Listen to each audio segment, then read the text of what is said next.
Good morning and welcome to our last day and our heavyweights for the Under-23 European Judo Championships here in Podgorica, Montenegro. And we've had a fantastic weekend of, well, what's been some wonderful, some beautiful action here in Montenegro, and we're going to be seeing the under 90 kilogram category, under 100 kilograms and plus 100s for men. And in the women's, we're going to be seeing under 78s and plus 78s. We're going to be following mat 1 this morning, and that's the first half of the under 90 kilograms. We've got some really strong competitors here, and if I have a look at our top seeds, you'll see why. We have Beka Givanashvili from Georgia. He's our #1 seed, and as many of you know, he is also a Grand Slam winner and he's current under 23 European champion. His #2 is Yahor Vopayev from Belarus. #3 is Pitio Kuchera from Poland. He's really is someone to watch out for. A really tall player. He's already got 2 European Cups early on this year in the bag as well. So really, he's on the bottom half of the draw. So maybe won't meet until the final. But also #4 seed is Matthias Kulsik from Estonia. Someone else to watch out for, I think, on the bottom half of the draw is Juniash Pasha from Austria. He's a bit of a Nuaza specialist. So we're just going to wait now for the players to make their way onto the mat. And remember, if you want to follow us at home, you have a choice of mats there. You can see them at the top of the screen, and you can select and follow them through. So hope you're going to enjoy the matches today and follow us through to the finals. We're going to work through this morning and make our way to the final block this afternoon, which will be starting at 3. Okay.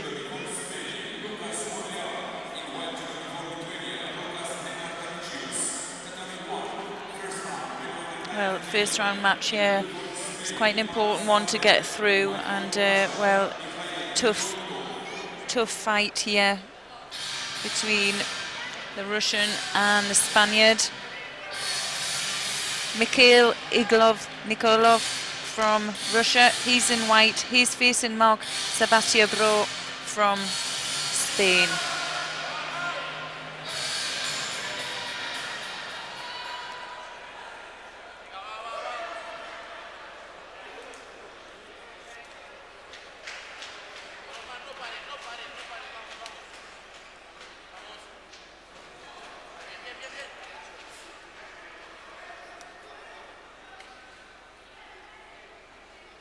Oh, there we go.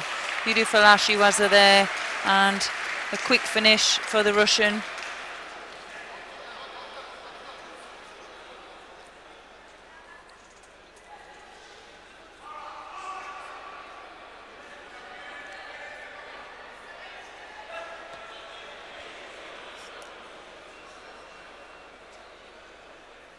Yeah, we can have another replay of that, and yeah, he went down quite tough there, and well, the doctor straight on, and he's going to get some, well, just some medical attention there. He went down so quickly, we think maybe he,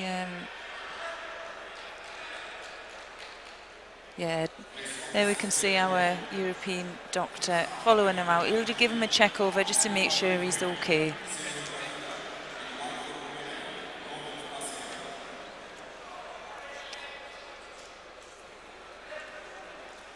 Well, next contest here, we're going to see Ianot Vasian from Romania. He's facing Semen Rakita from the Ukraine. Vasian white and Nakita in blue.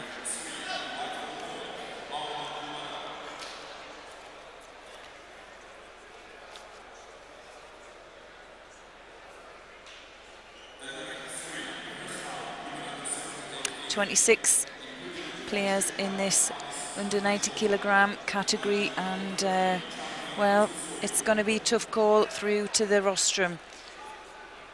Here we see the Romanian looking for the new Asa roll.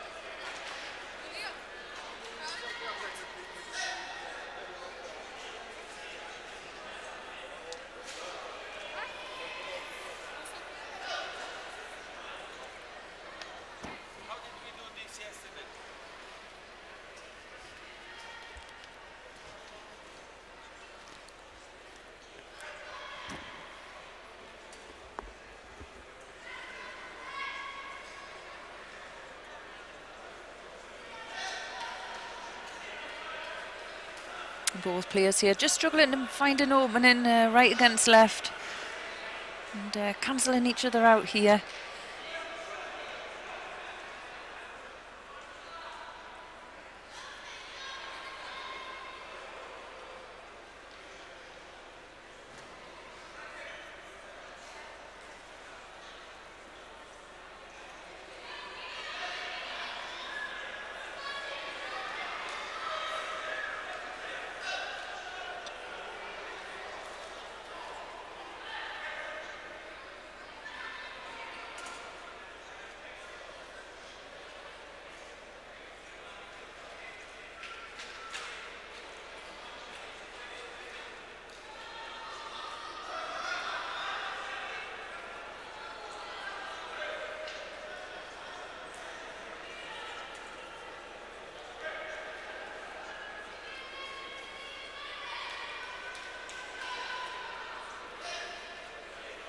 Just over 2 minutes now to go.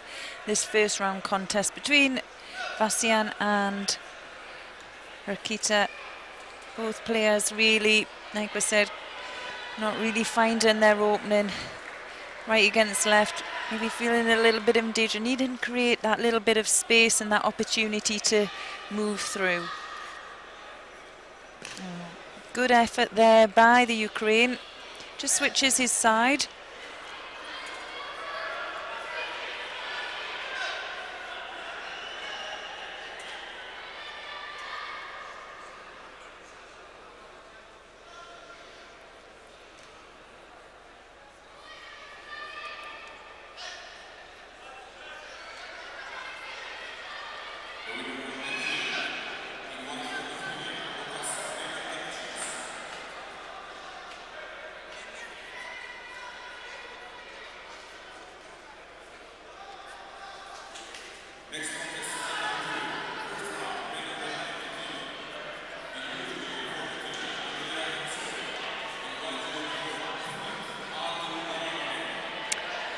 Well, Vasan just picking up a passivity warning. He needs to get a little bit more action going. And just lost control of the upper half there, nearly reversed it.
Well, Rakita there just been managing to, nearly reverses again, loses control of the top.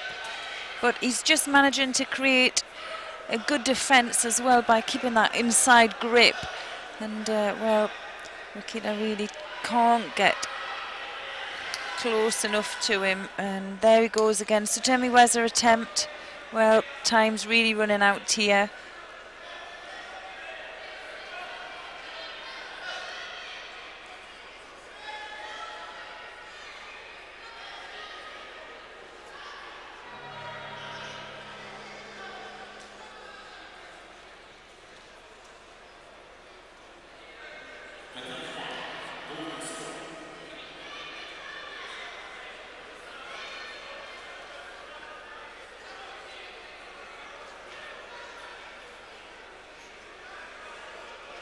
No score for either player, so we're going to go straight into golden score. First one to score. Oh, Bastian just needs to be careful that he doesn't get another passivity warning.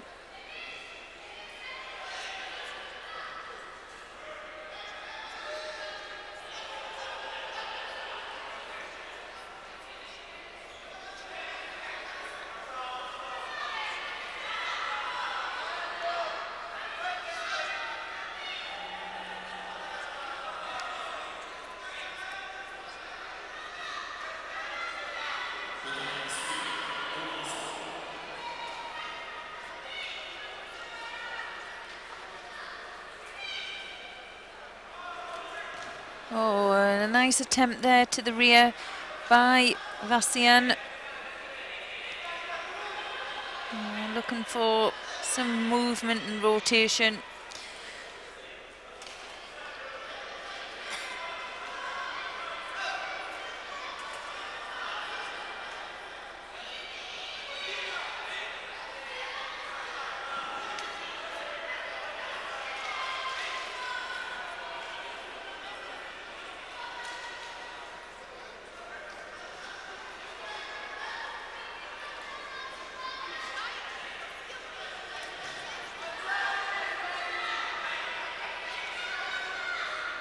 Well, not enough movement down there for Rakita. He needs to be thinking about where he is.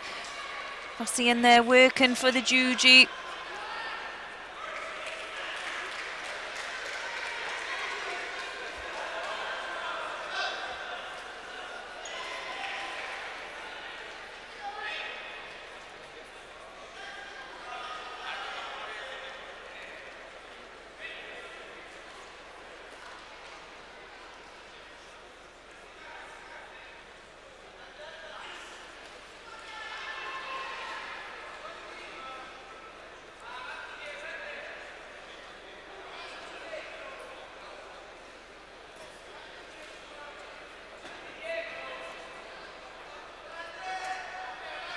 Oh, and there we go, nice Uchi attempt.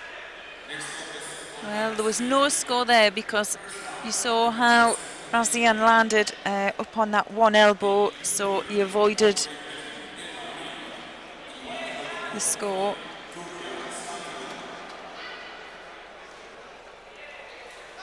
Well, 2 minutes in now, so collectively we've had 6 minutes up to now.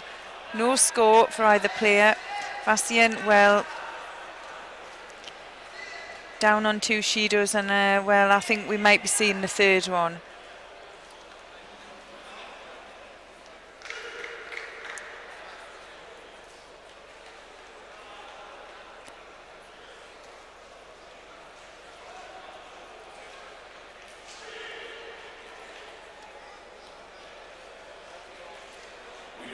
Win there goes to Semen Rakita from the Ukraine.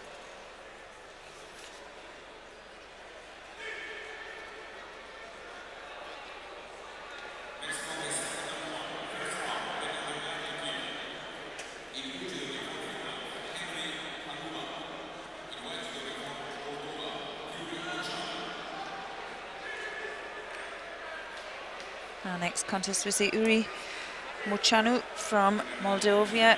He's facing Henry Hanula from Finland. Mochanu in white, Hanula in blue.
Well, nice Utemi-Wezra attempt there from the Moldavian.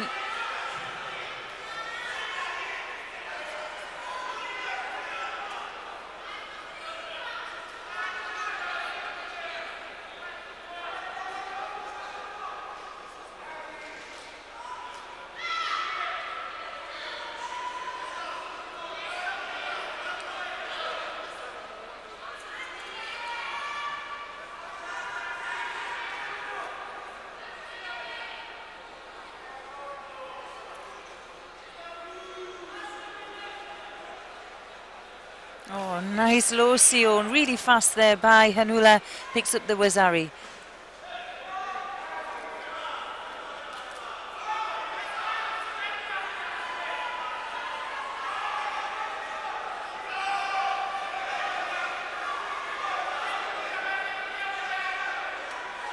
Just saw a change of tempo from the Finn. Now, Luciana needs to match that, come back with something.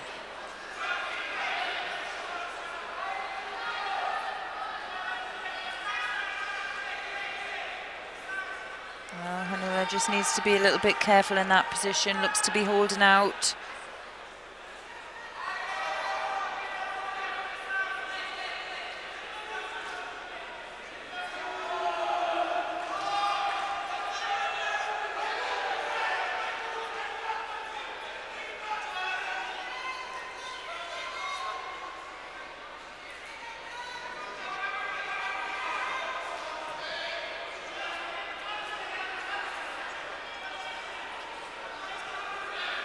Oh, nice.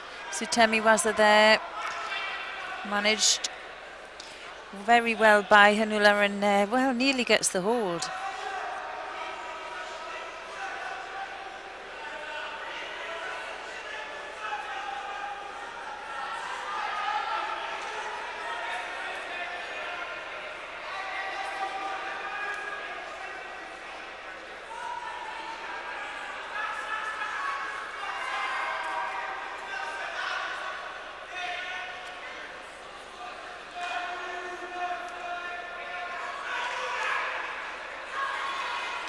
Well, Luciana now has to come forward, try and get this score back, and he could be praying into Hanula's hands. He likes his low CO, but Luciana's doing well. He's pulling him in close.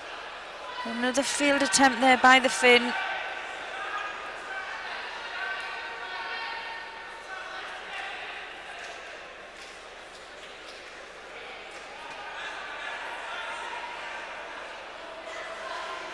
Well, pressure on now by the Moldavian, and well, Hanula there just getting a sneaky attempt in, and again, well, that'll keep him clear from the penalties for now.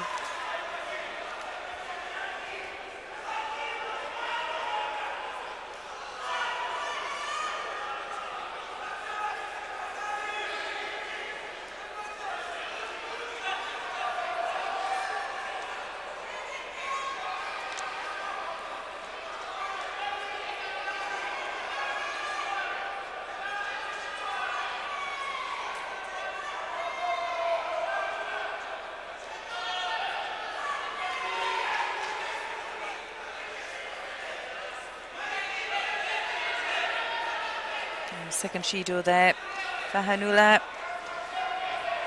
Needs to play a clever game now. 20 seconds to go.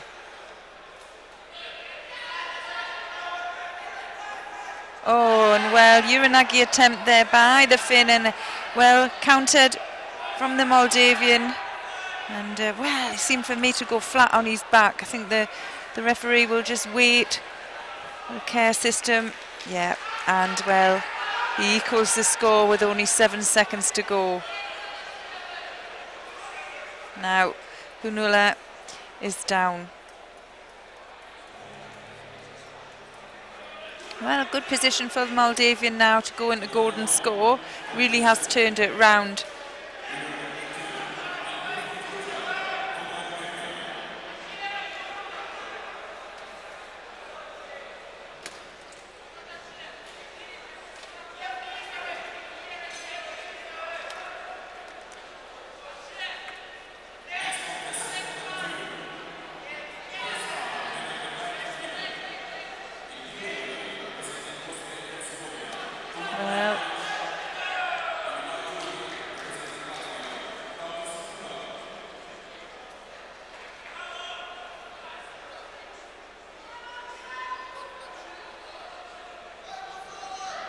Well, I think the referee maybe wasn't too happy about the gripping from Hanula. Maybe cross-gripped a little bit too long, and obviously when you cross-grip like that, you have to attack immediately. And oh yes, and well, he picks up his third penalty. Good contest, a good opening match there, and the win goes to Luri Mocanu from Romania.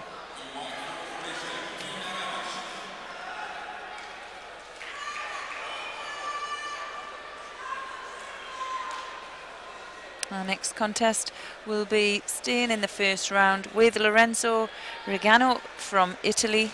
He's in white. He's facing Tony Maletic from Bosnia-Herzegovina in blue. Regano white, Maletic blue.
Passivity there for both players. You can see Regano there has some heavy strapping there through over his torso.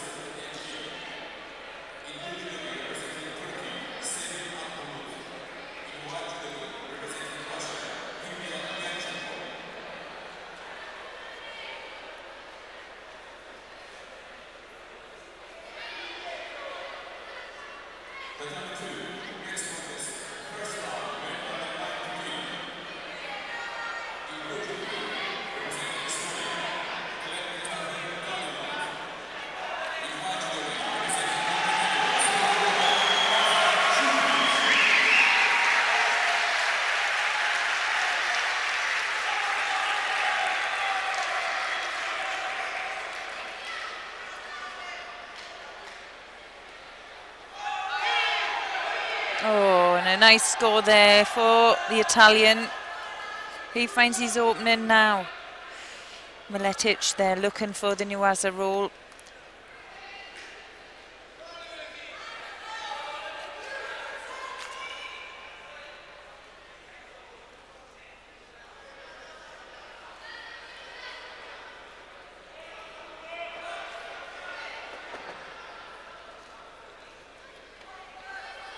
Just over 2 minutes to go, and Regano there leading by Urazawi.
Well, Regano obviously feels a little bit under danger there and makes his way off the mat.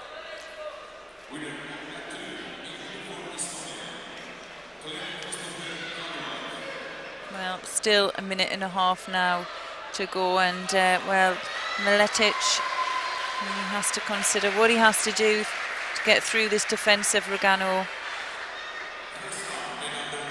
Gargano does well. He takes that inside grip, and well, that's what's creating the space. And now, oh, and he does well there, reverses that, and well, he found his way there.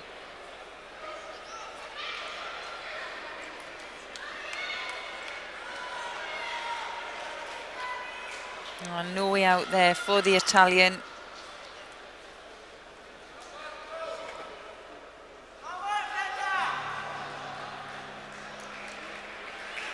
Well, did seem the one time Miletic managed to make contact with his opponent. He took that score back, and the win and the first round exit for one player. But Miletic, he wins that one and he'll go through to the second round.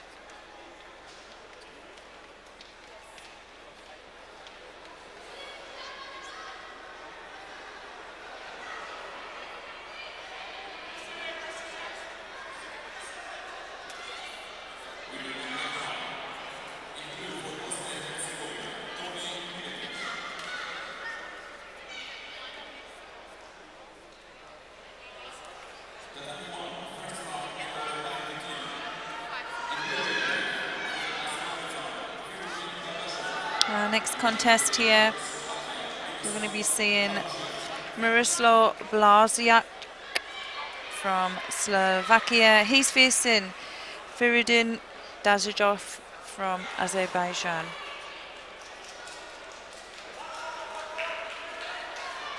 Blaziak white, Dazhidov blue.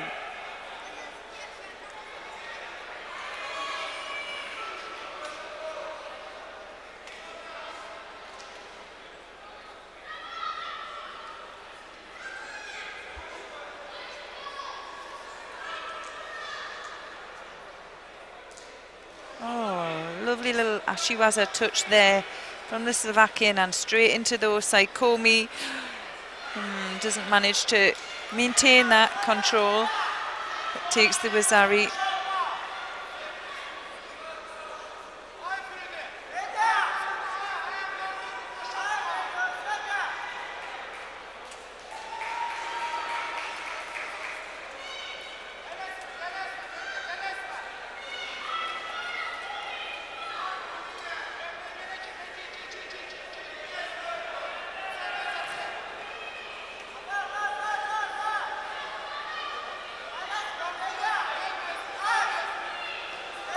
Still quite a lot of time left now, and we're going to see Dadashov coming forward. He wants the contact.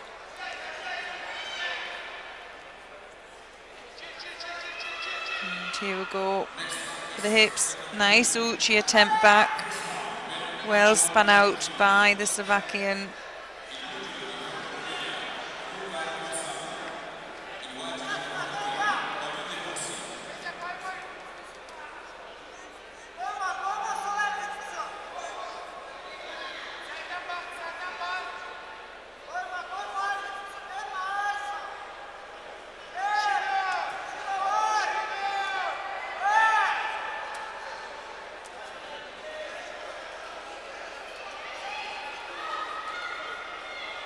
First penalty there picked up by the Slovak player for passivity. We just feel that Dazhidov here is a bit dangerous. He's coming through, he's hunting for those big techniques.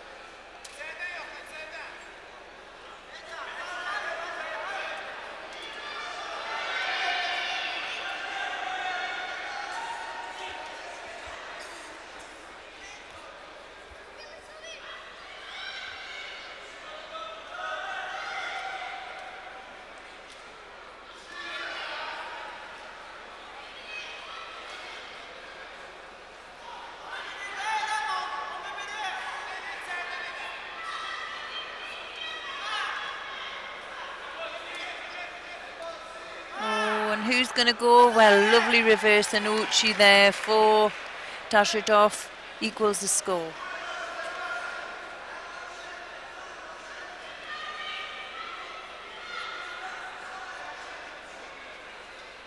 Go initiated there by Bloziak and then reversed by Dazhidov.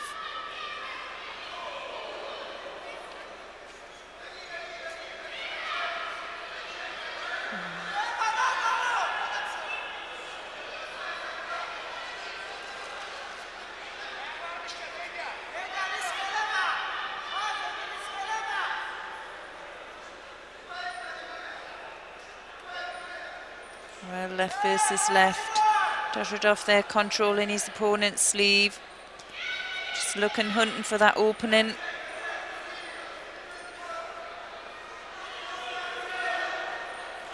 The second passivity there picked up by Bloziak.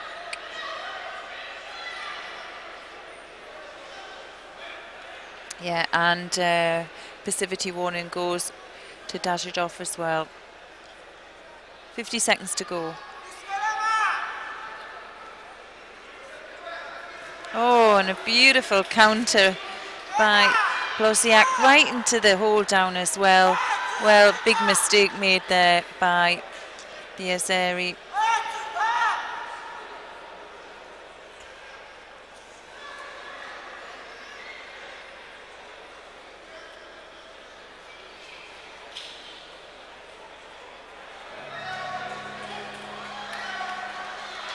Win goes to Bloziak from Slovakia.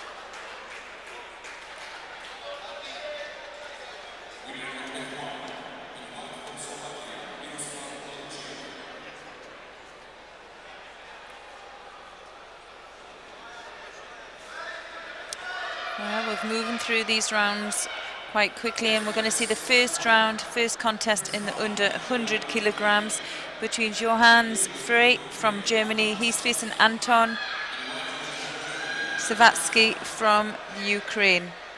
Frey in white, Savatsky in blue.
Well, a real fight for the sleeves for both players, and well, referee will just give a warning there to Frey, gripping infringement.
Well, both right versus right, and you can just see the importance of the control of the grip that they need, because if oh, and there you go, fantastic entry there by Frey.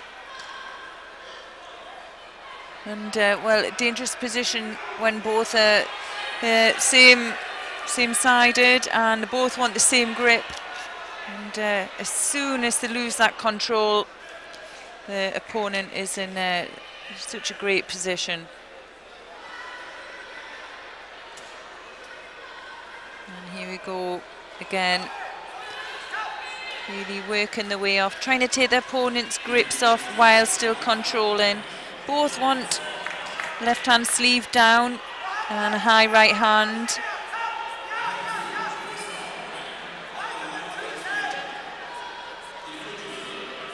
And Uchi attempt by the German.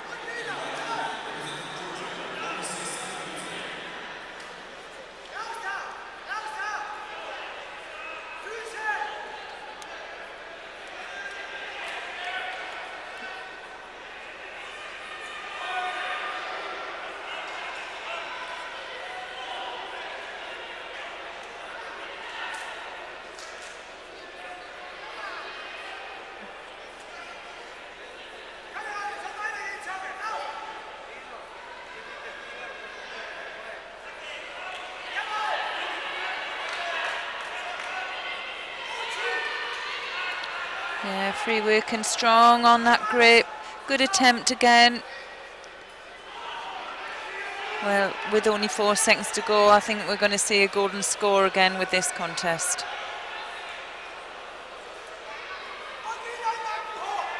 Yeah, second penalty there, picked up by the Ukraine.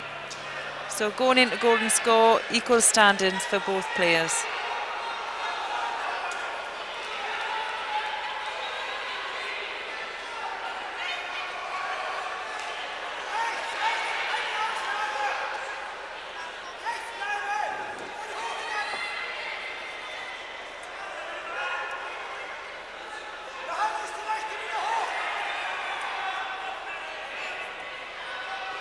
Oh, nice attempt there. Doesn't quite get the rotation. Didn't take much more for the score.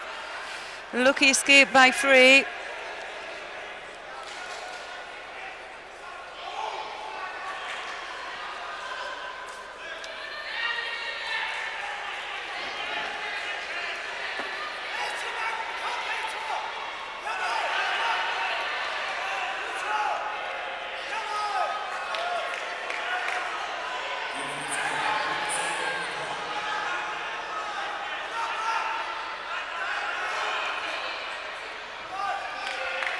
Another good attempt there by Frey.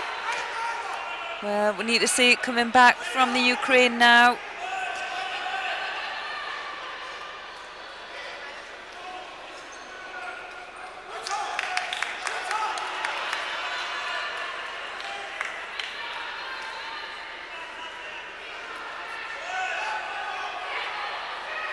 Yeah, another good couple of attacks again.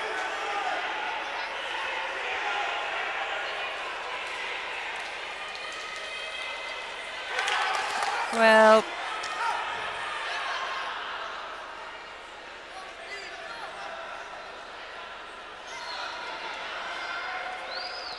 yeah, referee there just asking both players just to tie off the kits, and really that's a good sign that there could be a second penalty here and the fight will be awarded to Frey. 3 really good engagements and attack from the German, leaving the Ukraine well behind in that one.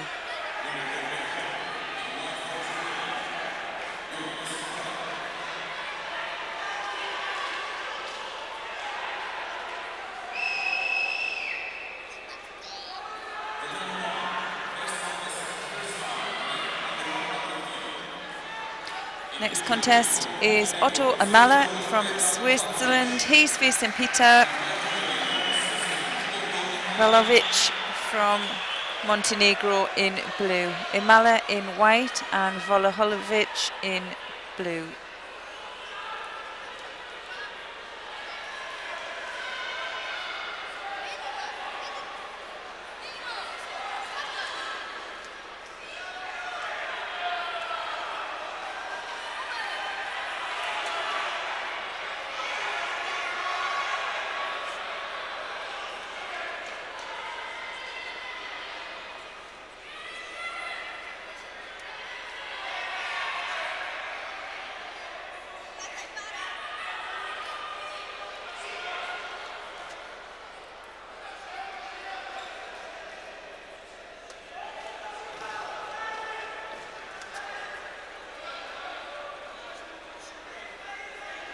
Swiss player there just tying off the top of the jacket, looking for the rotation for the turn, and just starts it off and again gets control there of the head, and now just needed to keep that control and that action going, maybe step across his opponent.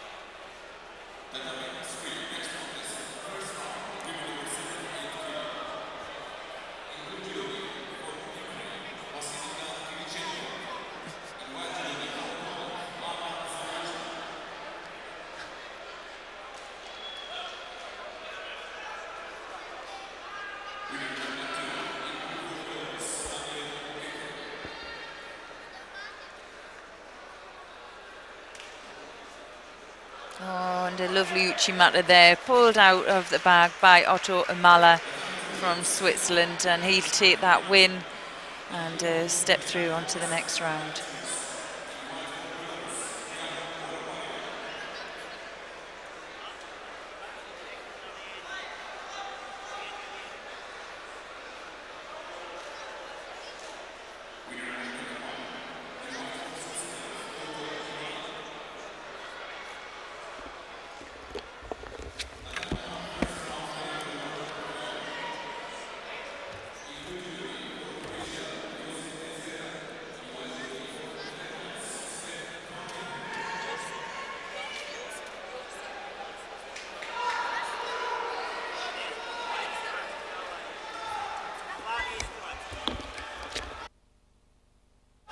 Our next contest we see Stef van Kempen from the Netherlands. He's facing Josip Tenzera from Croatia in blue.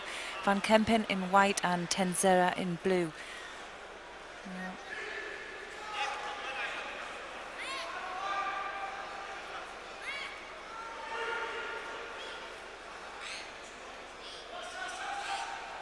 Oh yes, good drive there from the Croatian, and manages to get the Wazarian sharp into the Nuaza. Needs to get the control back on the upper quarter, but well, we thought it was all over there, and he kept that drive going. Really good work there by the Croatian.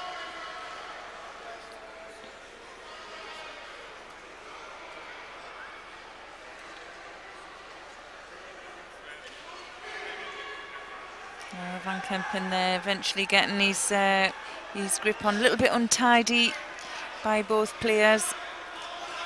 Well, just only a minute in.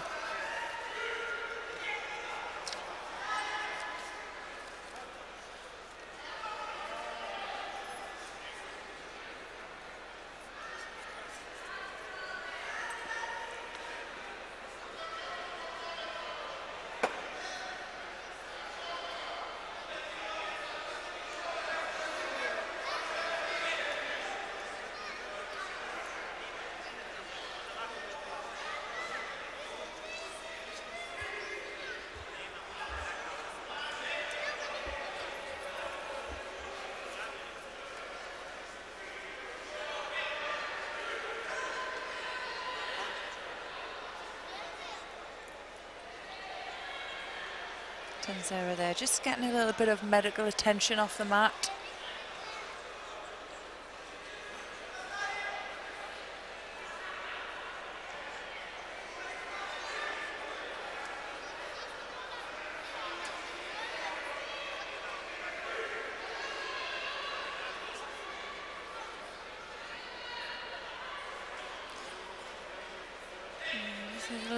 Maybe a little tiny cut on the top of his nose. He's just getting that patched up from the doctor.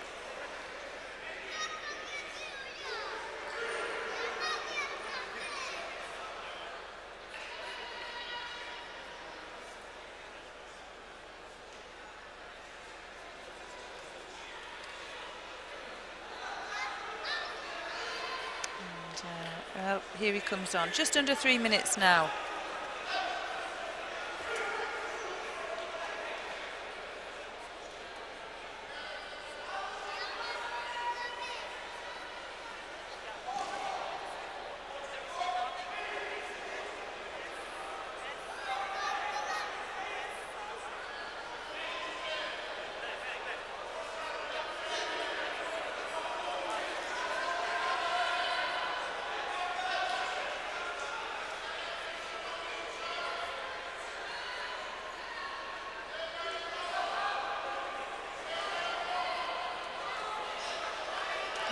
Another good attempt there by Van Kampen. Not managing to get the rotation from the sleeve for it, so he'll probably address that next time he does that. But, well, Tanzera, I'm not sure what his plan is, but the ferocious gripping and not allowing his opponent to get two hands on him was working. But we're going to have to see him now come back a little bit with his own attacks. And picks up his first penalty for passivity.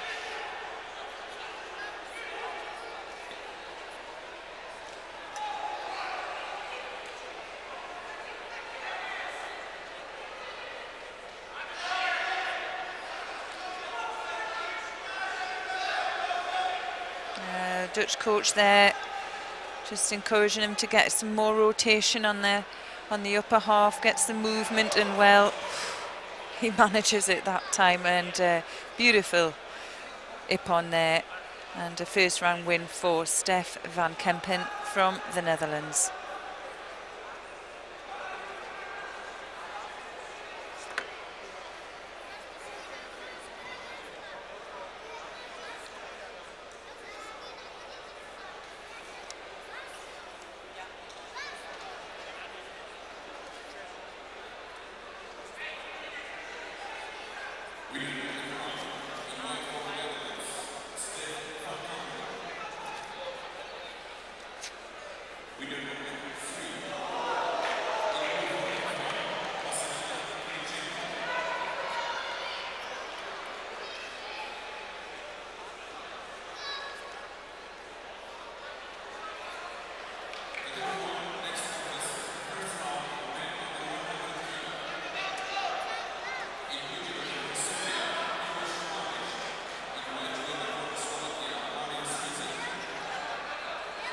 Our next contest, we see Marius Vizel from Slovakia. He's facing Milos Mandic from Serbia in blue. Vizel white, Mandic blue.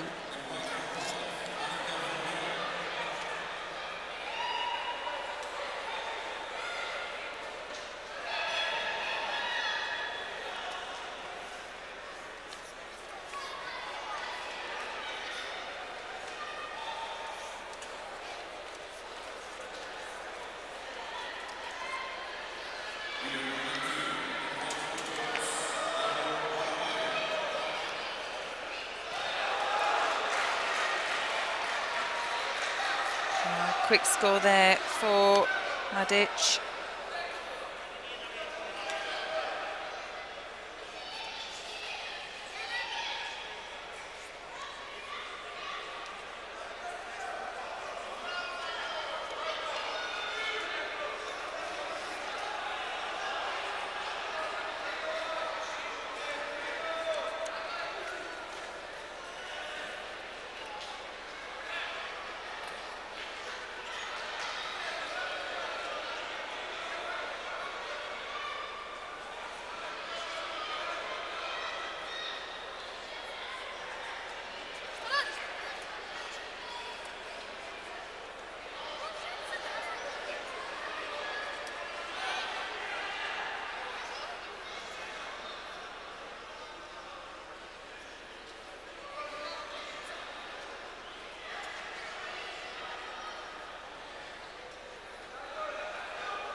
Okay, we're back here. We're going to join the plus 100s first round, and I'm really happy to be joined by our GB national coach, Colin Oates, who I'm going to give you, maybe doesn't need an introduction, but he's an Olympian from GB, also a multi-European medalist and Grand Slam winner as well.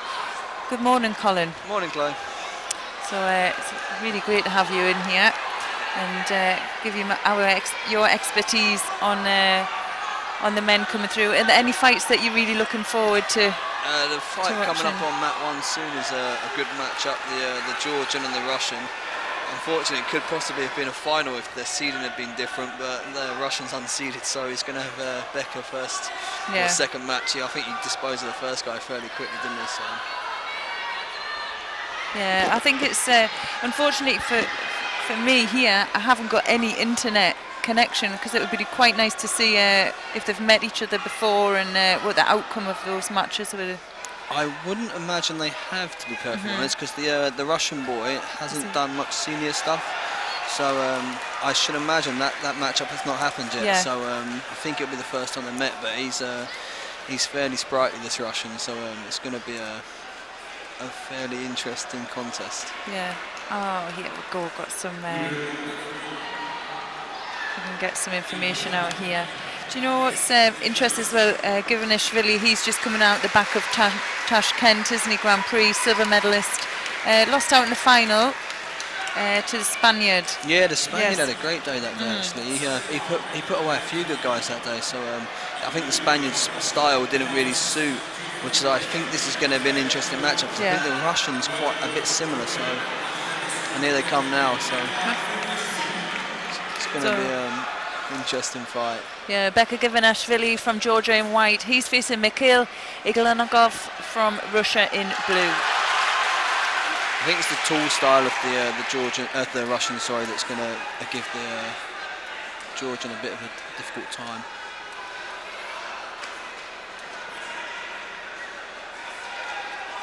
Yeah, the beauty of, well, we're going to see it there, the beauty of Givanishvili is he gives it 100% and actually commits, and with that you get that danger as well. Yeah, and every exchange, that's the thing that's interesting, is he can keep going every exchange full 100%.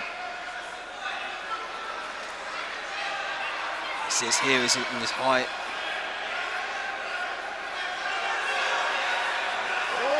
Oh, now that was a close one. You see, that's why I think Becker wants to get engaged and lift, but the height of the Russians gives him that advantage to keep himself on the ground and keep himself balanced. Yeah.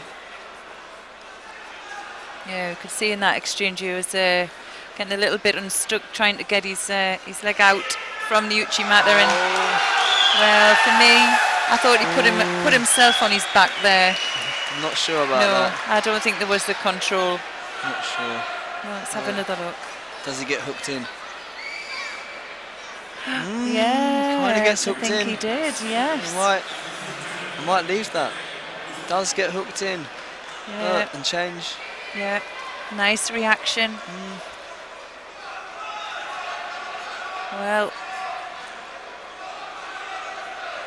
I'll be surprised. Well, if you they did call. Yeah, I'll be surprised as well. You did call that, Colin. And you think it was a nip-on? Yeah, they've gone for it. I mean, it just depended whether he got his leg hooked in, but well, he did. Yeah. That's. I wouldn't even say that was an upset, to be perfectly honest. The Russian boy's coming through. He's good as well. It was going to be a 50-50 match. So I'm not saying I'm surprised, because I was hearing a lot of good things about this Russian. So it's going to be an interesting one. Well, it's going to be a good one to follow. Well, our next contest, we're going to see Semen Rakita from the Ukraine. He's facing Iri Mochanu from Moldavia in blue. Rakita in white and Mochanu in blue. I'm glad you're doing the name pronunciation, because that's not my strong point. I've got a teacher. This is my teacher. Is he good, is he? Yeah. Okay.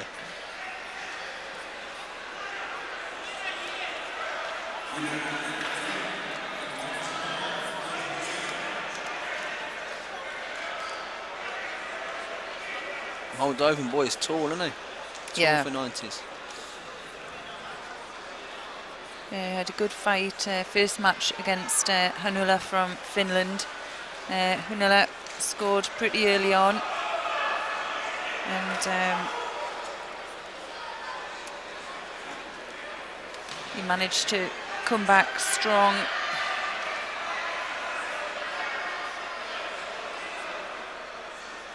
He's just trying to use his range, isn't he? Yeah. Not engaging. Yeah. Could have been both, to be fair, but I think they like to make a decision to open the contest up a bit.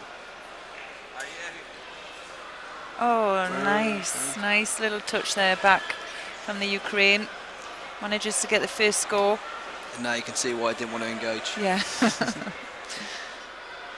Tell me a little bit about what you've been doing since your retirement, because you're quite newly in a post with British Judo as a national junior coach. Yeah.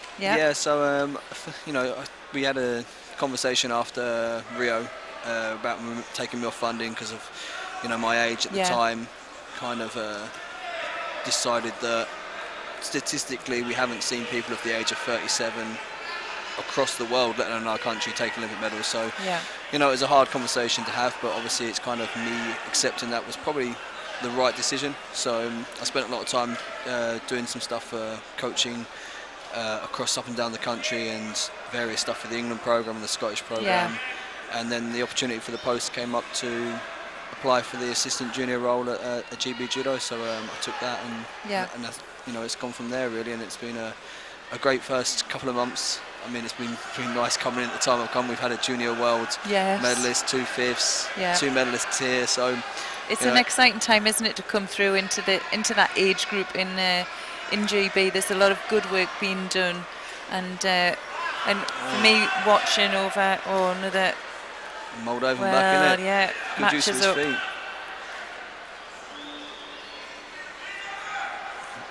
Yeah. Quick on, quick off for that. It didn't seem to have the control on that first one. No, it seems to be an exciting time, and there's a strong group of players coming through to work with. Yeah. I mean, I think they've done some fantastic work before I even got there.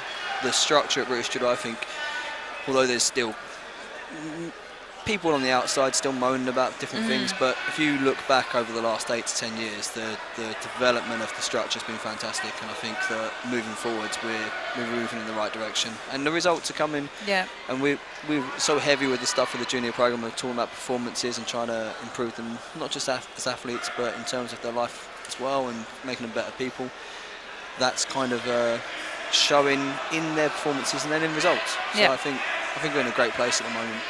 In a great place. And you yourself, do you come from a judo family background as well?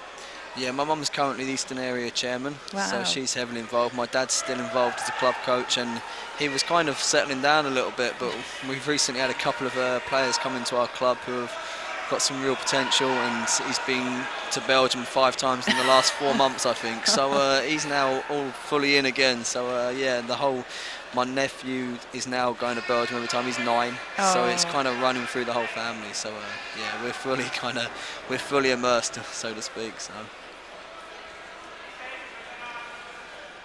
Okay, we're just in the last minute now. It's getting interesting now. The Moldovan caught him nice with his feet earlier. Good Ashwaza. Who's got the engine? That's the question. Yeah. Well, this is what we saw in the first contest with the Moldovan. He manages to stay strong, keep proactive all the way through to the end, and well. Yeah, he's got that rangy style, you can see, and it can be quite draining when you get someone come and hang on you on that side for the whole of the contest. Although it's nice, nice in the Ukrainian, but yeah, as you hang on someone and keep taking their energy, stealing their energy. I like using that word, stealing their energy away from them. Yeah, that's a good one. He's very rangy, isn't he? He's got those long limbs, and we were just talking about it on the first day, about different I don't know, like different levels and different heights and builds of players, and you know, you can give it and take it, can't you? Really, it's what makes the sport so fascinating. the little guy coming up against the big guy, the tall guy against the short guy, the stocky guy against, you know, it makes it so interesting to watch. And then it's how to apply your style against those different styles that makes the sport so challenging. And is there anybody over the weekend that you've seen who maybe is new, who you haven't saw before, who's really, you know, got massive potential? I seen a kid, the young 60-kilo boy, the Azerbaijani boy. I don't think he won the tournament this time, but I see him at Junior Worlds. I see him here, and I think he's quite exciting to watch. And I do like the way he just keeps going after each time, all the time. And I think he fought for bronze. I think it was yesterday. I think he got bronze yesterday, but he was winning by 2 Azaris. He's quite tall like. Nah, I don't think so. He's not that tall. The I don't know his name, I must admit. Husseinov? If it's the right pronunciation. Oh yes, Husseinov. Yes, Husseinov. So, I think watching him at Junior Worlds and here, I think he's got some potential. The 73-kilo boy was good, but I've seen him around a while. I've seen him at a few different events, so I knew a little bit about him anyway. And the throw in the final was pretty exciting. Was he? Did he get silver in the Junior Europeans?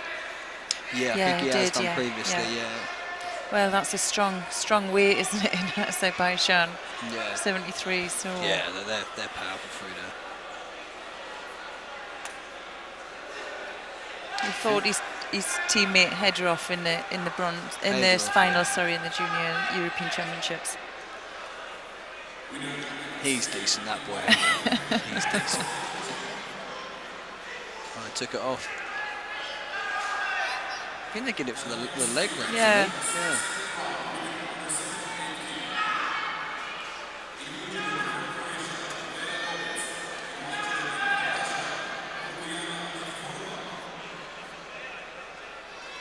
We can see how golden score really does suit some players.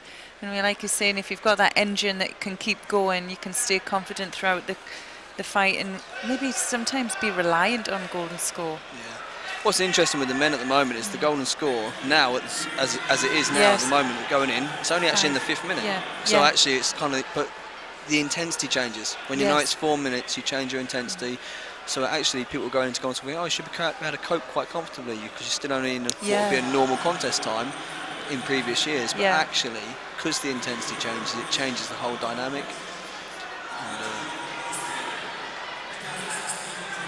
It's just that extra pressure knowing that, well, it's final, isn't it? A mistake. I'm guessing they're looking at maybe another passivity, but I don't know.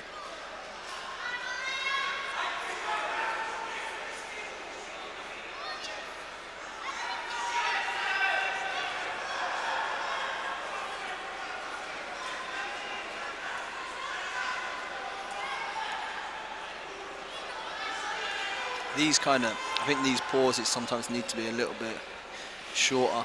I think they sometimes benefit players getting a bit of energy back, and I know it's sometimes difficult when you want to make the right decision from the top table to get the right winner in the matches, and I don't disagree with that, but I think sometimes can stop the momentum of the contest. I don't know. I mean, I obviously don't sit on the refereeing board, so I don't see what goes on and how it goes like that, but it can sometimes really change a match. So. Well, Rakita there picking up the penalty and again.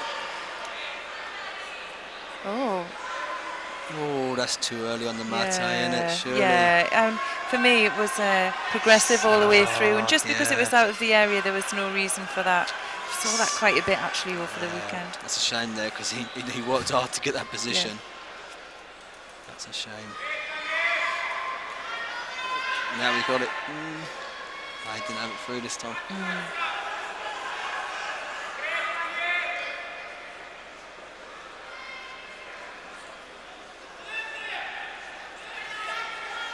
Oh, no, that was a nice piece of work, wasn't it? It's clever because the whole match he stayed so turned that way, turning, and then changed the direction completely. Yeah, he stayed right the whole match and then just changed that angle.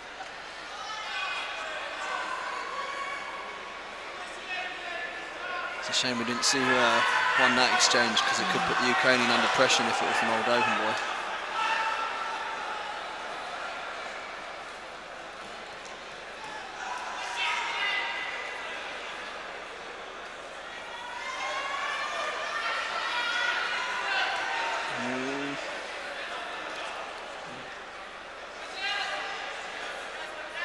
to bundle him. Oh.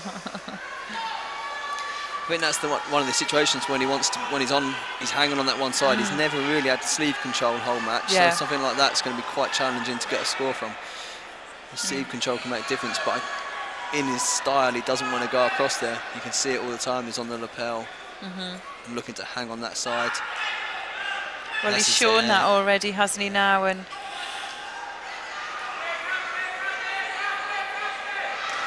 Controls the arm. Yeah, good control. He's got to squeeze the head.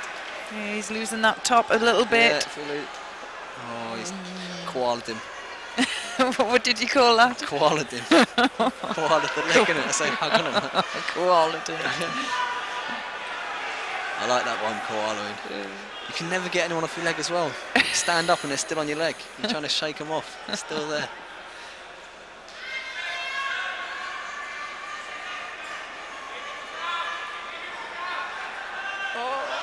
Oh, no. He's trying to you can see how he's going get with that it. right arm out, you can always get it out.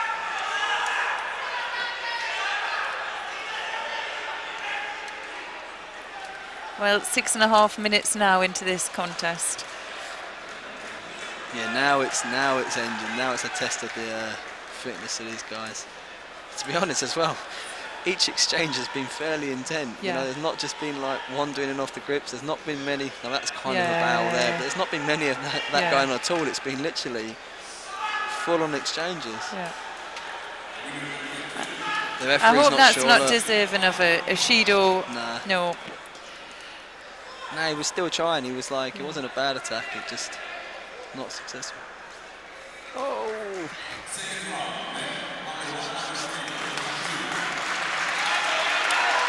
Well, see the point of keeping that intensity going, but also keeping it up in the, keeping that judo brain engaged. Yeah. I've got a feeling they're going to go Judo blue facility. Yeah, he didn't. Yeah, he missed the last two exchanges, but I don't know. He did get the exchange the one before, didn't he? So I think it's going to be an interesting decision, isn't it? Oh, I'm not sure about that. Well, you called it right, but I didn't think it was so obvious. No, I don't know. I think in that situation they start to get towards the point where the match is going 7 minutes. They're thinking we need to make a decision here because this could go for 15 minutes the way the styles were. Yeah. So, you know.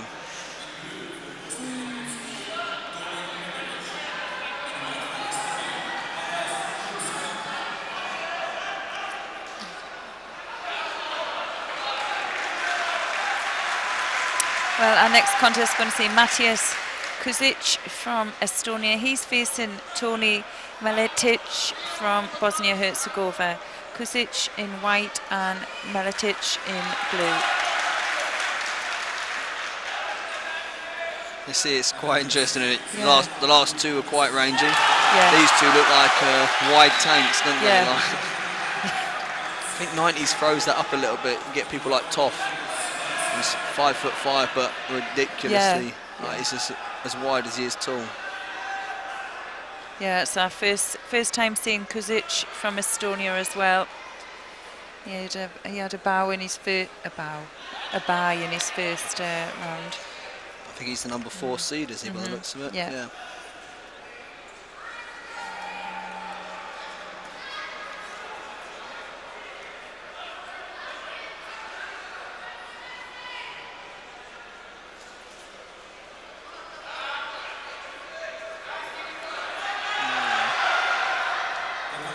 Did he flip the leg there? No, let him off.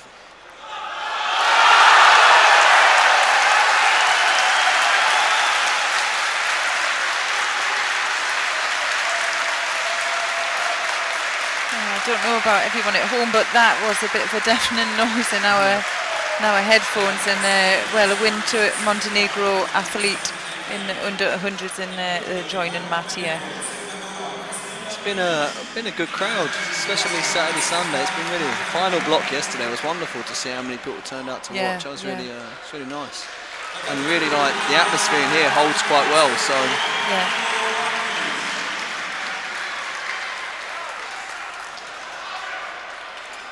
Have you fought yourself in Montenegro before? No, this is the first time I've been here. It's a nice country, nice people as well, nice people. Guy in the crowd just giving me Jaffa cakes, just a random guy. Oh, did he? Yeah, he said he asked me if I wanted a sugar rush. Handed me some Jaffa cakes. I was like, oh, okay, cheers, thank you. Really nice. It's Estonians beating this Bosnian to the punch each time, each drop, Kursic. So it's a challenging thing when you're fighting a drop Sienagi player if they can constantly get to the first. Yeah, once again.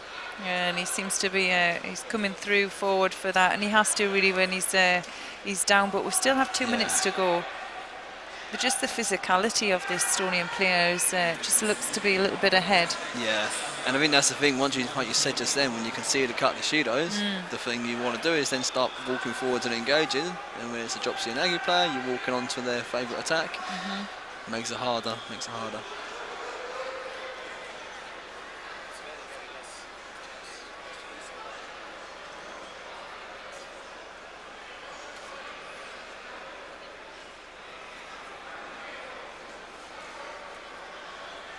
Interesting. I think it's left on, left right, but I think they're both turning right.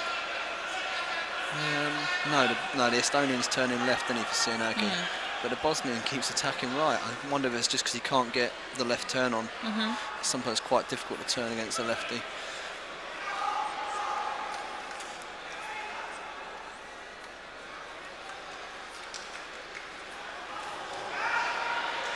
Estonian's coming out right, and then turning left, switching it up. But he's definitely attacking. Oh, he's on it. Yeah, he's got it. He's got it. Oh, he's done him. Lovely. Wow. Was that a double tap out? Yeah, that was double-handed. He put his hand up as well. Referee, never put your hand up. You put your hand up ready. The referee's like, more time. Put your hands down. Just try and pretend you're still okay. He did well to keep the control on that head, didn't he? Because as he lifted it, sometimes it's you lose that control underneath the jaw. Yeah. Oh. I suppose as well that's the danger of Sienagi as well. If you can adjust your grip into a Sienagi player, you can anticipate that strangle as well. Yeah, and actually for most of the match, the Bosnian was looking for groundwork. Yeah. He was looking to go after him, looking to engage down there. So maybe that was the opportunity. He knew he couldn't maybe match him standing, but game plan was to catch him down there. And bit of an upset. Yeah. Bit of an upset.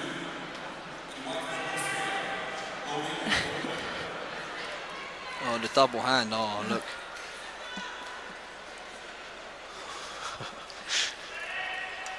Oh no, yeah.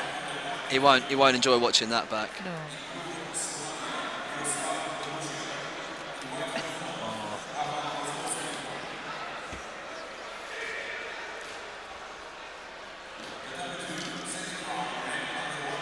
Okay, our next contest is between Rafael Kozlowski from Poland. He's facing Miroslav Blasiak, pronunciation here, Blasiak from Slovakia in blue.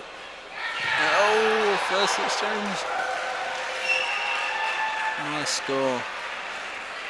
It looks like he's going to fight the same way as the other guy. Left Sienagi off the first exchange. Yeah. Although he stood left to come out, so he's standing left as opposed to the other guy who stood right and switched.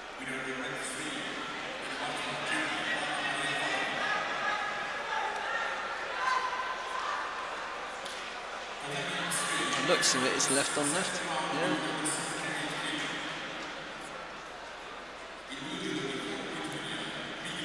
Oh, switch slowly side. You can just feel the physicality, can't you, in the first grip and exchange. It's quite tight. Yeah, fighting when I've been training with some of the 90s boys since my retirement, I've moved slightly towards an 81 kilo, you know, just slightly towards it. Yeah. Fighting some of the 90 boys there, some powerful boys. We've got a couple in our country, Jamal especially, he's a unit. When you grip up with him, you can feel the difference in the physicality.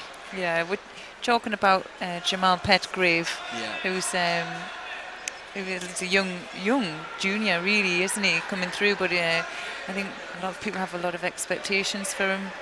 He's made such a massive improvement over the last year, even. Yeah, definitely. He's only been involved, with us for a few years, so his improvement rate's been exceptional. So, he's got potential. He's got to keep doing the right things, keep doing the right stuff in training. But I think straight away from the first kind of few months, it's a pleasure to work with, and applies himself right. So if he keeps that same attitude, he's had some really good, some great junior results. Yeah, good junior results. Bremen, Russia, and the junior world fifth. It's a shame coming against two Japanese boys in both the semi and the bronze match, and unfortunately, like I said, he's been quite new. He hasn't really fought that style, so we weren't quite sure on how to approach it. But next time he comes up against him, he'll be better prepared. We'll give him some structure around that, and he's definitely got something about him. So after the left Sienagi, this guy's now switching back right for Sodi quite a lot.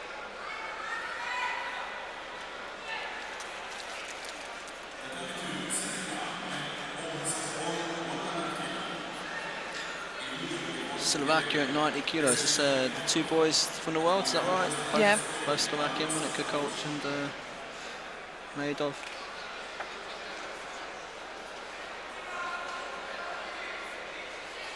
So he's got some good training partners back home then, hasn't he? He must be used to a match-up.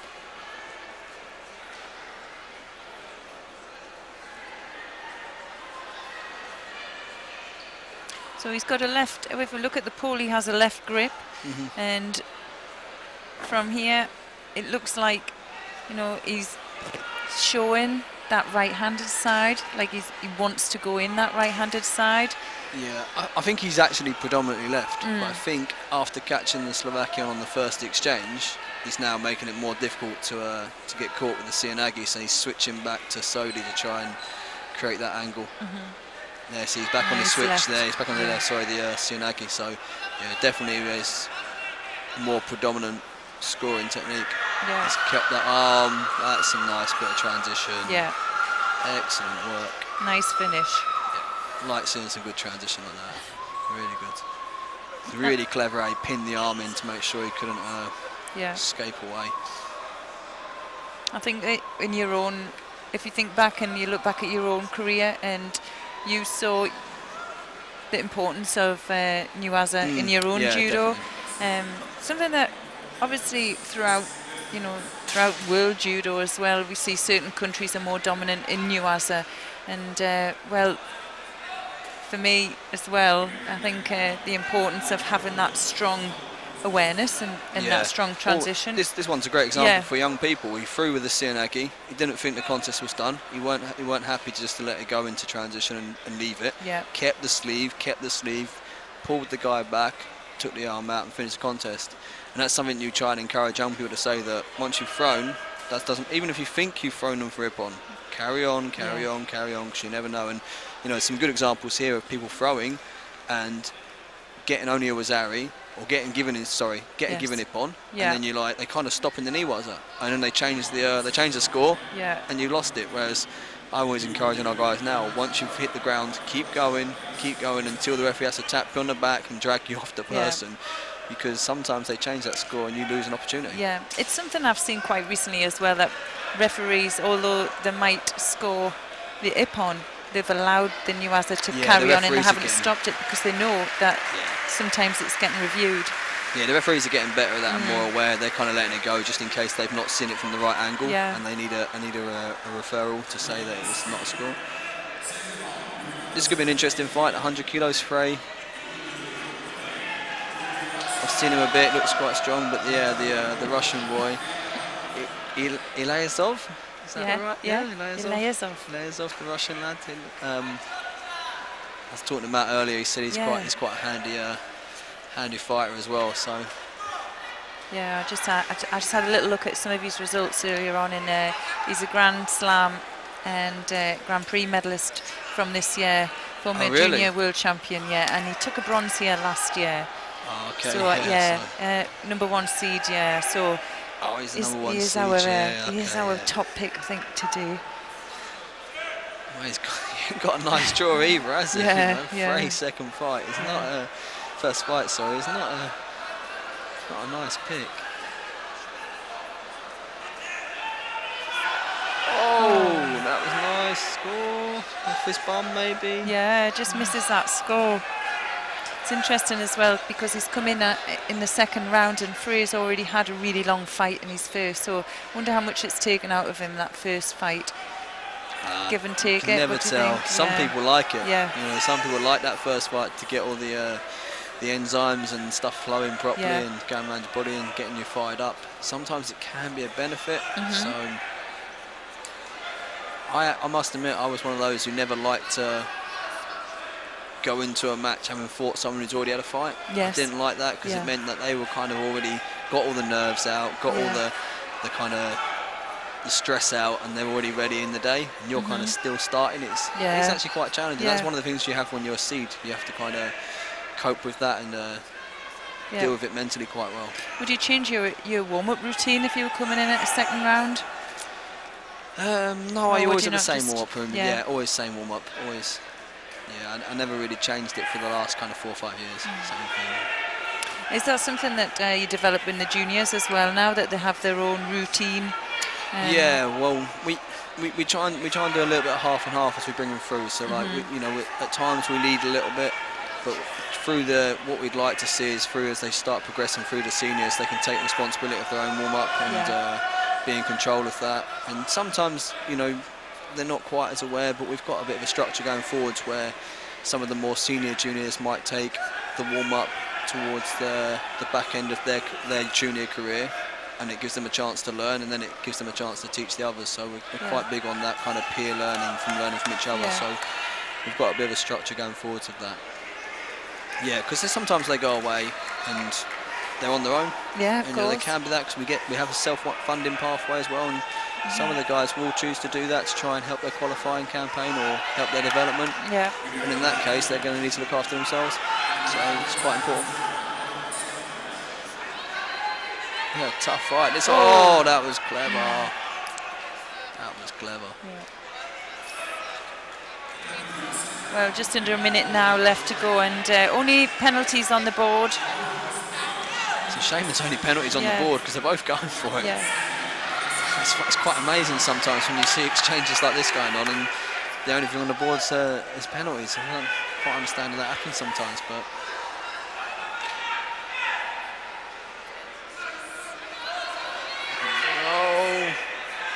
Oh, another good attempt. It's amazing how he just gets off those. They're just sheer power as well, isn't it? He's a bit agile as well for a big 100 guy.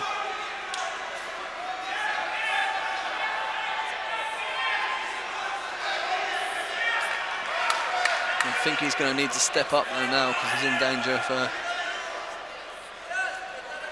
with the 2 Shidos on the board. He's in danger of getting thrown out of this match. Oh, he's back in though, that's it, good attack, nice.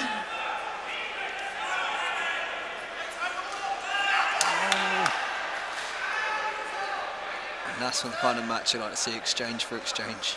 Yeah, I like that little wrap up on the head, just to get that first initiation of the movement. And again, I think, I don't know why the referee stopped that. I'm not sure you're allowed to use the kit. I'm not sure you're allowed to use the other person's kit to strangle themselves either. Oh, I don't know, was he going for the strangle, was he? Yeah, and it was on his jaw for one. Right. But I'm not even sure, because remember that was that Worlds where Gerby used it twice, and they clarified afterwards you can't, or was it your own kit? Yeah. It was your own kit, wasn't it? That's right, yeah, you can use their kit, that's right, yeah. Oh, now got that shoulder down. And he got it. On the buzzer. Yeah. And look, he's saying, I'm going to carry on just in case. Gets peeled off there by Frey. I must admit, he did do most of the running. Yeah. Yeah, take the Ippon off. They were. No, well, he submitted, didn't he? In the end as well. Yeah, but it was he submitted after the buzzer, didn't he? Right. So that's why I think. Well, that will get the Russian fired up for the rest of the day because that was a tough fight. Yeah. Just seemed to stop there and carry it on. Very close. It was close to being killed. Yeah. Well, he showed it, hadn't he, throughout that contest, and I don't know how many times he'd actually attempted that technique, but well, he gets it bang on the bell. And now they've put the up one on the board. I'm confused. Yeah. I don't know where the up one came from, but anyway. Either way, Russians won the match, and he's into the next round.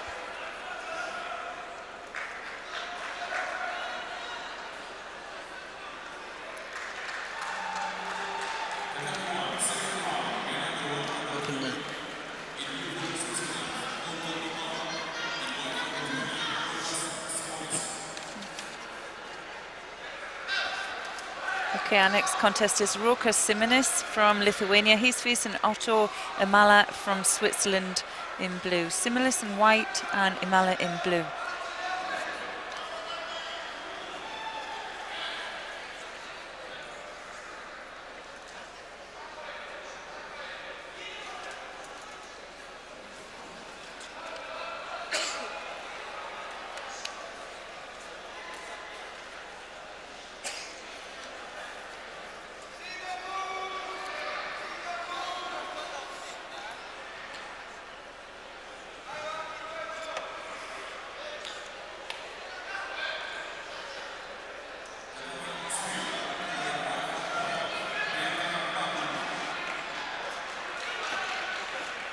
Quite a lot of left-handers in the 90s today. This guy's left as well. Blue.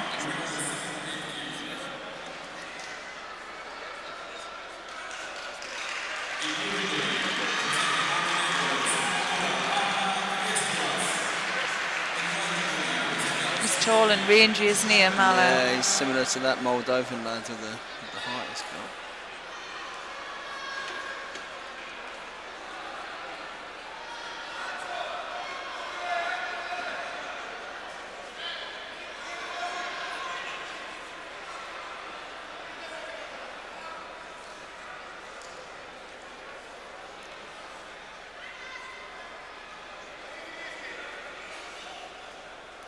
I'm not too sure how keen the Swiss boy is to throw here now. Forcing him to the edge, looking for Judos. He's not really committing to the attack, but his tactics are working because you know, Lithuanian's got 2 Judos for walking out. Yeah. So.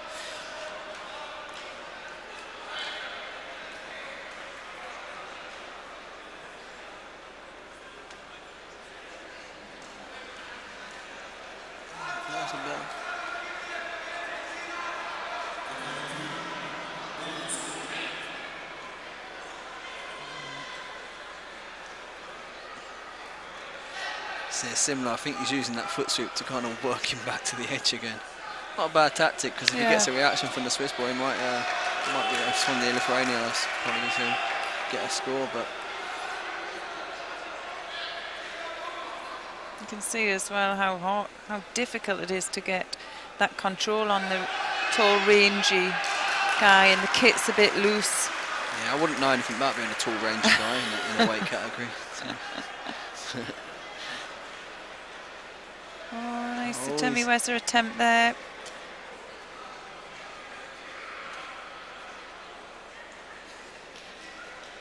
can see he's just trying to tie off the top half. He's gone over the wrist. That's an interesting. Some people go under the armpit, don't they? I like that one. I was never a fan of it, but a few people use it quite successfully.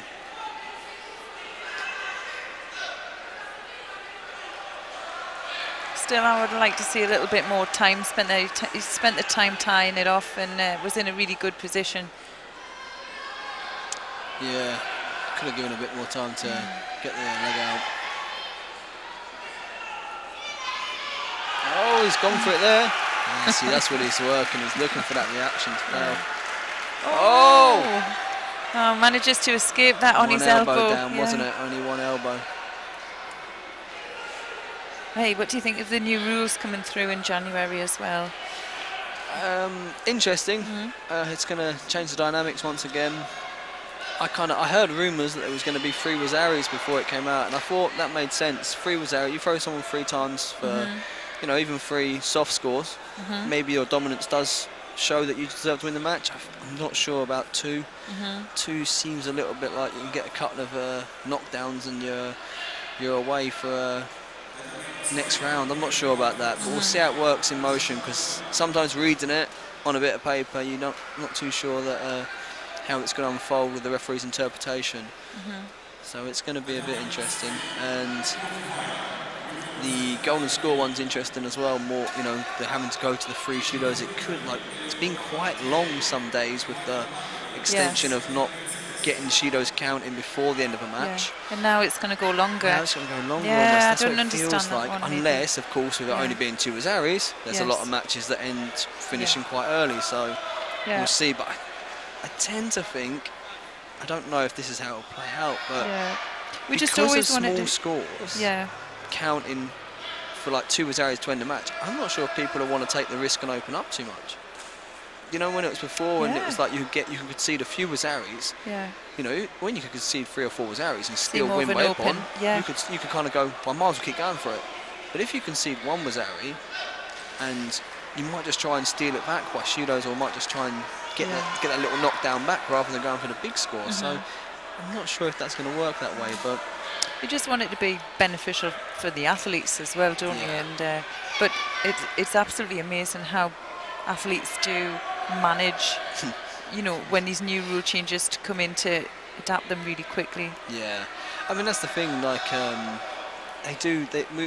athletes are clever. They know exactly how to play the rules, and no matter what rules you put in, I feel like they'll always find a way to make it suit their needs. And so I don't know the statistics around whether we've seen more scoring matches, whether we've seen less. I'm not too sure on the statistics on that, but I imagine those statistics will stay fairly similar over the course of any rule changes, because the player that wants to win on penalties will still try and win on penalties. Yeah, of course. And the player wants to throw for Ippon will still be trying to throw for Ippon. And I think that's where, in my time, I've kind of felt like I've seen the same styles from the same players at the same time. And maybe it's having a positive impact on the youth of today, and they're thinking about trying to score more. Maybe that's where the impact's going to happen. But in terms of the ones that are already in the mix, they're not going to change. Oh, that's a nice little twitch to go behind. Yeah.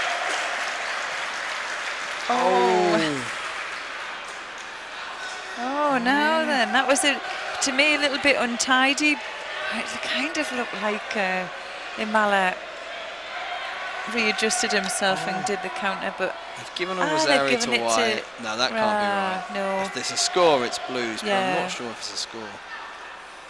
Well, that's what I thought. Yeah. It was almost a reaction to just being in the Iwas to try and bundle him over. Yeah. Once again, the Lithuanian boy here is yeah, he was in Iwasa, wasn't he? Yeah. I don't know. You can argue it either way, can't you? Yeah. Put it this way: if I'm the Swiss boy, I'm wanting that score. Although he's got the score anyway now. Oh, they've given it over. Brilliant. Yeah. Yeah, if I'm the Swiss boy, I'm wanting that first Wazari. And if I'm the Lithuanian, I'm going, no, it's Niwaza. So, you know. But actually, it kind of did look like it could be continuous. But yeah, it was. See what the final score was. Benefit of the doubt, eh? Yeah. Well, second win goes to Imala from Switzerland. That'll take him through into the quarterfinals. Yeah, he'll have the Russian next. Inosov, that's really will get tested now. Yeah, I'm not sure if I'm going to call one. I'm still calling the Russian on that one. He's looking in good form, but you never know. Judo's a funny sport.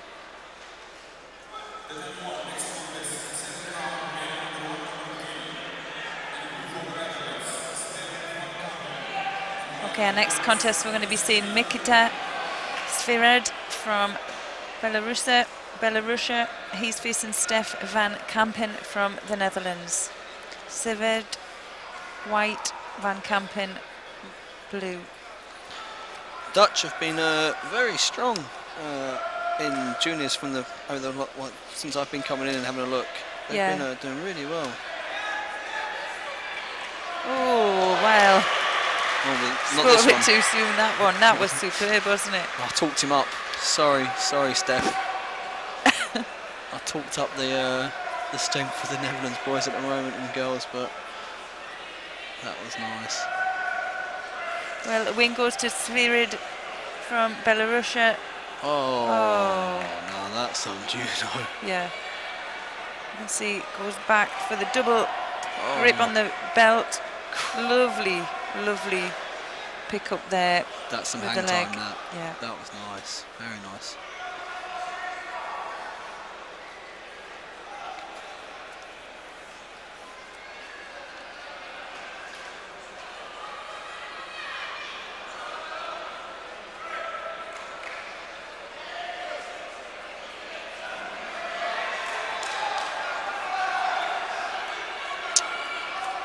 Well, next contest here in the under 100 kilograms is Emil Matosson from Sweden. He's facing Milos Mandic from Serbia in blue. Matson white, Mandic blue.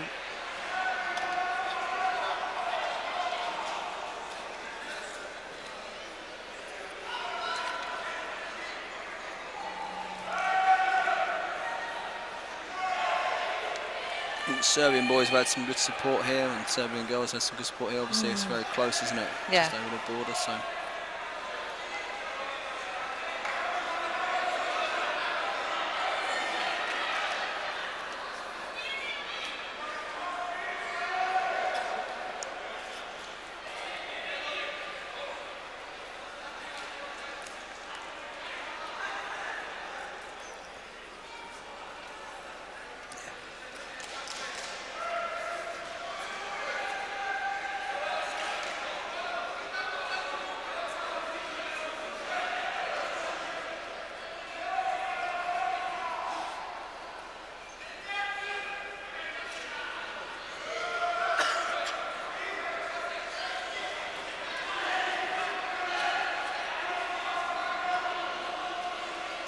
Stay in. Yeah. Oh. I thought initially he was going to take his second leg there, and it just missed that chance. A really close contest so far. Yeah, been a bit of a cagey start. I think that was kind of the first real engage.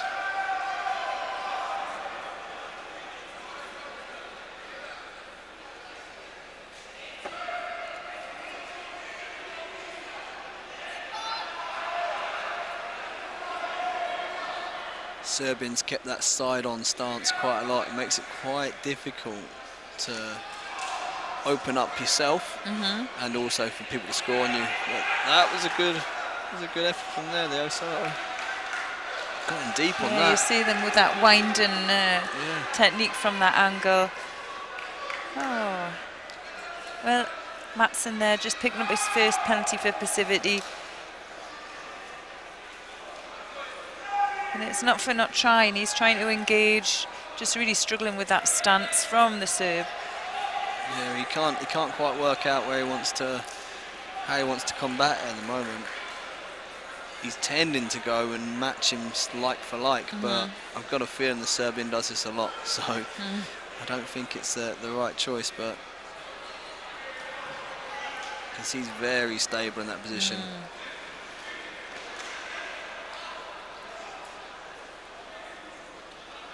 It's kind of like they've been programmed never to come out of it.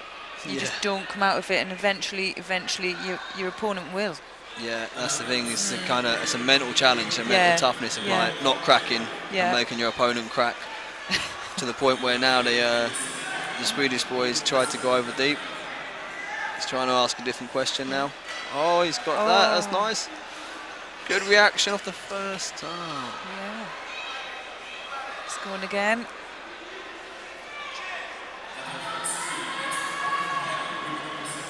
Nice show of his hip, pulled the hip back to get the reaction off the Serbian to get him to the El Soto.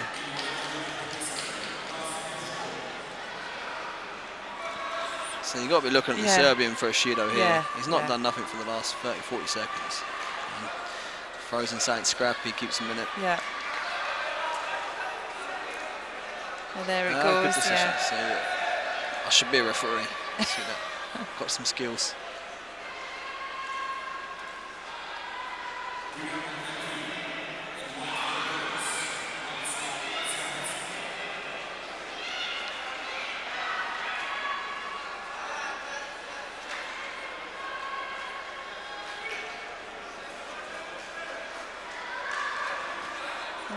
sure he wants to switch left. Yeah, exactly. He's something I mean about he's now starting to come out of his own structure. Yeah. Because he wants to try and score. Yeah. Just seemed to open up a little bit, that space, and with that space opening up, you saw the Swedish player just change his foot position, didn't you? Yeah. And like you said, now he's back where he wants to be. Now he's back where he wants to be. He has a good grip there. And now you can see. And now the Serbian's changing. Like you see now, he's coming under. Yeah. He's thinking about it now. He's gone back to that set position. Now we're back in here. Yeah. Just that initiating of the movement, that steady flow, it's opening them up. But you see, same thing there on that exchange. The Swedish boy went round left. That gives the Serbian the opportunity to Uchmar, Harai, and he's won the exchange. Here is where he wants to be. Let's see what Mandic does. Yeah, see Mandic now come round. Look, it's where he doesn't want to be because he's not used to being there. It's quite a challenging situation where you've got to make the decisions you want to make on your terms. Yes. But if you switch based on someone else's pressure, that's when you make mistakes and give yourself an opportunity to score on. Yeah.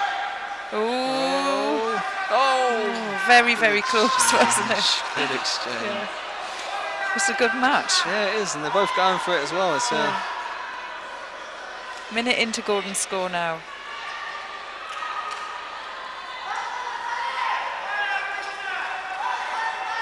You can see now we're in different avenues where they can make mistakes or where they can piece it. Oh, good exchange again.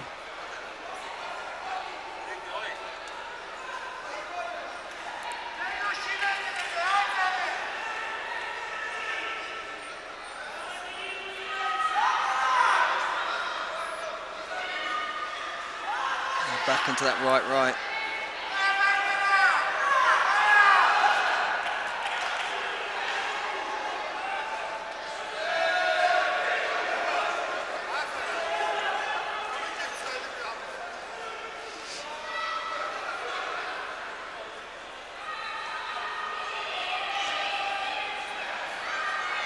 Good position there for the Swede.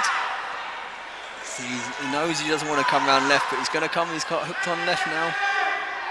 He's still kept his right stance though. It's okay. Oh! I'm not quite sure how he's getting the turn from that position because that's quite difficult to do. He must have some good agility. Is there anything you think they could do? Because it's quite equal standing, so as soon as one grips, the secondary gripper comes on. It's as if they're allowing each other to do that. Whether it's something that they can't help because of the length of the fight now. We're going into over 6 minutes. Yeah, I think that's what's happened. It's started to get to that point where they're getting tired, so their structure's starting to change, and they're starting to. Before they were answering the right questions, when the Swedish boy's trying to pull him through. Yeah. You know, if he pulls him through, he can start leading the exchange. But now with the tiredness, they're both just kind of walking into the exchange. Yeah. Which makes it very different. So once again, both put hands on at the same time. Yeah. That's better. And now he's going to be able to dominate. But you see now when you're tired, who's going to lead the exchange? It's gone back to 50-50 because no one wanted to lead because they were too tired. Oh, yeah. It's quite the time. Another good attempt now. I think this Mattsson's on, he's on the verge. He's on the edge. A wind up, he's going to have to do something. Put a line to this, he doesn't want to lose it on the Judo. That's another exchange. I got a feeling that's that. Yeah, I'd like to see one more. No, yes. One more. Come on. He's got an opportunity. Oh, he doesn't have to do that. Oh! Depends how they see that. Do they see it as a drop or do they see that as an attack? Oh. They're seeing that as a drop by the looks of it.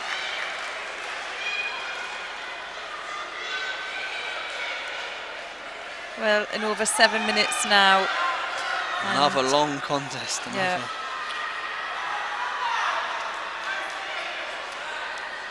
But with the new rules, where would we be? That would be going still. Would still be going. Yeah, with the new rules, you're right. That's a good spot. We'll be. We'll still be here till tomorrow.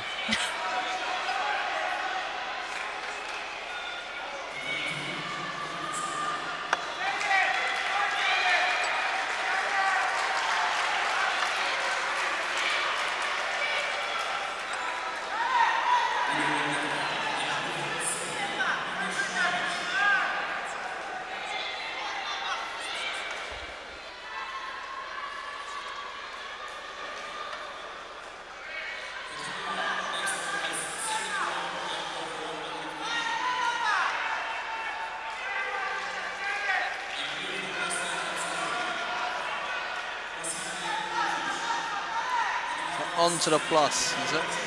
Yeah, plus 100s now. Do you want to pronounce that one, Colin? The Bosnian Herzegovin boy, Vasilija Vucevic. Vucevic. Close? Yeah. Good. I get hammered in the team for pronouncing people's names. I say it and everyone else on the team's like, that is not how you say that. I'm like, it sounds like that to me.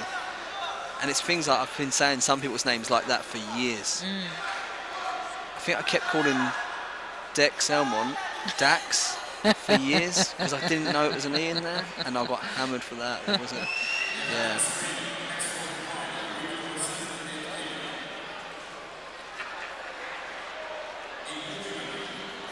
Well, Zarko Chulum from Serbia here. He's our #1 seed coming into this under-23 European Championships. And we're just having a look over some of his opponents who he's going to be facing throughout today. Harun Zadikovic from Bosnia-Herzegovina. He's #2 seed. And closely followed... Oh, I'm going to struggle with this one. Ladzislo. I can't help you with that one, Chloe, sorry.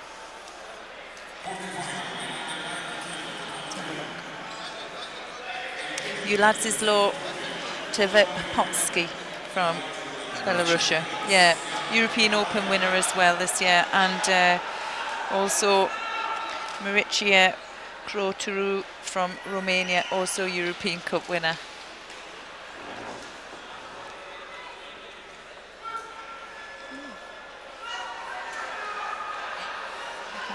I think we might change mats actually now for a little while. I think we'll go through over to mat 2, and we're going to follow the quarter-final in the men's under 90 kilograms category.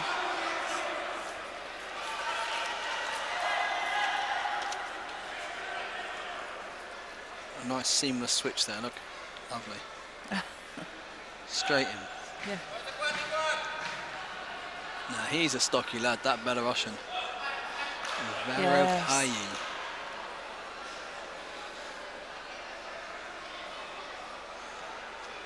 I always like watching the Georgians. They're nice. They have such a. It looks lethargic, like it looks almost lazy, but it's not their style of like. They're so calm, so relaxed, and they don't ever seem nervous. They don't ever seem like any fear or anything like that. They just kind of walk. They can walk into exchanges and they're great to it's watch. like they're born to do it. I know what you mean. It's exactly like that. It's so kind of. I used to love a Georgian many years ago. Tiskalari, that's the right pronunciation. He was 81s, and he wasn't one of the top boys, but he was exciting to watch, and he would be winning a match by 3 Wazaris or 2 Wazaris. Sorry, Wazari and 3 Yukos. Still go back for then. the. They still go each exchange. Each exchange would go big. He'd go big. I used to love watching him. He lost sometimes doing it, but he was great to watch. Great to watch.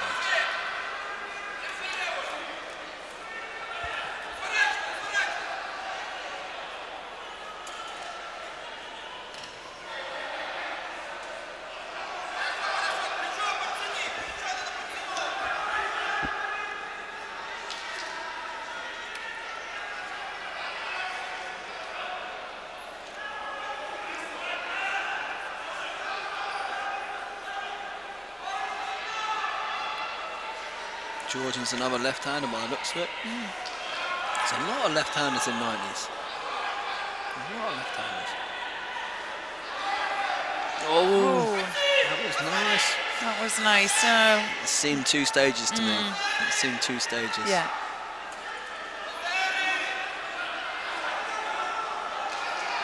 Getting outworked here.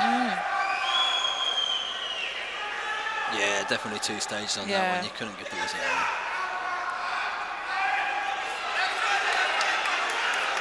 He's going to have to up his intensity here now, the Georgian lad.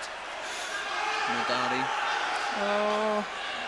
He's looked for that a couple of times, try and get the score off a bad attack. Well, dangerous now. He has 2 Shidos and, well, still over a minute and a half left of this quarter-final contest. Yeah, the free Judo rule has made it a bit more exciting. You can get a score up here, and you're still going to have to keep working and still like taking chances, because even if he scores now from here, gets a Wazari and gets the lead, he's still going to be under real pressure. So.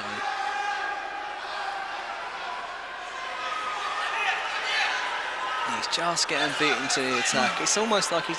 Oh, see, I'm not sure he's trying to be negative here. No, I felt like he actually looked for something there as well. A little bit of Ashiwaza, but... Yeah, I'm not sure on this. I wouldn't give a Shido here, but I think that's one thing that we've talked about that a little bit amongst our team, is that when people are trying to be positive, they're trying to build a grip, they're trying to go after things, but someone's got a good drop attack and they're beating you to the attack. Are you being negative? I'm not sure you are. I think you're... Yeah, they've left it. Yeah, good. Yeah, I'm not sure you're... You know, he's not trying to be negative here. He's looking to build a grip. He's looking to be positive.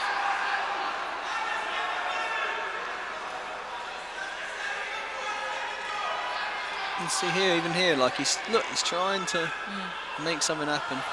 Yeah, and the difference is when you're looking for an opening and you're looking for the perfect timing for a scoring technique, it's different to putting an attack in or a field attack. And I think that's what the referees have to really, recognise. I think something that I think some referees do this very well. Some referees watch about where the fight's fought. So if the fight's fought in White's half of the mat quite a lot, it tends to indicate that White's stepping back a lot. Even if he's winning the exchanges and winning the attacks, he's walking away a lot, which means that Blue's being positive. And I think that's something that's an interesting thing, and some referees do it very well. They notice that there's the fight's always on one side.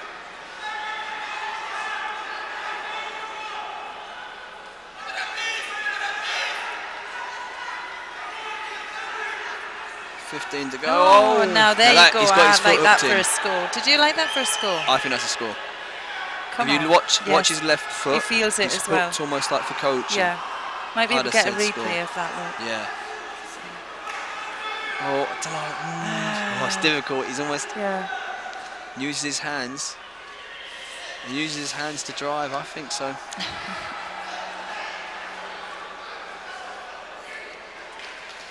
It's going to be a frustrating time to concede for the Belarusian. Have they given it? No. I guess they felt that his foot was just in that place and he just pushed. But I've seen him given. Yeah. It's very similar to the fouled lats when people bundle you backwards. Yes. And they're tending to give that a little bit at the moment. Oh.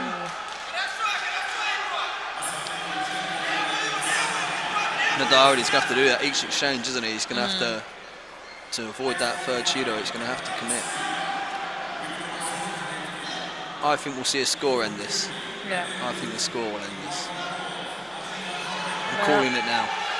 Yeah, another failed attack there by Varapia. What we need, what I do find from the Belarusian, and he's drawn his opponent towards him, and we. For the Georgian, he's wanting his opponent to get that reaction to come forward. Yeah, he definitely wants him to come and turn. And it's exchange for exchange at the moment. Yep.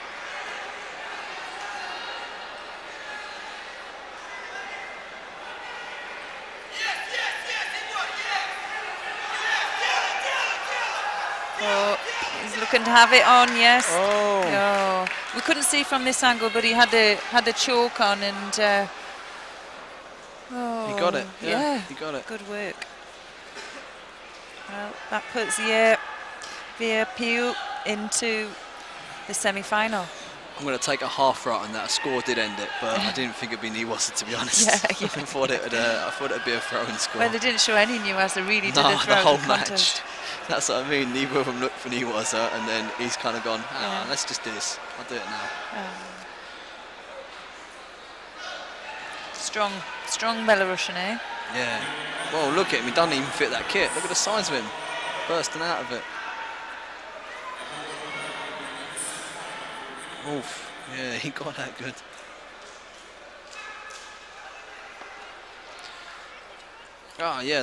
This will be a good match. Okay, we have, let's have a look. We have next quarter-final with Piotr Kucera from Poland.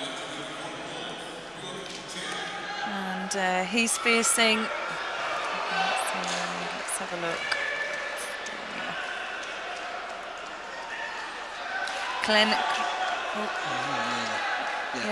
Glenn Christopher, Estonian names. Kaljuliad.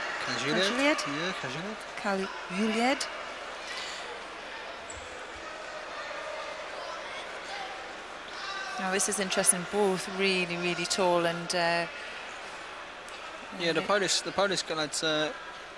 He's had a senior European medal before. Am I right on that, or is it? He'd had a really successful beginning of 2017, where he came out and won 2 European Opens. Yeah. I'm not sure. He might have. I'm not sure if he's the one that beat Kukoc for bronze. No, Kukulia. Is that the right pronunciation? The Serbian Kukulia in 2016. Oh, right. Was it him who beat him for bronze? I can't remember now if that's the right one. But I know it was a Polish guy that come through, and he was a young kid. And I remember him doing really well on the day. I think he actually arm locked Kukulia on the day. So.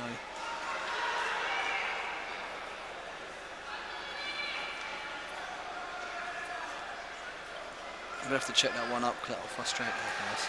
Oh, I'm going to have to check it.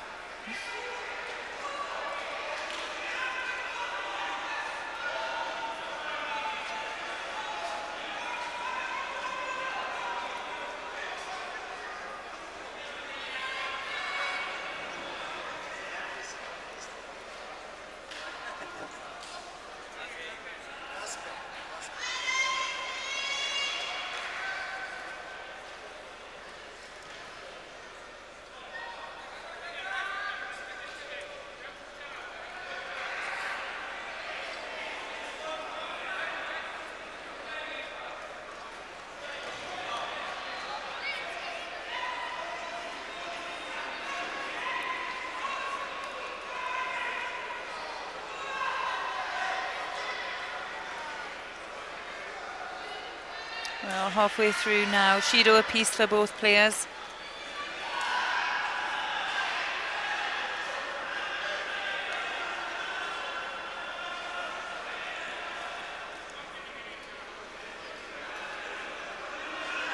Yeah, bronze medalist from World Junior Championships 2 years ago as well.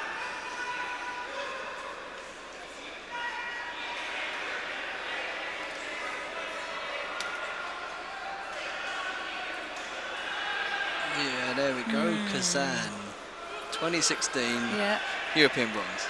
Good, my memory's still there. Yeah, good lad. Yeah, that's right. I'm pretty certain, if we look at his head-to-heads, he did beat Kukulia for bronze. What are we looking for? Kazan. Yeah, look at that. Oh, wow. See, my memory's still there. I'm getting old. He's had some fantastic wins, hasn't he? Yeah, he's a good lad. I think Nyman, was it Nyman that day as well? Did I just see that?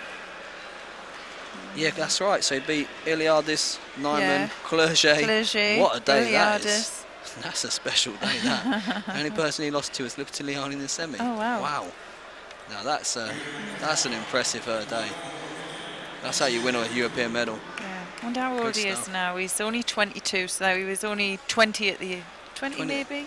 2021 must be at the time. God, good prospect. which means the Estonian is giving him a great match here. Big Maki Conway there trying to go for that.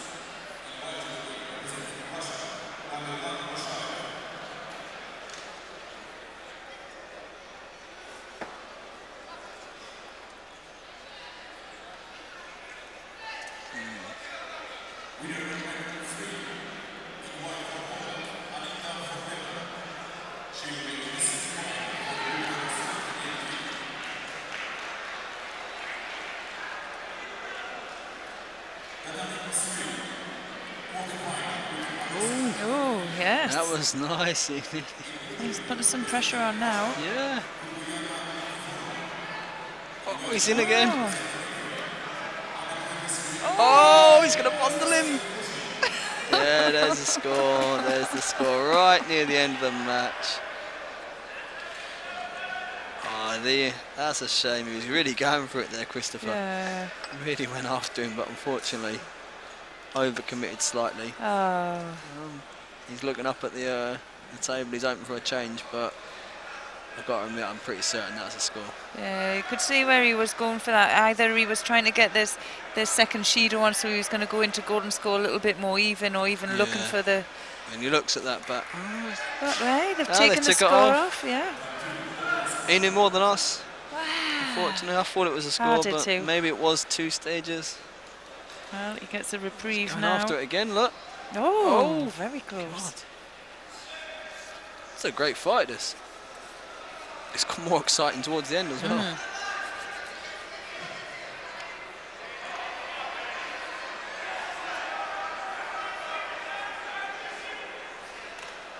Oh, he's gone again, look.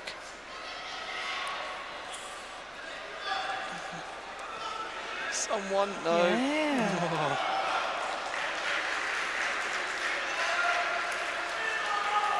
If he keeps up this intensity, he's going to really put Kazuda under pressure. Because he looks tired now.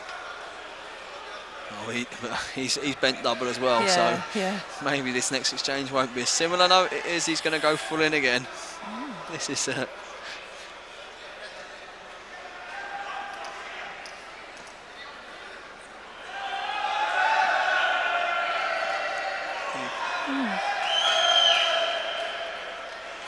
Is it 2 Shidos each? Yeah. Yeah, that's going to happen on foot. Is he bleeding now? Is he alright? Yeah, I think so. Oh, don't know. Referee giving him a hand up. Oh, yeah, he's bleeding.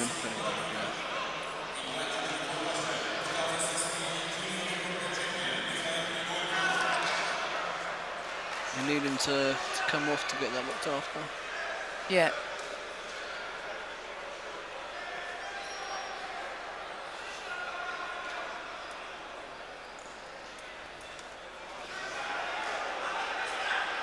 Let's get some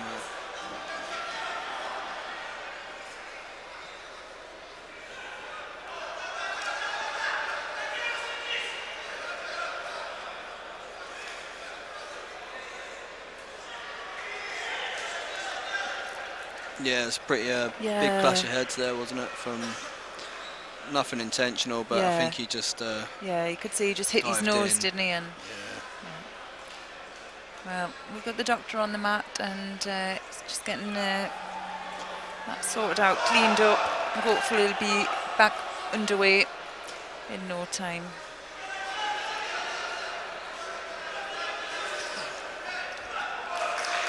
What's going to be interesting is if he comes back on with a bit of a recuperation. If he keeps that intensity again, it's going to be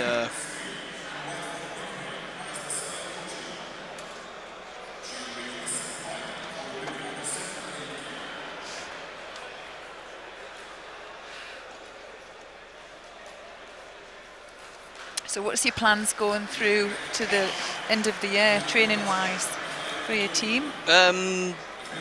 This is kind of our last major. It was the one we kind of targeted, so we got a lot of the guys coming through. We're going to have a bit of a strength block coming up. It's the right time of the year for it, so we've got a few things like that coming on, and we've got to do some decision making around. We've given the athletes a bit of an option about we're going to work as a team, so it's not going to be like we're going to have our own players almost, so to speak, but it's not going to really work like that. We're going to look after them in terms of keeping on top of the kind of paperwork stuff with certain athletes, but in terms of working with them day to day, it's hopefully going to work very well with three of us working together. So yeah, it looks like I say, we've got our programs laid out for next year, so there's some interesting stuff we're looking to do.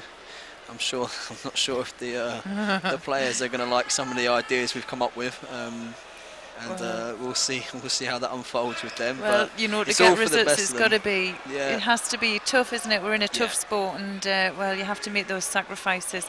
Do you have any winter camps coming up, or early January? Do you no, go it's early Jan we were looking at, so we've not really, you know, a few years we used to do, I think they've been doing Kendall the last kind of few years, but I think this year that we're going to try and like have a little bit of a break, because it's going to be a tough few years, I think, especially for the senior guys, so we're not really involved with them, but I think that's one of the reasons that was off the calendar, because qualifying's coming up, so that's going to be challenging, and we've got the same with a few of our guys who are going to need to do a bit, so, you know, we're not going to push them too hard to start with, because we're going to start the next year. It's going to be interesting. Yeah, we're just deciding whether we were going to change maps, and I think because we watched this fight and it was so close, I just think he's near, he's getting taped up, and when you see the taping on him, don't be alarmed. It's a really awkward place where he's been caught, and to keep that taping on, it has to go around the back of his. To prepare people, maybe we should mention that film where what's the guy in the film? I can't remember the film name. You know what I mean? Yeah. Oh, what's it called? Yeah. Oh gosh. Well, we can breathe, okay. You know, that's one of the. Yeah, that's the challenge. Silence of the Lambs. Silence of the Lambs. That's it. Yeah. So that, if you remember that film, be prepared for the guy coming up now. He definitely was an extra in it. No, this is the challenge. When you tape up, it's the breathing. Yeah. When it's near your nose and stuff, it's going to be. They've done a pretty good job though.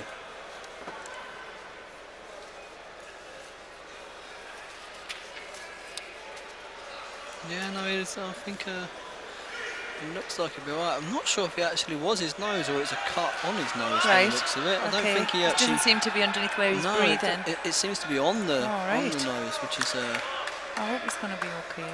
Yeah. Was it? Yeah, across the bridge almost. Yeah. So, take a deep breath. Yeah, well, you were saying about the support as well. He gets a big clap there from well, the doctor does. And here he is. He's back. Okay, let's go. So, 2 Judos each, 46 seconds in the golden score. Is he going to keep going with the same approach play like he did before?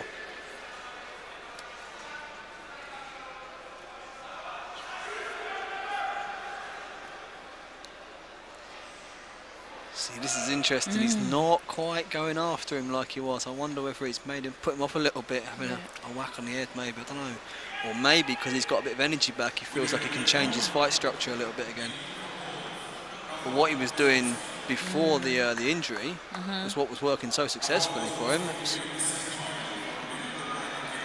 We have another pause here again. Is it blood? Is it? I don't know.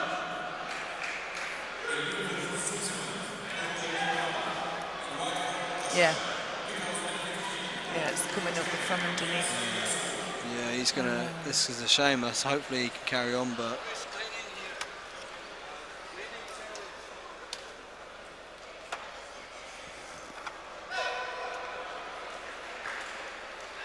I think there's a bit on the mat again. It's going to be a shame if it ends like this, because he was really pushing the Polish boy.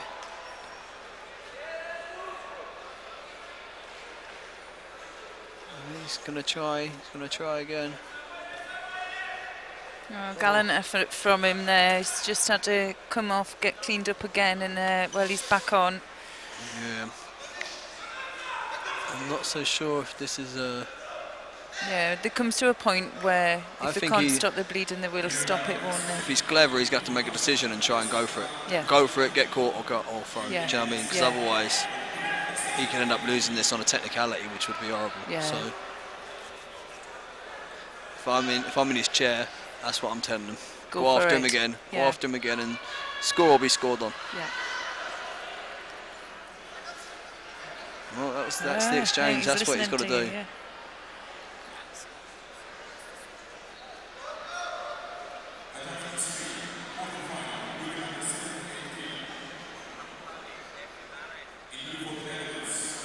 Stay in, stay in. Oh.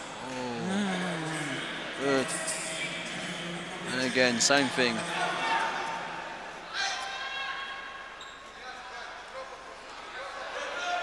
That's it. That's the exchange. That's it. Yeah, go on, go. Someone's getting it. Oh! Wow. He is. Wow. He's got some judo. This boy is good. Great to watch. See, that's what he done so well last time, and he needs to do the same. When he started to go to that towards the end of... going forward and putting that pressure on. I'm not sure why he's worried about stepping back. I think, look, there we go again, this is it. Well, Kuchera needs the space, doesn't he? That's what he wants. So tall, he needs that space to get in, and he's closing it down. He's in! Oh! Oh!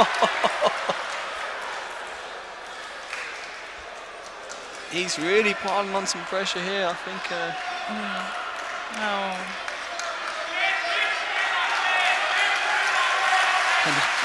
Now the crowd's behind him because he's had a blood stop. He's been a bit injured. Oh no!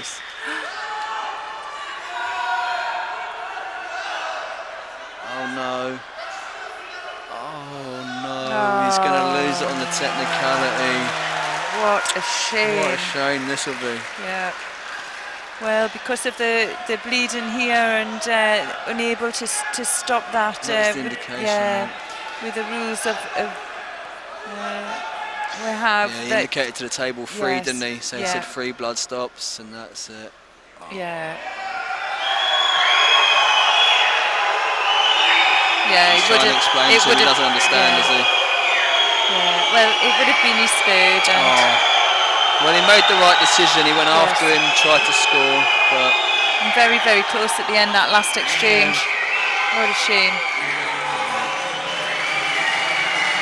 Quarter-final, so he's going to have to get patched up. Yeah. Get patched up and try and get back into this. It's not the end of the road for him. No, we have to do some work with him back there to make sure that gets cleaned up and that when he comes back out, he can hopefully go on and deliver a medal, because that was a fantastic match and he really delivered there. Well, we'll definitely follow him later on. Did we miss the Russian boy Gonagov's match there on the other mat? Maybe we might have done, actually. Shame. So our next, oh yes. Oh, there's only a minute gone. We'll stay on this mat too. We're going to follow Aaron Farah from Austria. He's facing Danilo Pantic from Montenegro in blue. Farah in white and Pantic in blue.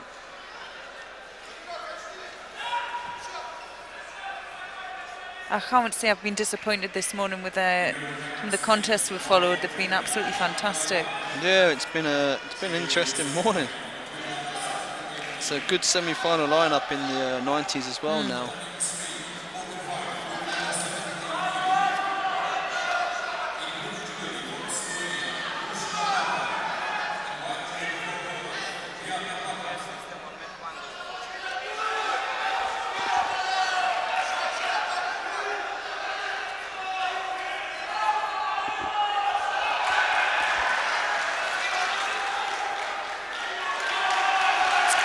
I wasn't following Mat 2 earlier on, but I know that Pantic had a really good win in his first contest, so obviously the crowd are going to be behind him here. Yeah. Yeah, they're a good crowd. They're a good crowd. They're making a lot of noise for the stadium, so...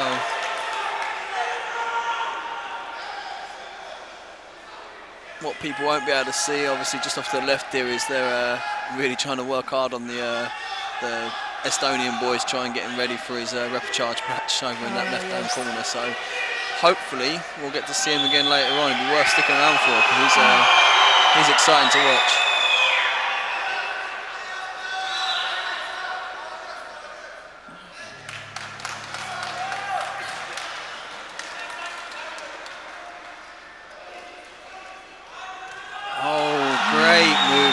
to that, but he's in trouble. No, he got away. Excellent movement into the sumigaishi there for 100 kilos. He moved well. Moved well. Farah strong on that grip and exchange, but Pantic able to get a little bit more movement.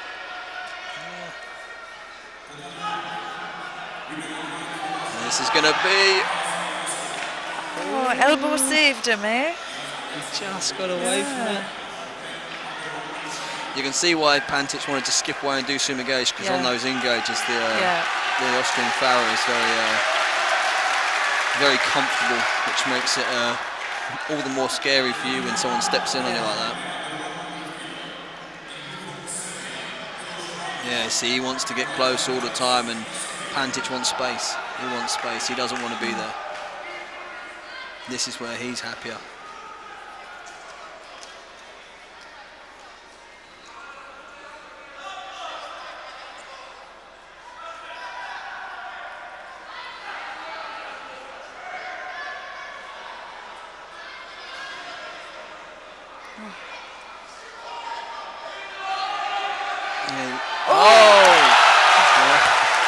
Nice. This makes an interesting contest, because Farah's going to try and get close, Pantic's going to try and keep space and then open up with things like that. There you go, look, he's going to try and get close again.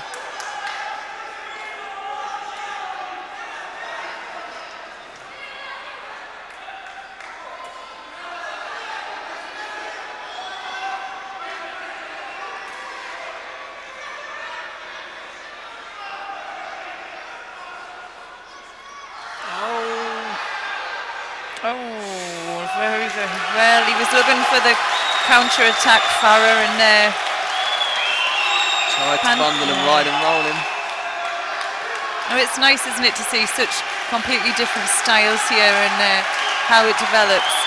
Farah just wanting to pull his opponent in tight and close and not give him the space and kind of clinch up, and he just seems that little bit more powerful. But with Pantic's movement and ability to create space, he's allowing himself to get into these great attacking positions. Well, just under a minute left.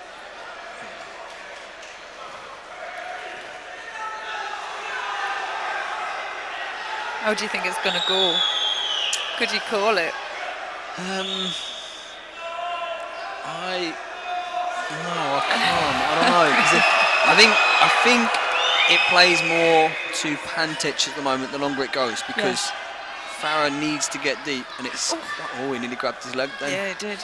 He thought about it. Yep.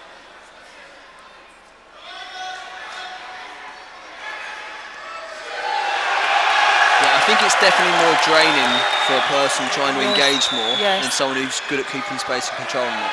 And I think that kind of means that the longer the contest goes, it plays more to Pantic's style. But see, now he doesn't want to engage or go to sumigaishi. Farah's looking to me as well a little bit frustrated, you know, just in his body position. Yeah, see, Farah being the number 2 seed, maybe he feels like he should have had this match already. Maybe that's playing on his mind.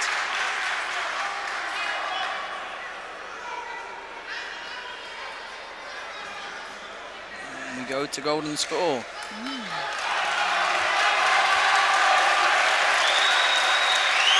Straight in. Now he's engaged again. Oh! Wow. Wow. That was very good. The crowd didn't like that. They may not like it, but it was a wonderful bit of judo.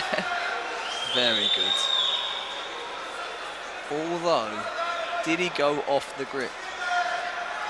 Did he go off the grip? No. Oh, can we get a replay? That's the only thing in my head. Did he go off the grip? I reckon that's what they're thinking.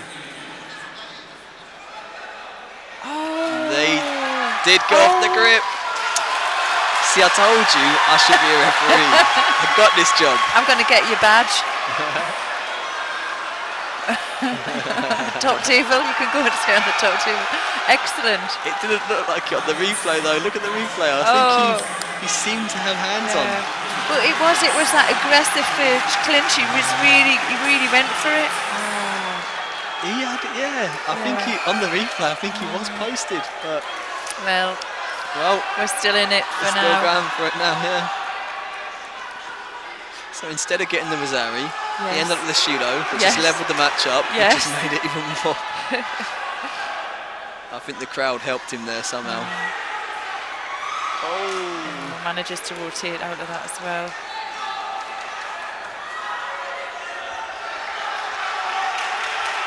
I'm going to have to see it now from Pantic. He's going to have to come back into this. I thought it would suit him, this style, but it seems like he's getting tired and Farah's getting close more and more. And I think that's, see, look, Farah is tired, he is. And then he's still getting close, and that's the thing, he doesn't want to be here. He's in trouble, It needs the next exchange, definitely,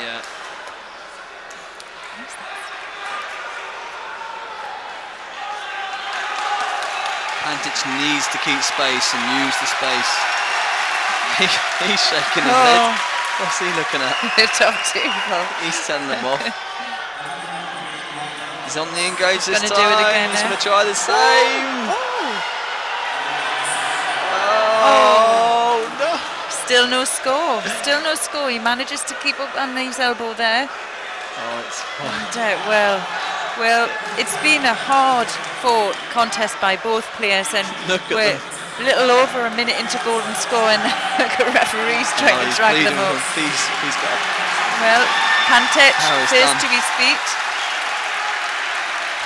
He's in. Jimmy. Come on, lads. Come on, then. Just engage, boys. See who's got it in them. It's all mentality. He's gone.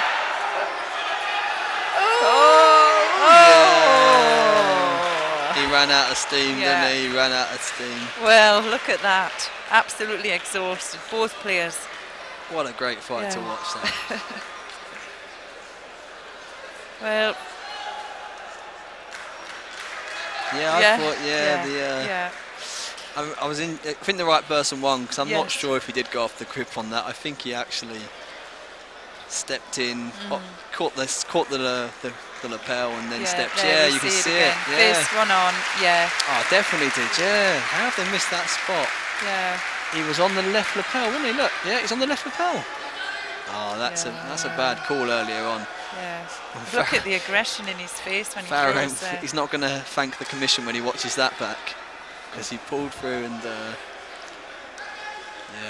although this meant we got a great couple of minutes of action afterwards, so I'm not complaining too much, but the right winner. Well, we've got some great exchanges for the show reel later on as well. But what a great fight, and the home crowd can't be disappointed, can they? No. We'll see him later on as well in the repechage. Yeah, he'll be back for that.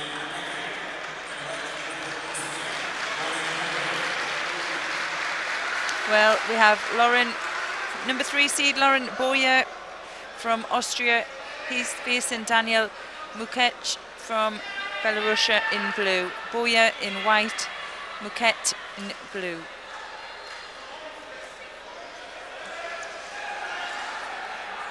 Nice first attack there to get the score. It looks like he scored it, Rosari.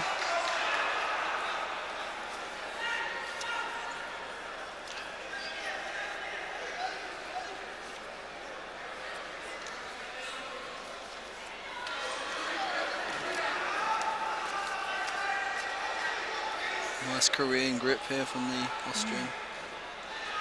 And deep.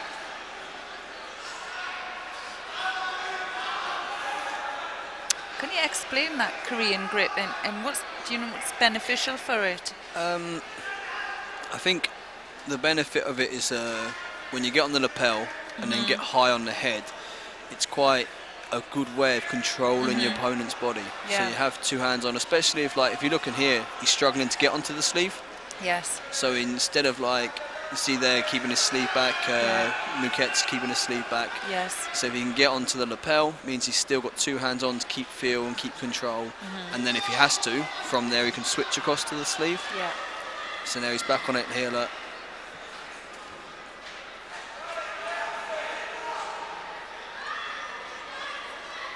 I think it's also a good way of like stopping the rotation. So if you can control both shoulders, you can control the rotation of your opponent, and it's kind of fairly safe. Fairly safe when you're trying to build into an exchange.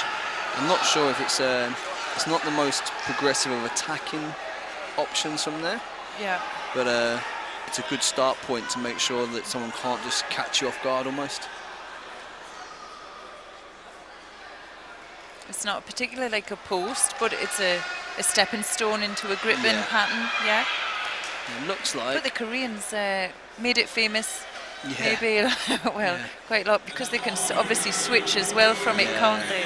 And now they have because a lot of them have the choice from there, so they can post and then switch across, and it gives them a lot of options. It looks like they took the Rosario from early on, so this is a level match again.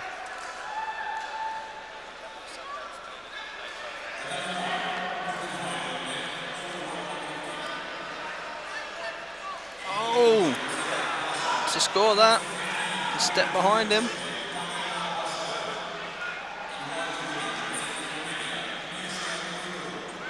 Good transition as well. Yep.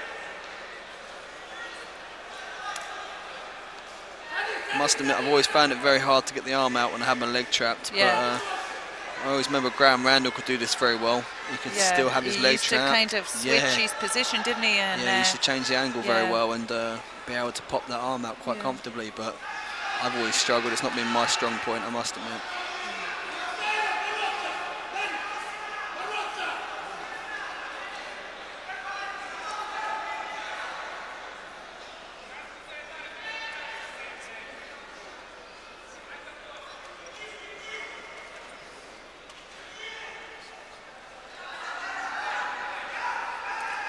Oh, again. Very nice. Well, very similar to the first exchange, that wasn't it? Yeah. Once again, the Muquette managed to keep off that.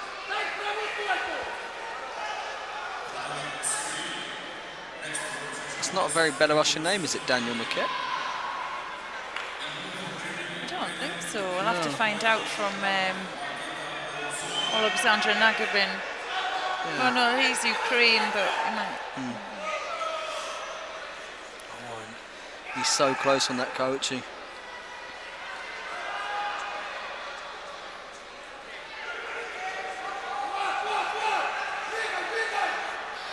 Look at the scoreboard from the Belarusian. Just fight the exchange, mate.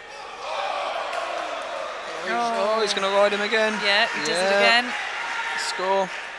Now this time is he... It's Rosario for me, I don't know.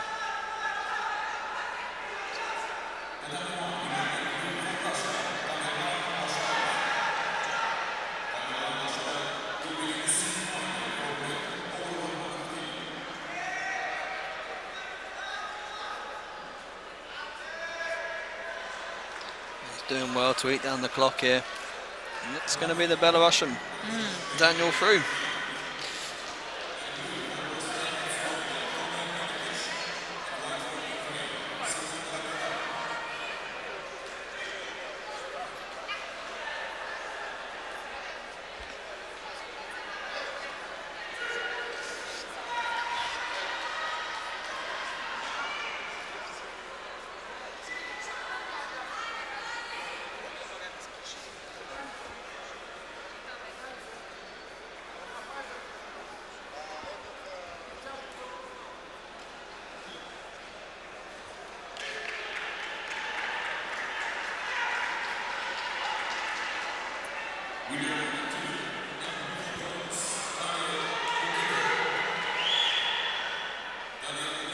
It's a good win for the for Daniel Muquette. Muquette or Muquette, I don't know which way that pronounces. Well, now we're going to move through onto the quarter-final in the plus 100 kilograms. It was Haran Sedrikovic from Bosnia-Herzegovina. Kuzmanovic, yeah. Hey, getting good at that. See, I think. From Serbia. So let's see. This is the first time we've got an opportunity to see the plus 100s. I don't know, did you get to see any action from Morocco yesterday? Yeah, I saw a bunch of it. Yeah. I thought Teddy was exceptional. Yeah. I think it was nice. There's a lot of people that kind of almost waiting to see him lose. And I don't really think that's not what I'm after. I think I always want to see him win now because he's deserved that he works hard. Yeah. And I think he proved yesterday that not only is he a great winner, but he's also a great judo player, a great athlete in terms of some of the judo he produced yesterday was exceptional. Yeah. Like he didn't look like a 138, 148 was it he weighed in guy moving around on the mat. He looked like could have been 90s, 81s. He moved, he's twitching, he was doing some wonderful. I think he really put on a demonstration yesterday, and I think it was great that he kind of to prove to people, actually, I am a great judo player, not just a big guy who's in an easy weight category, which is what some people have made the accusations of, and it's not true. It's not true at all. You could see it yesterday. You know, he fought the final with Nikiforov. Like Nikiforov's got some wonderful judo. Yeah. He's done some great stuff on him. He didn't just put his hands over, dominate, and just try and Shido him up. He looked to throw him. He looked to score. Quite an open fight, wasn't it? Yeah, and he went after him, and I think he really laid down a really huge kind of message yesterday. And I mean that was great for him. So I was quite pleased for him. I was quite pleased that he kind of stamped that down because he gets a lot of critics and he doesn't deserve it at all. It's stupid. I think almost. As well, we always think the pressure at the top when you're a champion to stay champion. Yeah. That pressure is immense, and the pressure he's carried over the last 10 years is it's outstanding. Really, how he's still here. I mean, definitely didn't need to still be here, but he's still here. You know, producing the opportunities and well, really growing the sport as well. Yeah, I think he's a great ambassador for our sport in terms of we talk about other sports and their champions and what they've achieved, and actually in terms of these other sports that, like, if you compare it, what he's done is special. You know, you talk about some of the athletes in boxing, and you talk about Mayweather, and you go, oh, he's done all this. Go, yeah, that's not bad. But if you compare it to what he's done, Teddy's far and above that. But because of the advertisement, because boxing's got more promotional stuff, it seems like Mayweather's a better champion than he is. I'm not sure. I mean, I know it's very different. You can't make comparisons, to be fair.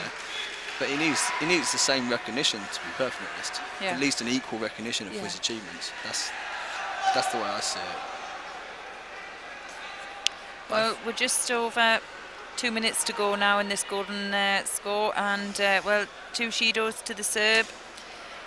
And yeah, he's struggling to make an impact, and I must admit, it looks like the Bosnians are playing that Shido game a little bit.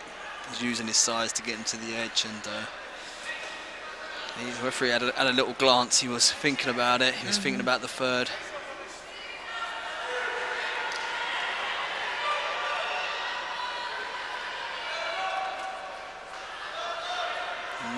He's had another one. He's giving him the long stare there, as if to say, mate, you need to do something or you're in trouble. I'm not sure you can count that as an attack, though. No. He's giving him another long stare. You know he's after it. He's looking at him. Come on, mate.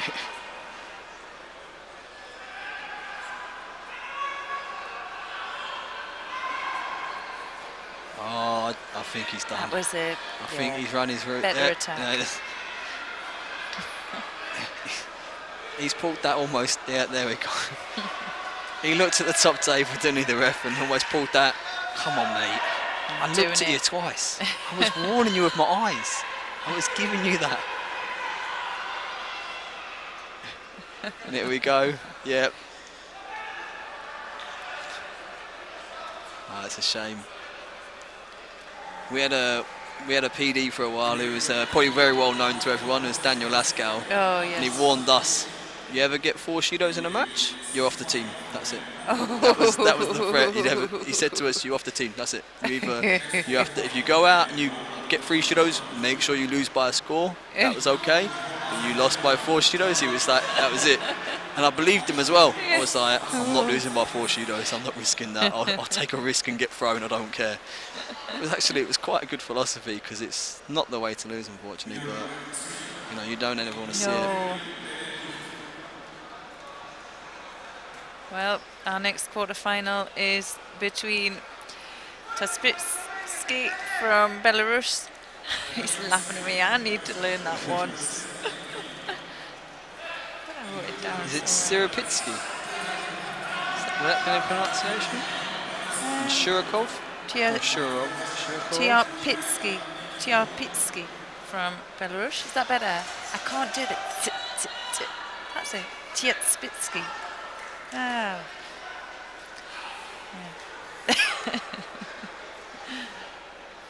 There's a mum or dad at home shouting at you right now. I know. They're not happy. I know. They're shouting at the computer going. But you know, when I used to compete, from being a kid and being abroad, you know, my surname was pronounced different every country I went to, and I just kind of accepted that. Yeah. I was commonly Owatas in France. Owatas, Colin Owatas. And then when I corrected them as well, they argued with me. It's like, no, that's my name. Oates. They're like, no, Owatas. I'm like, no, that's not. Owatas sounds quite. Yeah, it sounds fancy, though. Yeah, quite fancy. But then my dad had an argument with some table official one time in a smaller French tournament, and the woman was honestly disagreeing with him how it was pronounced. It's like, I'm pretty certain I know how to pronounce my name. So yeah. There's not a lot happening in the first minute 15 here. No.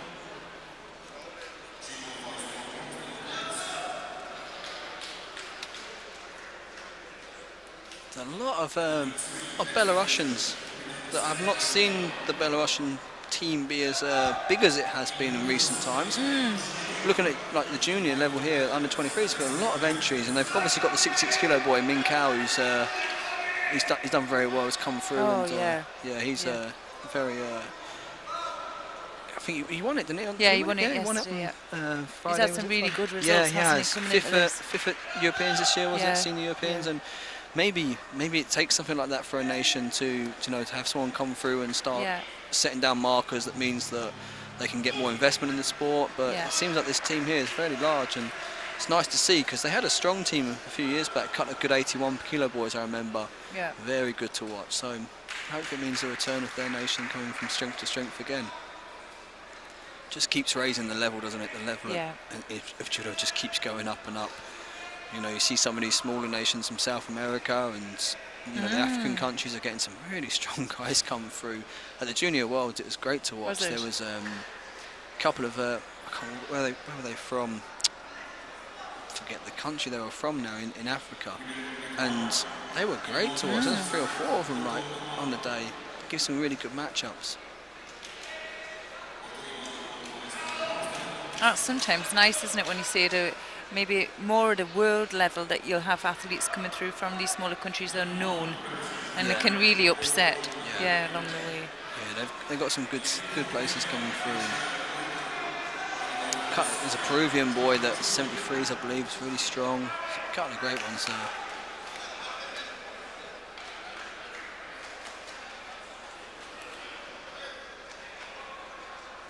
Oh! Wow, was that? Now that was a bit of judo. Yeah. That's what we want to see. That was great. Great reaction off that. Well, he had him on the skip, didn't he? And managed to get the 1 foot on. Nice foot sweep, that. Maybe we'll get a replay of that as well. You don't see that often from heavyweights. They've got some good feel sometimes like that.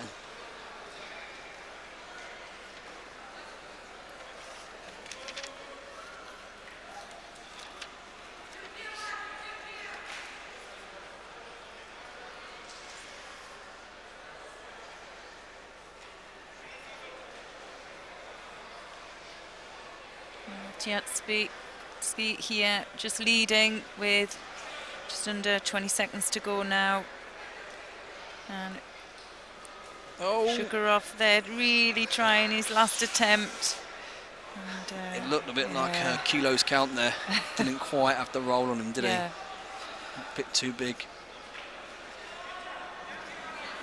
Yeah. To be honest, great bit of judo to win the match. Fully deserved because of that.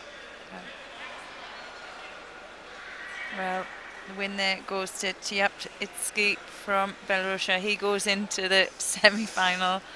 And he's certainly giving you some practice on that name. Yep. He'll be up again for the semi. It's always the same. The hardest names always make it through to the final. Yeah, Dave went out first fight. That's always the same, isn't it? Like the easy one. Here we go. Oh, yeah. Usha. Kurioshibai caught the back leg there, didn't he?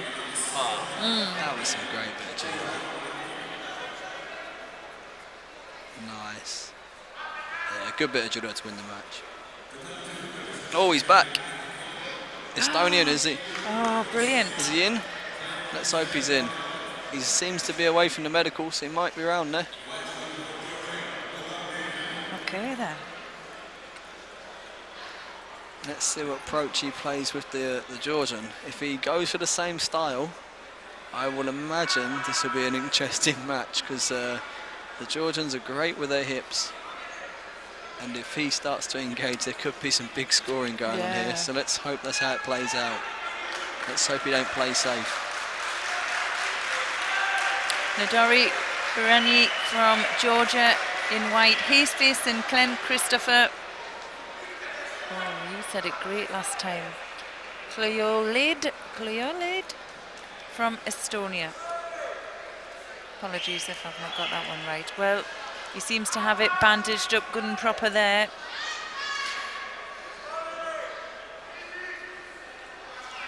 Let's hope his nose does not open up and he can keep going for this match.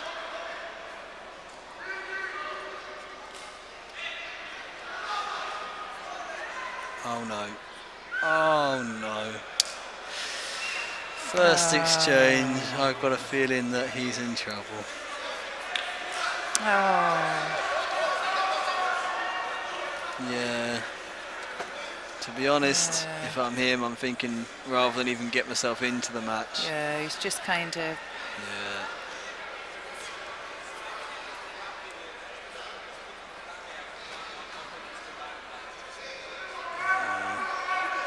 Oh, it's a shame, he's frustrated. Yeah, very frustrated. I don't blame him. I think they've done the best job they can, and well, he took a hit to the nose in his earlier fight. Yeah, and well, they had a short turnaround, to be fair. They tried the best medical team over there. They worked with him for about 30 minutes, 20 minutes to try and get it sorted, but it's going to be the end of this day. What a shame. That's an unfortunate way to go out, really. Yeah, 2 technical losses, and to be honest, he was in that match, that quarter-final match. Yeah. He was well and truly in it. Yeah, he really did show some fantastic judo in the first fight, didn't he, against the Pole? And well, what a shame. That is a shame for him. Well, I don't suppose the Georgian will complain. He'll move on to the bronze medal match, and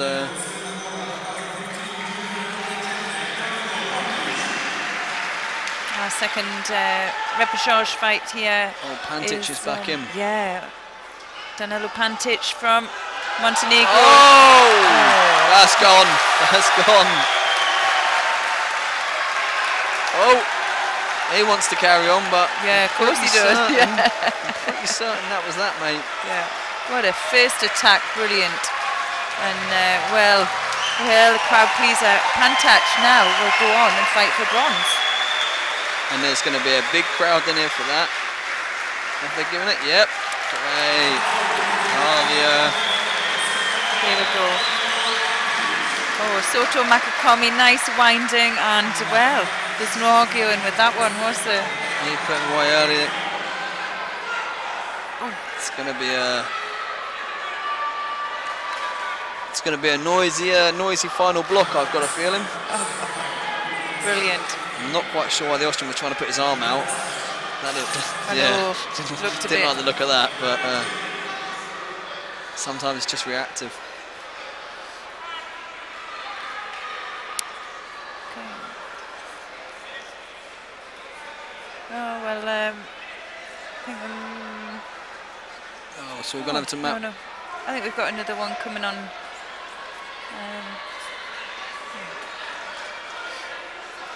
There's maybe a little bit of a break, so we're going to go on to map 1 and have a look, I think. Yes, well, we'll just coming in here into golden score, and it's well, this is a close one. 2 Judos apiece. Yeah.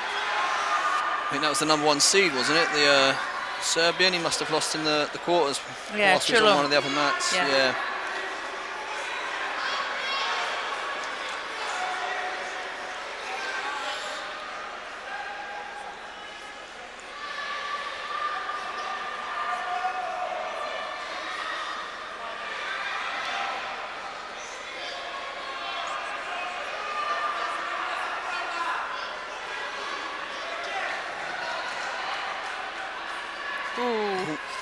Getting told to sit down, mate. Yeah. He was nearly off. Thought about sending him off. He was close.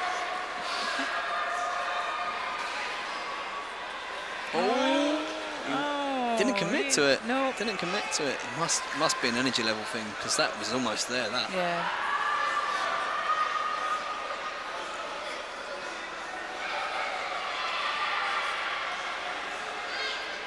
Not going for it, he's now left himself in trouble, because I'm not sure if that's an attack.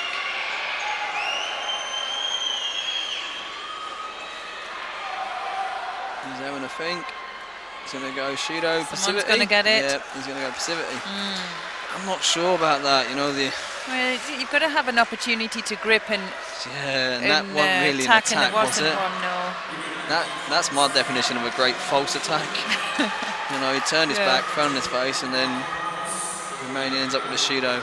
Yeah, Zorko Chulum from Serbia. He wins that one, and we'll see him later fight for bronze. Well, we're moving through now. And semi-final under 90 kilograms. This boy's looked on it all day. He was probably the pick, especially after taking out Becker second round. Or first round, was it second round? Yeah, second round.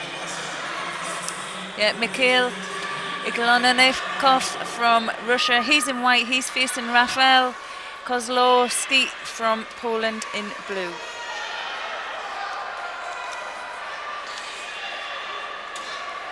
Well, he beat #1 seed in his second round contest. That's right.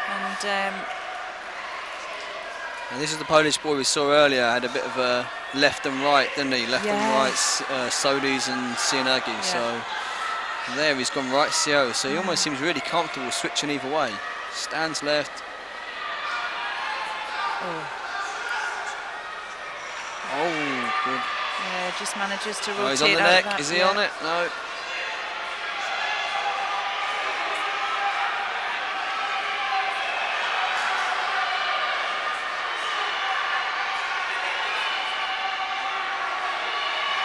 Well, he's definitely was working through for something there, wasn't he? A bit frustrated, he didn't get the time he needed.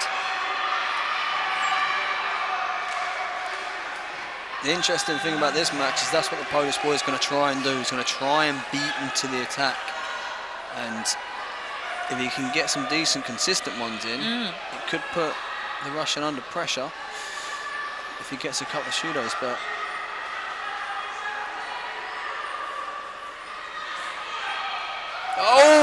lovely bit. This is a good semi-final.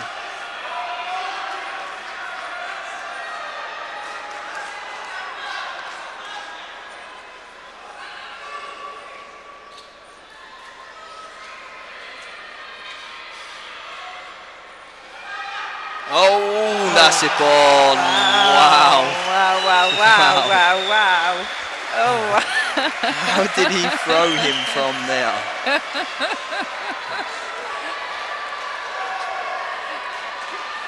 Yeah, what an amazing throw. Well, at still only 21. Yeah, he's absolutely destroyed the field, hasn't he? Yeah, he's a talent, him. Watch where he gets him from.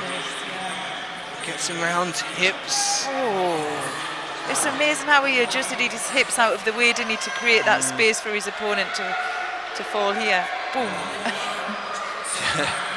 that was a bit of judo, that. Yeah.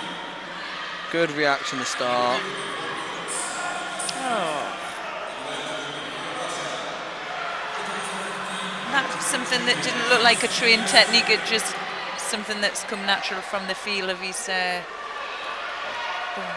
Yeah, it's almost the we talk about it like in almost automotive.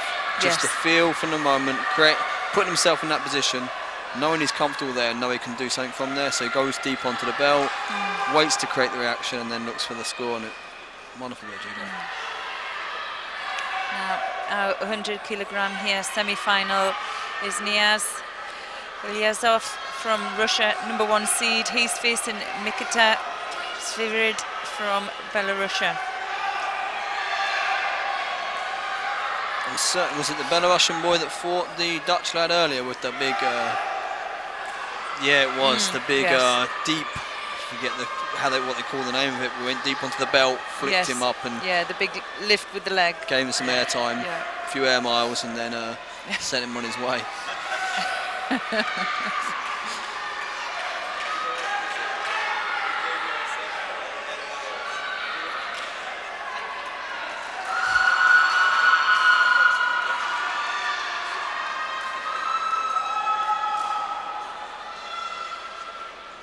And that looks a little bit like the Russians trying to post to stop him getting deep.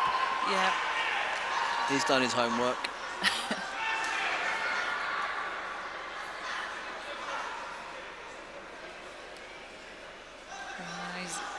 Russian looks like he's wants to get over the back, and he's so tall, isn't he? He's got great posture as well. I remember the Russian now. It was one of beat Frey, wasn't it, first round? Yes. Uchimata quite a lot, but almost from a Korean grip, wasn't it? He wasn't on the sleeve as much. And it looks like he's looking to try and do similar here.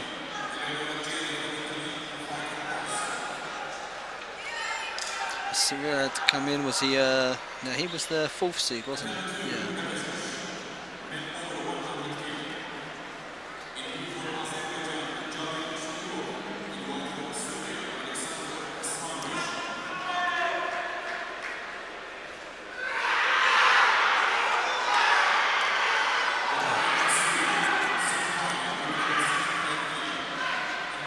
Well, we can't believe that.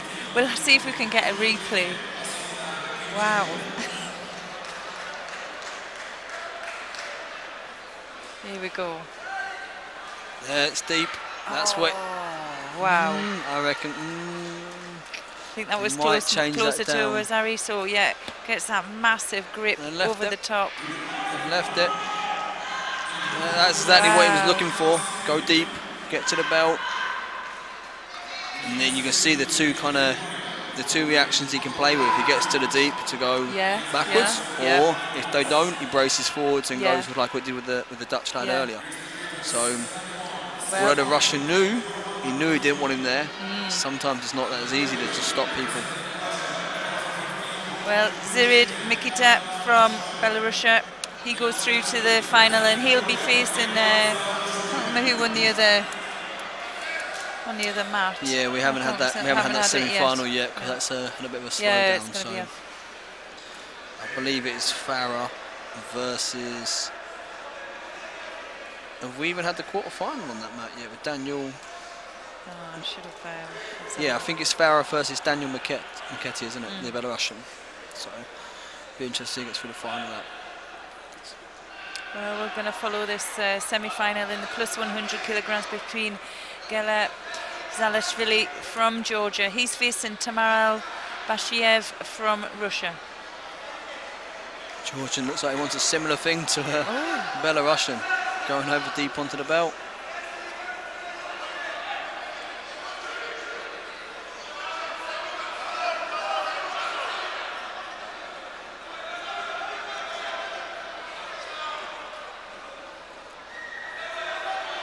Yeah, starting with the Korean grip, and then it looks like he wants to throw that arm.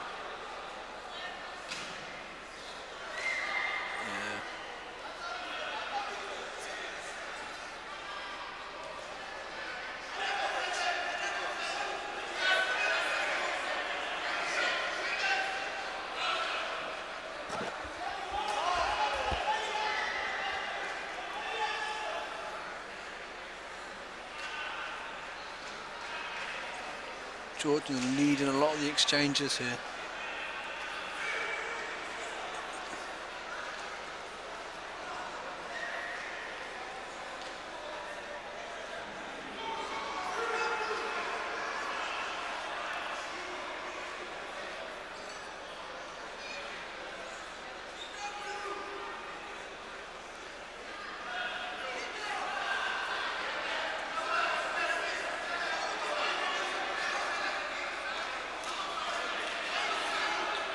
Well, Judo a piece now. Bashiev. Well, take going to Judo take off. that one off then. I thought he got a good turn on it. I thought he got good rotation. So yeah, it was maybe a bit of a harsh one. But to be perfectly honest, he looks fairly negative in the exchanges because he's allowing the Georgian to dominate deep and come over. Georgian's on the belt. He's going to have to go. He's tried to. Thought about the strangle there. Oh! Wow, he's a Guruma for 10, eh? That was some judo. He ain't happy though, look. He's still holding. There's the example I'm talking about. He was making sure. Yeah. But that was definitely 10, mate. Yeah. You could have got up and walked off straight away there. Yeah, he's got a great low centre of gravity. Yeah. Oh, great rotation. Yeah, stay there just in case. Well, there's Bashiev. He'll go through now into the final. We're going to join Mat 2, I think, is this now, with semi-final in 90s.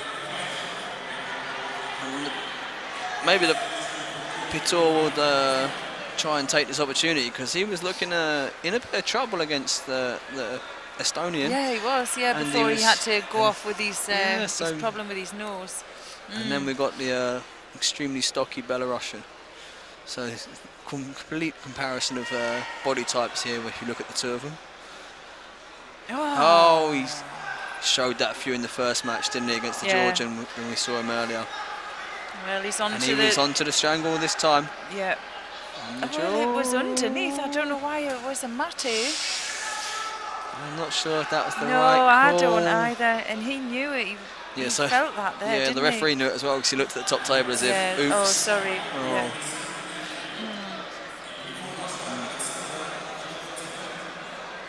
Yeah, it's sometimes difficult for the referees because the angle they get sometimes, it looks like it's on the jaw, but actually it's sliding down the side of the jaw and it's coming onto the neck and it's not quite there. But if he's in the wrong position, which I think he was there, you can't always see it. So you've got to be a bit sympathetic. They don't have all the cameras and all the eyes that everywhere. I think as well, you have to give just some point of opportunity for something to work. And Nuaza, Nuaza isn't instant, is it? No, I mean, on some occasions it might be, but it's something that's progressive and it's something that you work hard at. Yeah. And it's frustrating if you're a good Nuaza player and you know the opportunity's developing, but the referee hasn't read it right. Yeah. That's sometimes interesting. You see it a few times. People look up at the ref as in that was coming. I was on that, and then they couldn't read it. Yeah. It's very frustrating as a coach as well. In fact, it can be heartbreaking sometimes when you can see a player really progressing into something and it gets stopped a bit too early. Yeah. Okay.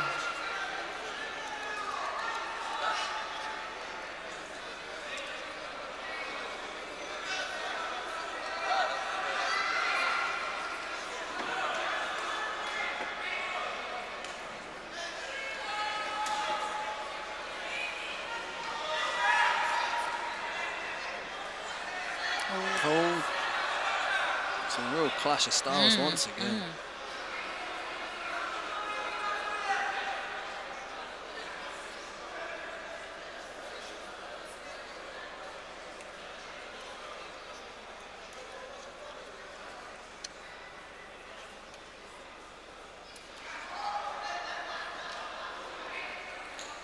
Yeah, our appeal for me is just looking that little bit sharper, a little bit more progressive. I'm not sure if we're seeing the best out of Kasura here today, like in that other match and here. I'm not sure if we're seeing the best version of him. Maybe maybe a bit of pressure because he's already been successful at a senior Europeans and he feels like an under-23s he should win. Maybe something not right in the training and build-up. I don't know, but it doesn't quite. Considering the victories he's had in the past, and I haven't watched him intently, I must admit. But you'd expect him to kind of almost look at that, to walk through these fights a little bit and be controlled and comfortable. But I guess sometimes the difficulty is when you become a bit more of a success and start to get some results. People look at you, they study your fight style, they understand what you're going to do, they neutralise it, and then you have to, sometimes when it's harder to try and come through that situation where suddenly there's 25 videos of you online that weren't there 2 years previously. So when people are sitting and coaches are clever, players are clever, they study, they analyse, they work stuff out, and they make it more challenging for you to deliver your best judo. Yeah, I'm just having a few little look at some stats on Vapeu as well, and he's still only 20, and there's quite a few of the medalists here competed in the Grand Prix in Tashkent just last month, and Vapeu actually picked up a bronze medal there as well. Okay, so it seems like maybe a few of the nations identified that as an event to use as preparation for this. Maybe that was maybe that was the target, to use Tashkent to build up in their periodisation to prepare for this event. If I remember rightly, Tashkent wasn't as heavily attended as some of the other Grand Prix. So maybe a good opportunity for younger players to get that exposure to senior level and prepare themselves for a championship. Yeah, he's also been in this this position before, silver medalist from last year, the under-23 Europeans. Okay, so this isn't unfamiliar territory for him. Oh, that was nice. That's a score. Continuous. Yeah. That change of tempo was what did it there, wasn't it? The Polish guy, his coach ain't happy. He's shaking his head. No. He didn't seem pleased with that. And then it's going to, good transition. And once again, staying on the transition, looking to end the contest as opposed to letting it come back up. There's only 20 seconds left, but he's still looking to finish. And yeah, like you were saying before, the Belarusian team has been awesome actually over the weekend. Yeah. Really strong. This guy looks handy. I mean, it's got to be in the final. Yeah. But good to think they're all training as well together. Yeah. Well.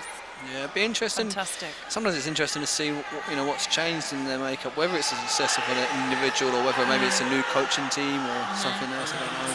But sometimes you just get a wave, don't you? A wave of really good players come through together, training together, and they feed off each other.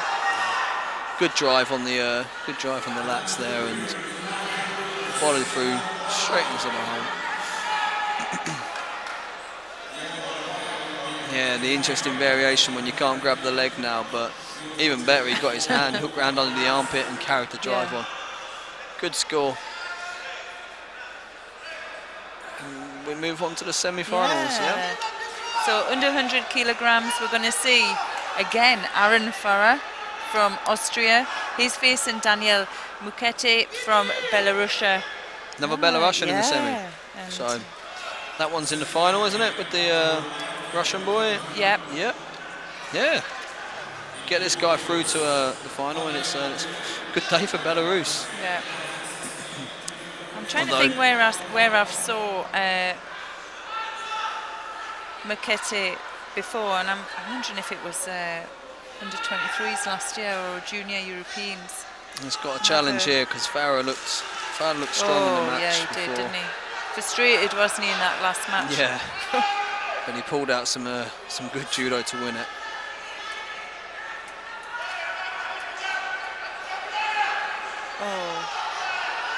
Yeah, junior Belarusian is a junior European bronze medalist from this year. Okay. Oh! Yeah, a nice counter that's a score. there. Ref, that's a score, mate. It's at least it was very easy. Yep. There's got to be a score on there. Oh, did he score it? Yeah, it was definitely a counter attack. Yeah. Have they given it? Yeah, they've given it. That was confusing for a moment there. I was thinking definite score on there.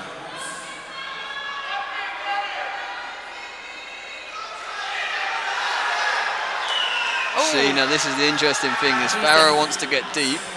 Actually, Daniel's quite comfortable there, and he's actually not that scared of the engage, so he's popping him over and using his strength against him. Well, it didn't suit him in his last contest, did he? That change of style. He struggled with the Montenegro player.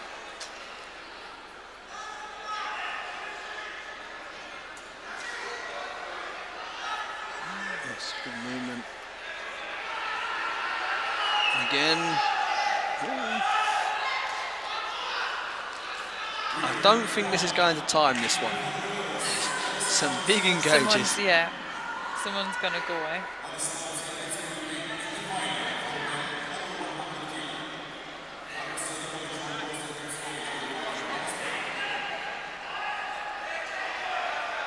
And he's going to try to get on the belt. Okay, he read it quite well. He's now on the belt the other side. Oh, and again, lovely counter again, yeah. What's going on? He's having another look, the ref. Get your jacket on. Yeah, I should get out there. Is he going for that one? No? Gonna leave that one alone as well? Oh, it'd be nice to see a replay of that, but well, we're just under a minute and a half left. Muketti managing to keep the score.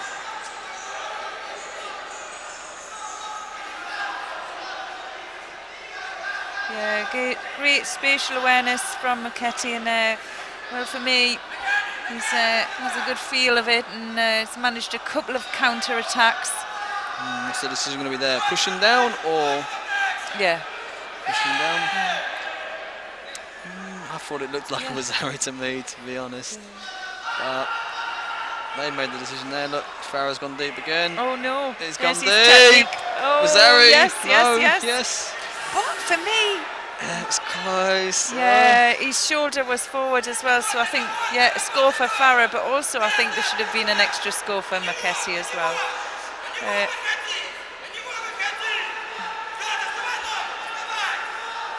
It's going to go for the Juji.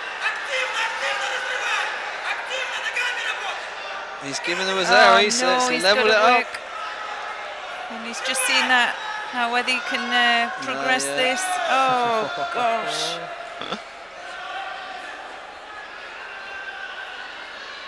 He's tired, the Austrian. Yeah. Just needs to get that leverage. The leg's nearly out. He's got 3 seconds. 2. Oh. And what a turnaround.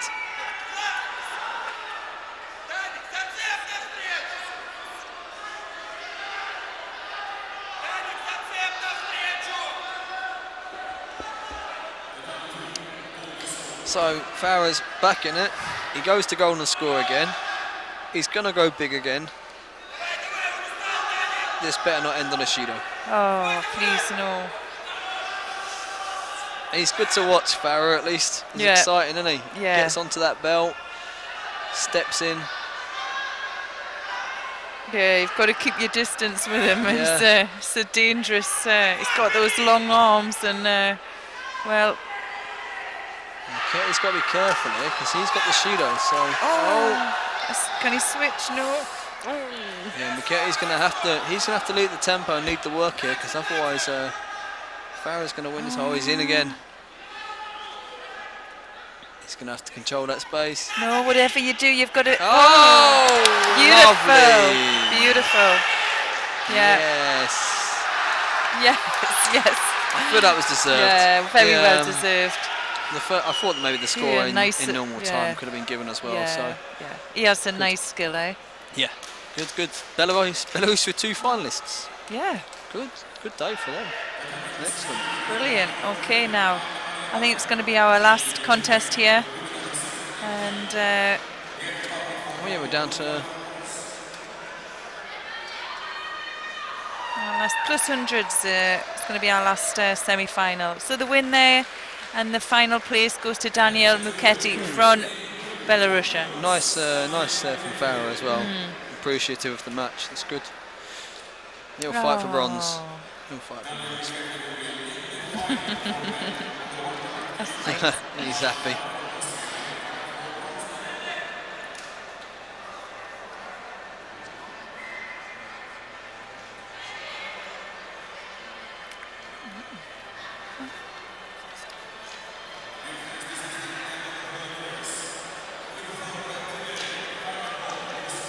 Oh.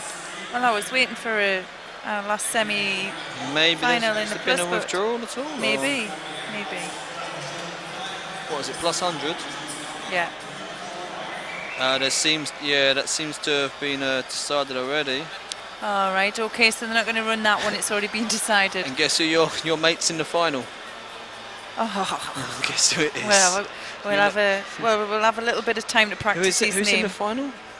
I'll tell you later. I'll tell you. We'll come back and we'll tell you later. So, well, we're going to have a break now, and final contests and the medal matches, we're going to be running them from 3 o'clock here. So take a break, and we'll see you a bit later on. So it's bye from me and Colin Oates for now, and we'll see you later. See you later. Bye. Thank you, bye.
welcome back.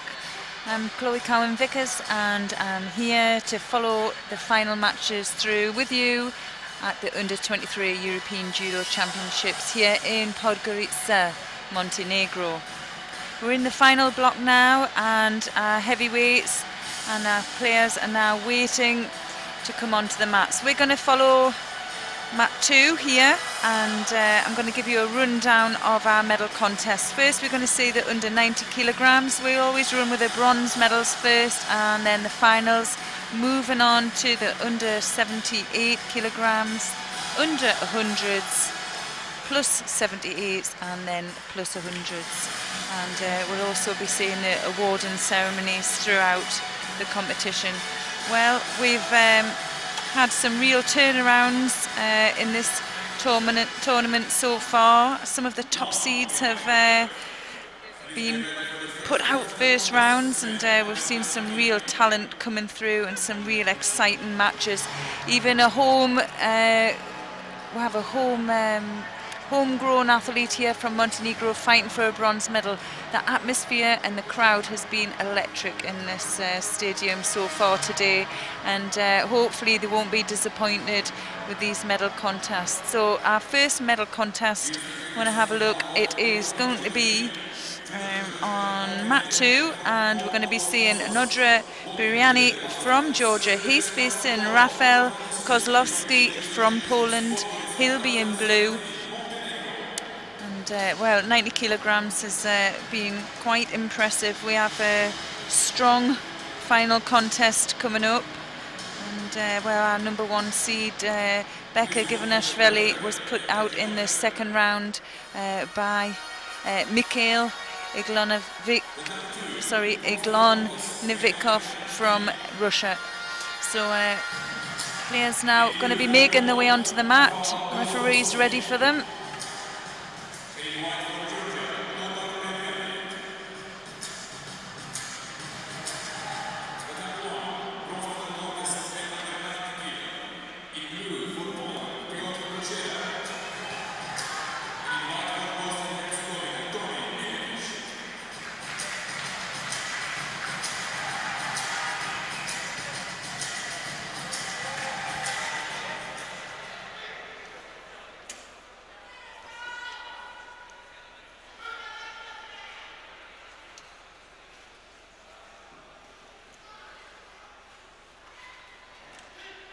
Well, interesting matchup here. We have had a look at Rafał Kozłowski earlier on, and well, he has a predominantly left-handed stance, and he can switch in left and also switch in to the right side with his sodi. And well, Biriani, we didn't get to see much of him in his repechage contest. That was against the Estonian player who took a bit of a bag hit to the nose, and well, couldn't get the bleeding of the nose stopped, so he actually defaulted on that fight.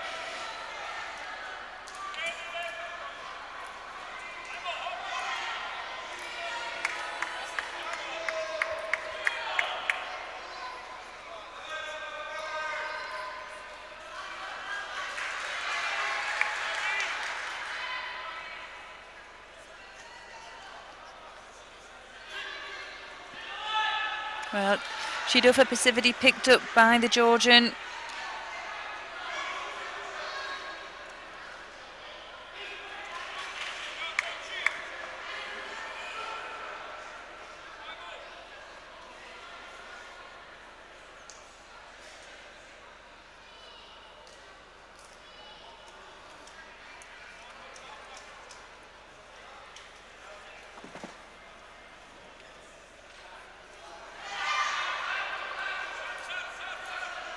Biriani there, hunting down, looking for an opening.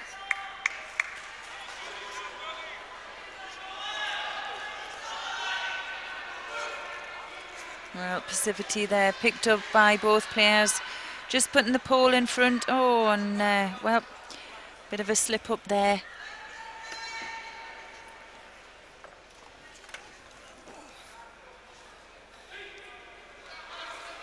And it's nice to be joined back by Colin Oates.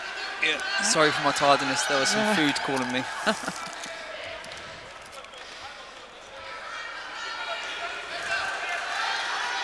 We're just joining halfway through. There we go. See, I come back and big scores start coming out. The Polish guy from earlier, the switch left right, drops here, drops early. Yeah, that's the one. He's just putting that little bit extra work in as well, and we can see well, two Judos sitting on Biryani's scoreboard, and again just got that bit of higher work rate at the moment. Yeah, he was struggled earlier, didn't he, the Georgian boy, with the same style with the guy dropping, because he seems to want to stand up and engage, and he's spending a lot of time having to counteract this kind of drop-in motion, so it's a bit of a challenge. That was nice, wasn't it?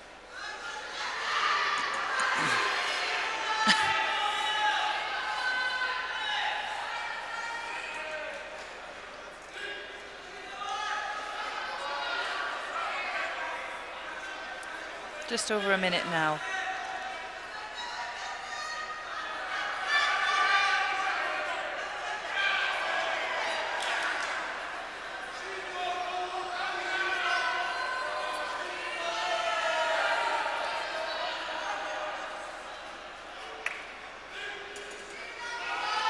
He doesn't need to do that, the Polish boy. He can keep dominating, really.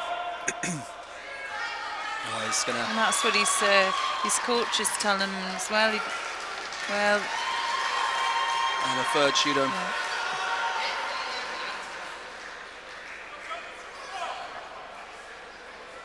Well, the first medal now of this under-23 European Judo Championships here in Podgorica, Montenegro, and the under 90 kilograms goes to bronze medal Rafael Pawlowski from Poland. Yeah, had a good day. Some good bits of judo all day. Only lost to Golagov, was it? Is that right? Yeah. And pretty certain he's standing out as the favourite at the moment. So.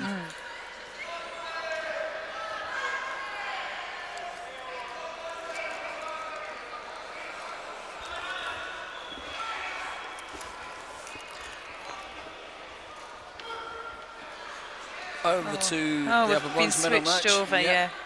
Oh, well, let's have a look. Oh, closing seconds then. So, Kuchera, he's just ahead by Awazari. Oh, and now the Bosnian's lost his coach as well. He looks like he's on the.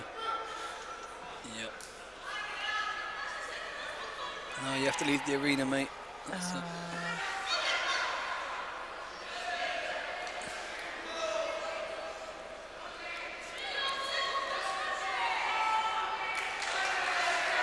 Interesting 9 seconds. Yeah, and it's something that we've. Stay in. Oh, he should have stayed. If he'd have stayed in, he might have had a chance. Yeah. Well, we were talking about Piotr Kuchera a little bit earlier on, saying he had maybe lost his spark in this tournament, and for whatever reason, maybe, you know, he might not have been one of his main contentions this year, or he might have had an illness, or his training wasn't, you know, geared towards it. But he still medalled, even if he wasn't on his best. And that's when the big players, they medal when they're not fighting their best. So,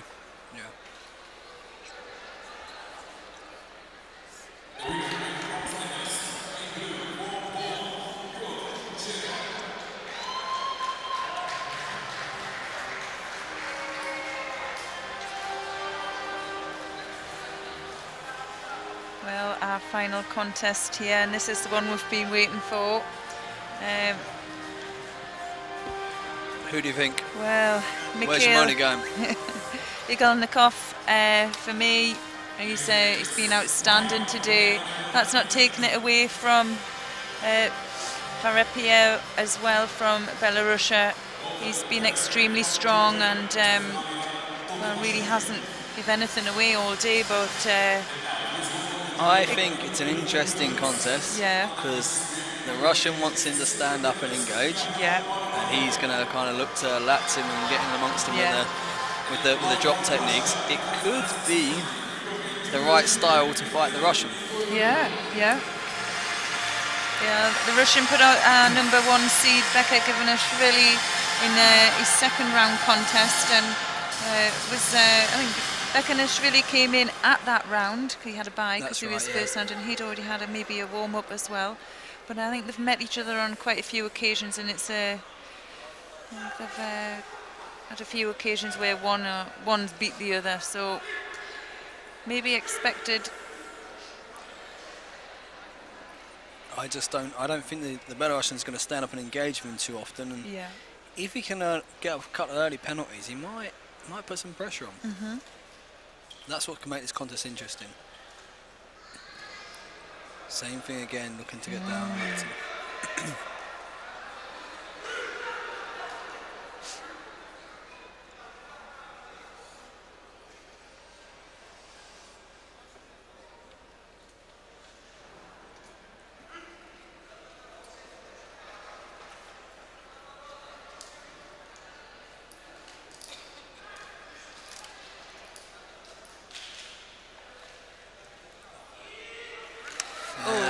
Doesn't want to be hooked in.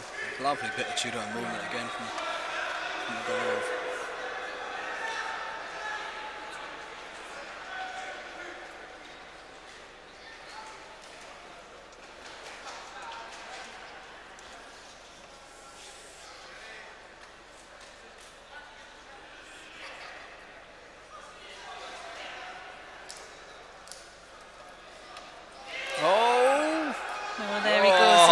Lovely Ouchi.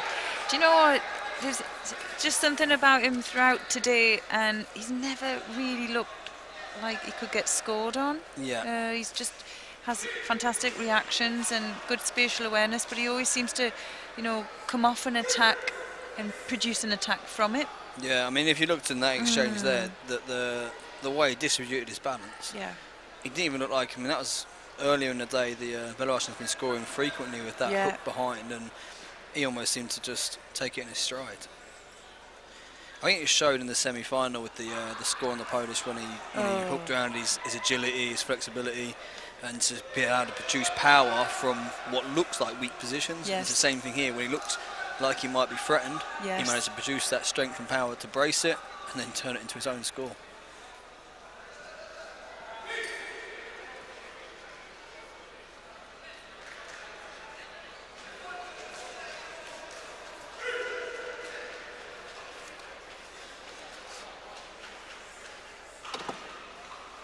Well, he's still only 21. I know he's as a cadet and a junior, he's kind of won everything he could, world and European championships. And this year he medalled at a Grand Prix in Tbilisi. His first real senior achievement, although I know he's fought in team competitions before. It's going to be maybe the guy they look at for the next games. Yes. To be honest, the qualifying starts next May, and I can imagine he might be the 90s. I can't think of any. There's a few established ones, a few boys up there that are okay, but I could see him coming through. He could be the one to, because Denisov's at 100s now, is that right? So the opening's there.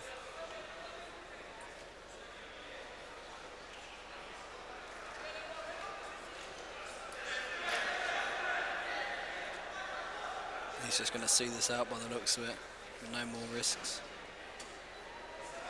Keeping space. Yeah, intelligent gripping. Yeah, hand off. Well, I was not the referee seeing read it like well. He read that well.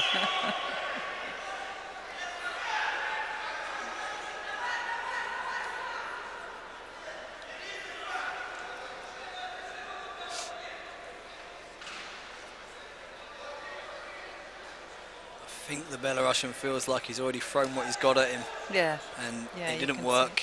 He's not really sure what else to do now to make a dent in his armour. Oh, lovely there. Good Another change counter. of the hands. And what's really nice for this, if you're watching and you're in your youth and you're learning judo and you're looking at defence, and defence is about movement and creating openings. It's not about being strong and being still. And well, took the score off, but it doesn't make a difference. No, it doesn't. Well, the win and the new European under-23 champion at under 90 kilograms goes to Mikhail Igolnikov from Russia. Yeah, good day. Looked solid all day. Some great bits of judo. Can't really argue with what he's produced. And it'll be an interesting one for the next 2 years.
So this contest here, we're seeing Jasmine Lesterhaus from the Netherlands. She's facing Alexander Jemeletinova from Russia in blue.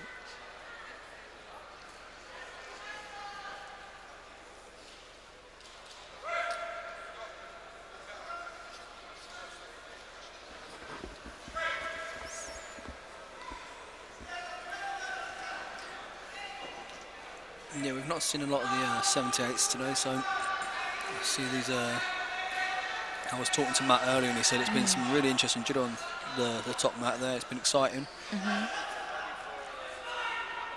Big category as well for 78s today. Yeah. It's usually one of the smaller categories, but I'm pretty certain it was fairly well attended. So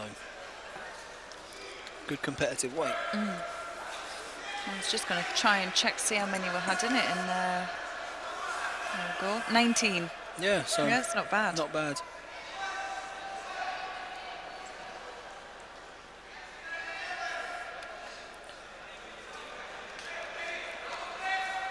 This is where the Netherlands have been very strong.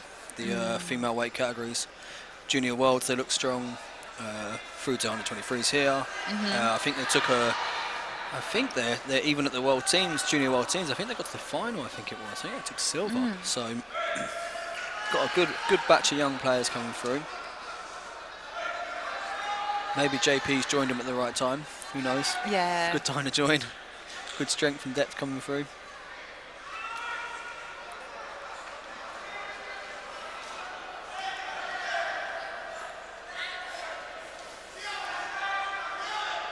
Jemeletinova there just manages to secure through, manages to get the leg out.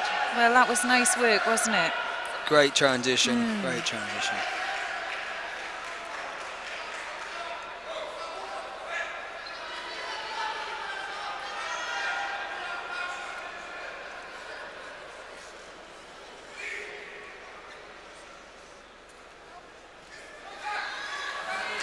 Russia bronze on one mat.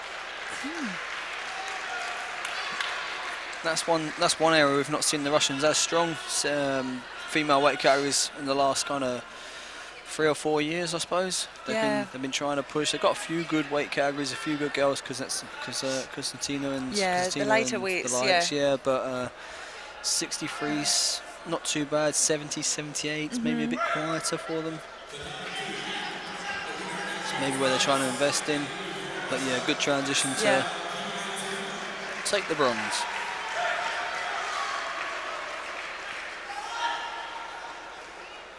Well, we might be able to pop over to mat 1 and see the closing minute of the other bronze. She made it a bit too easy to get the leg out there, didn't she? She got straight through the gap. Oh, Bita Hakuch there. And, well, that was nice timing for us. Yeah. Just rolls her opponent over and then secures the hold. Nice seeing Aggie. Good drive. Looking for transition. Oh, she going to keep her? Yeah, it looks like it.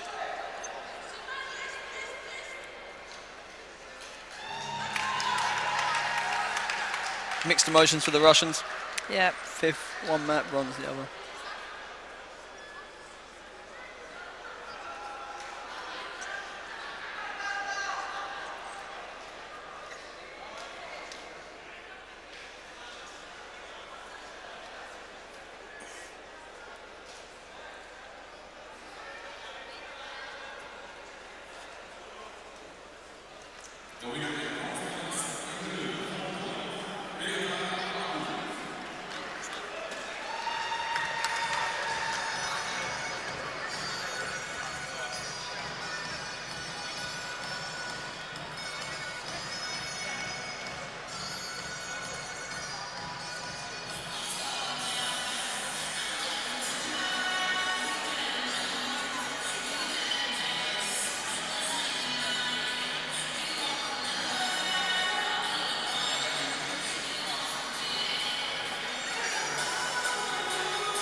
Okay, now and we're moving through into the final, and we're going to see our #1 seed and last year's under-23 European champion Anastasia Churchkin. She's facing Anna Maria Wagner from Germany, and I know, Colin, we've already spoken a little bit about Wagner today. Yeah, she's looked impressive today, and she's been fighting well. It's the 1 and 2 seed, I believe, so I think it was the ones that we talked about earlier. We expected this could potentially be the final, if everything went to plan for both the girls, and they fight to their potential, and it looks exactly like that. So this is going to be a good match. It's going to be a good fight. Well, normally both very tall. Yeah, I was just going to say, tall. normally Church, and she's normally dominating, and you know, just because of her height is so tall. But well, Wagner herself, strong start. Looks like it's going to be a scoring match from the first engage. Both want to come deep.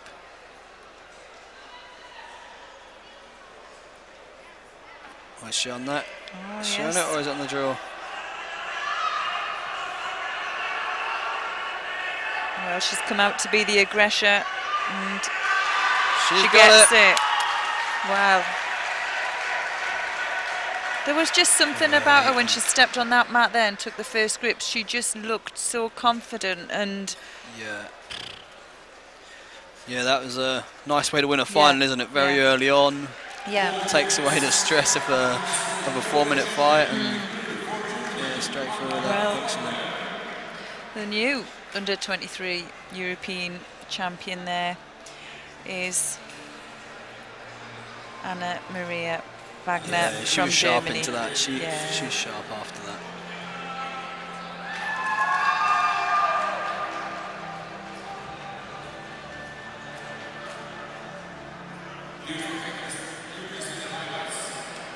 Oh, get ready for some noise.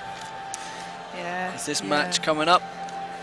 The crowd are going to be fairly vociferous here in their support of Pantic.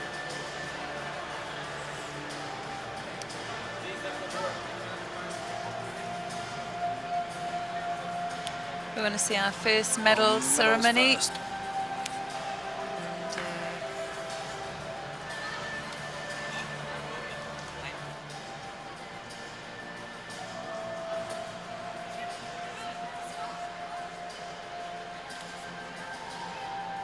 There we go. Oh, getting some nice highlights here.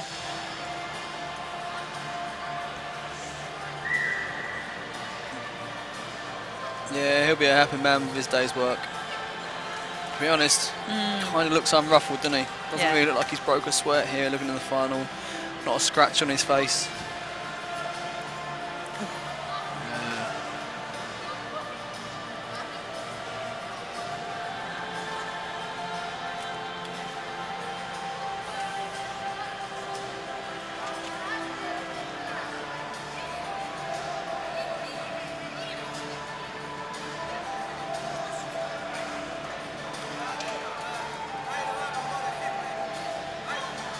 He's still bouncing there in the medal ceremony bit. Looks like he wants another fight. Yeah. Still bouncing up and down. Look, yeah. Stubbing his feet like he's ready for a fight.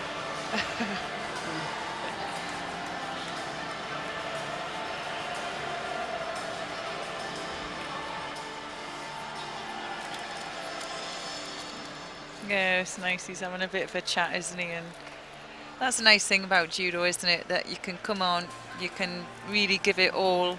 And it is real contest. It's a real fight. It can be really aggressive, but as soon as it's finished, you know, you kind of compatriots in a way, you know. Yeah, I think that's one of the one of the special things about our sport.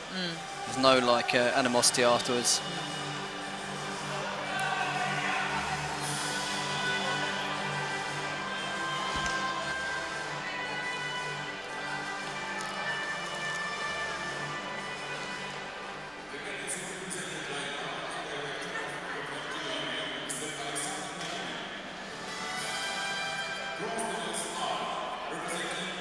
So bronze medals go firstly to Puccio Kuchera and Rafael Kowalski, both from Poland.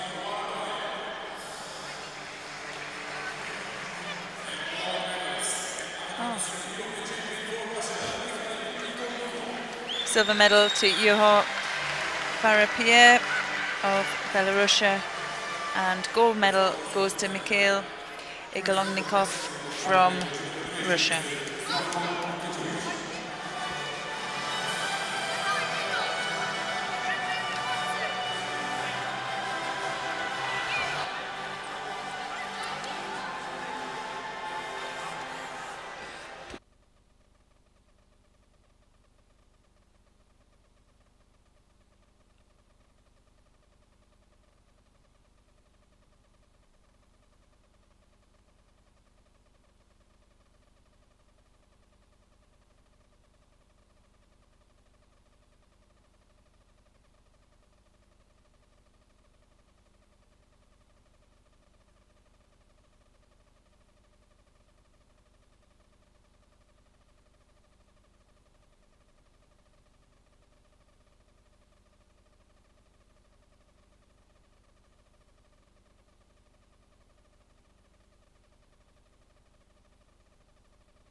So this is where the noise is going to come from then. Yes. Montenegrin fighting for bronze. He's got his work cut out. The Russians is Ilyasov. It's a good matchup for Pantic.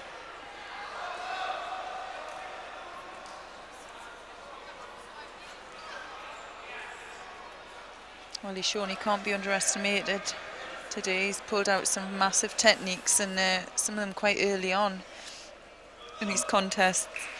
Yeah, the ripper charge match was the one. Bigger Haramaki Komi style attack. Like that. Like that one. Like that one. Just like that one. Great early score. Brilliant. Yeah, very good.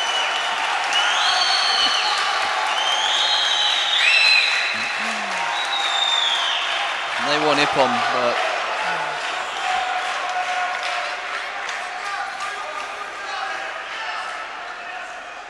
he's had a good engine on him as well, hasn't he, throughout today? Yeah.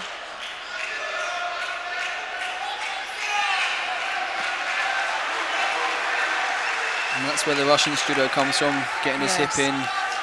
Kind of like Uchimata, but he doesn't really commit the legs that much. It's more quite hippie. Like a hip one, Yeah.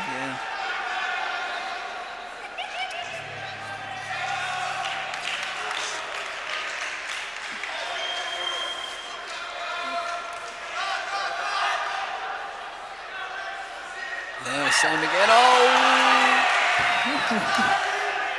Well, he didn't seem to be getting drawn into that movement. He reacted well, but close call. Yeah.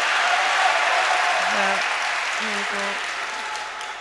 Some good agility to get off that, and almost turned it to his own score, the Russian. Yeah. Good stuff, that.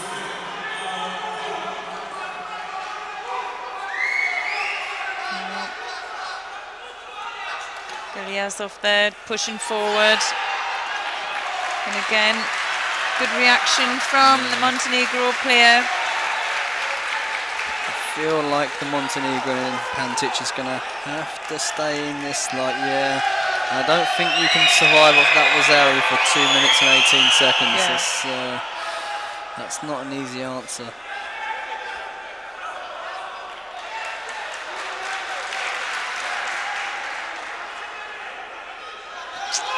Yeah, it's that right hand over the top's causing the danger.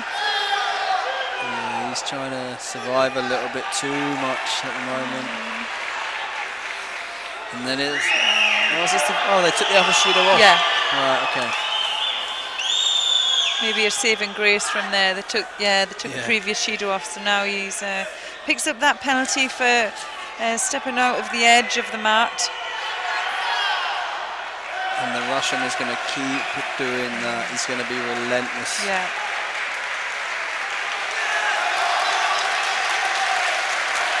Maybe that will give him some energy, that crowd.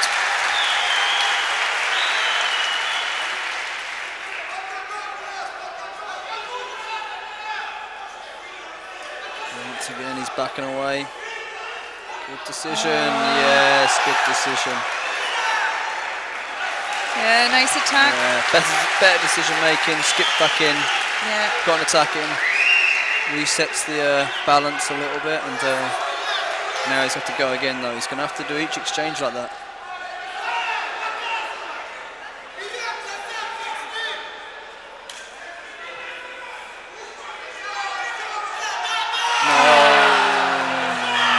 Oh, what a shame, but yeah. Sasai Komiyashi turned and straight into the hold for the Russian end. Well, that's strong. Yeah. You've got to say, that's some wonderful match play from the Russian. He's gone Uchimata, right. Yeah. Sasai. Yeah. And, he's not seen it coming, Pantic.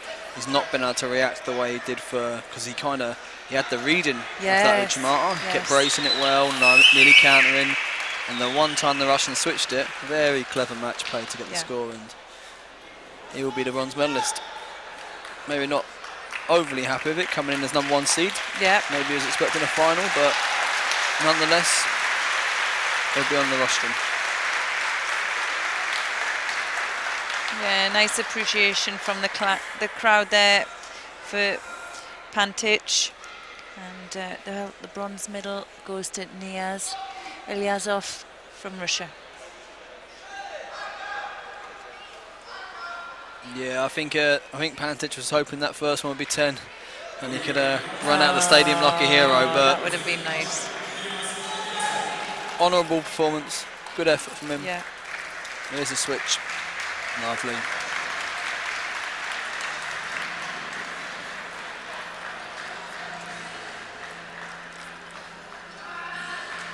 Yeah, I think you can almost see it. It looks like he's ready to brace the big turn, and it don't come. Yeah. Comes the wrong way, and then he's got nothing to get off that, nothing to brace against.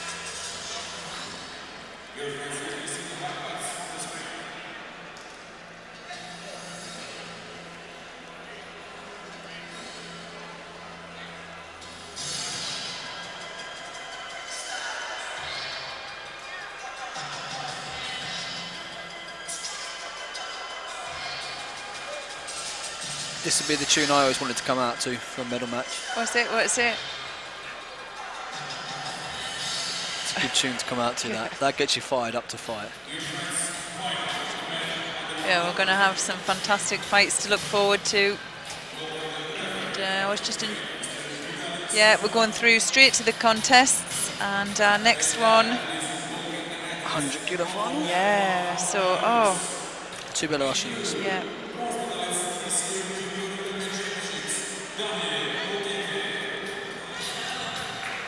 Yeah, moving through now onto the under 100 kilogram final, and it's a double Belarusian. Mikita Svirid and Daniel Muketa. Well, no coaches in the chair. No, it's a common thing. 2 nations fight each other. It's almost like agreed upon, I think, through nation to nation that the coach doesn't sit in the chair. It's a similar of British guys. Yeah. What was quite interesting earlier was I was speaking to Matt about when the Belarusian Daniel won. Yeah. And the person up in the stand celebrating the hardest was this guy here, Mikita. Oh, wow. So even though he was going to meet his mate in the final, he was just as happy for him. And I think that's quite shows a great team atmosphere. Yeah. And that's something we kind of aspire for as a team in Britain a lot as well. So, you know, it's nice to see. And hopefully they'll give us a great show. Yeah. Sometimes it can be a bit neutralised, but let's hope that doesn't happen.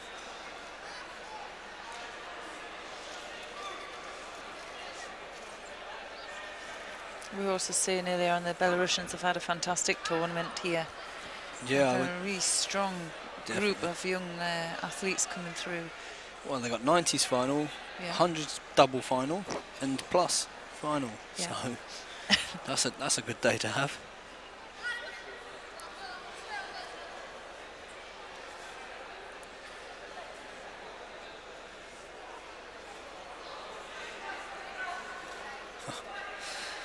Yeah, this is a courteous match.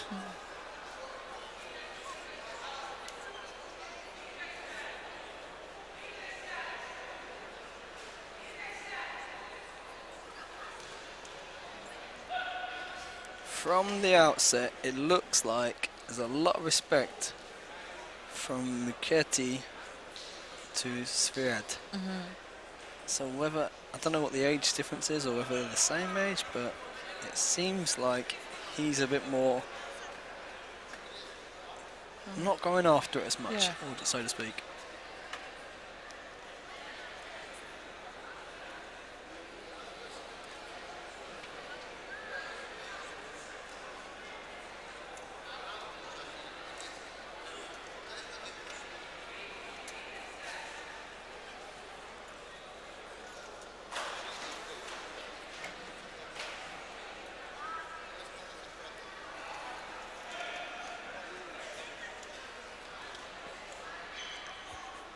Yeah, you're right. It looks like Muketi knows the power behind, and maybe not committing so much. We'll see. Let's have a look. Well, he's 21. Mikita's 21. What is Daniel? Well, Daniel's definitely younger than 21. because he fought Junior Europeans this year. Yes, 20. So 20. Only a year. Only a so year. maybe it's not that. Maybe it's just he's aware of what Nikita can do, so he's a bit more inclined to step in.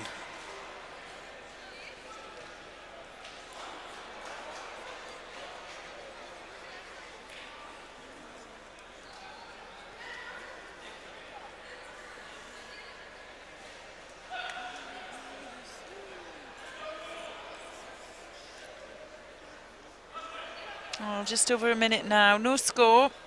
Just a Judo to Svirid.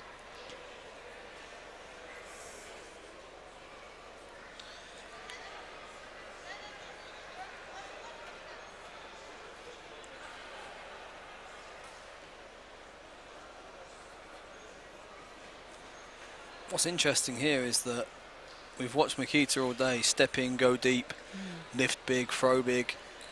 Here against Daniel, he's not actually going after it in the same way. He's not going stepping in. Like, his strength was getting down to the belt and lifting with his hip and engaging, but here he's not committing to that as much. No, he was certainly more aggressive as well in his other contests, wasn't he? So yeah, that's interesting.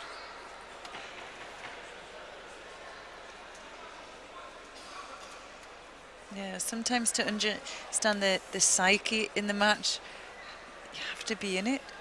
But maybe they just know each other so well that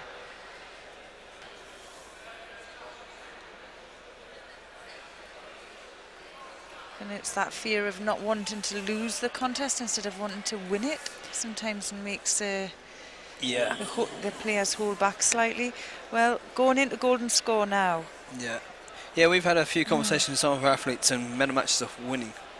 They're not for going in and trying to steal it. You have to go after it and try and win it. That's really important. It's a really important mentality to have. Trying to steal medal matches is a dangerous thing. Oh! He stayed up. Wow. He stayed up. Oh, it's close. I think that was maybe the biggest action we've seen as well. Yeah. Very close. You'd have expected more exchanges like that. I think we might see it move on now. Yeah, that might cause something to open up a bit now.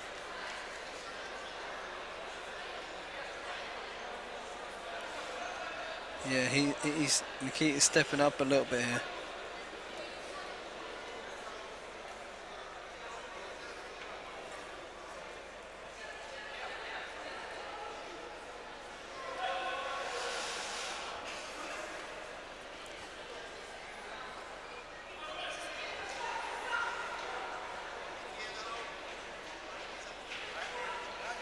Unfortunately, there's not much to talk about at the moment. I know. It's a shame because they've looked so good all day. But here against each other, it's fallen into that category we thought it might do. Know each other, not open up, not commit to things. I think Nikita is running a fine line here. Yeah. One more exchange about him.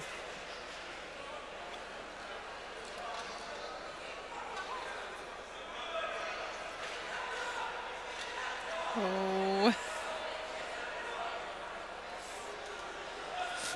And that counts as Daniel's attack as well. I think this is a tie your kit up and get your arms rolling, ref. Oh, he's let it go once more. Last reprieve, eh? Yeah.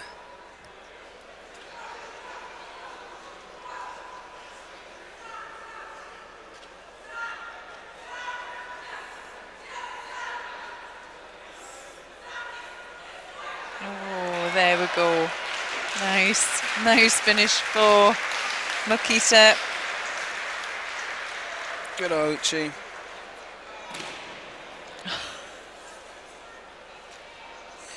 He reacts like that, but he didn't seem to go after it, did he? No.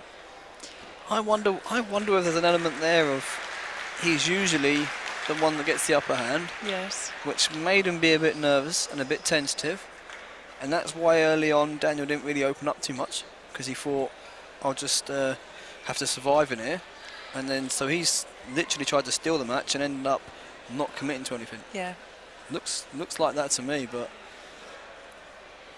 Be interesting, maybe get a chat with him a little bit later on and find out.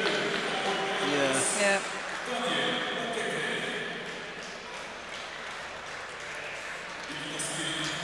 Not the match we wanted, that. Wasn't, no.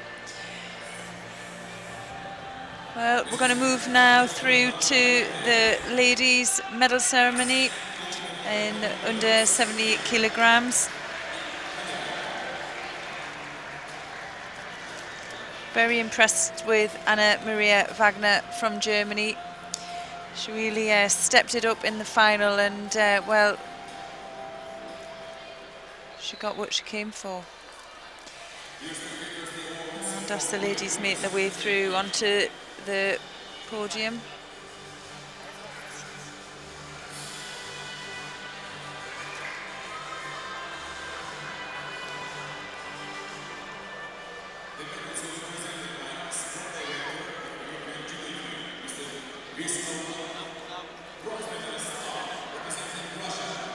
Our first bronze medal goes to Alexander Gamalatinova from Russia, and second bronze medal goes to Bita Pakuch from Poland. Silver medal goes to Anastasia Turchin from Ukraine, and the new under-23 European champion and gold medalist is Anna Maria Wagner from Germany. Yeah, another strong German prospect. Got some good ones in 78s.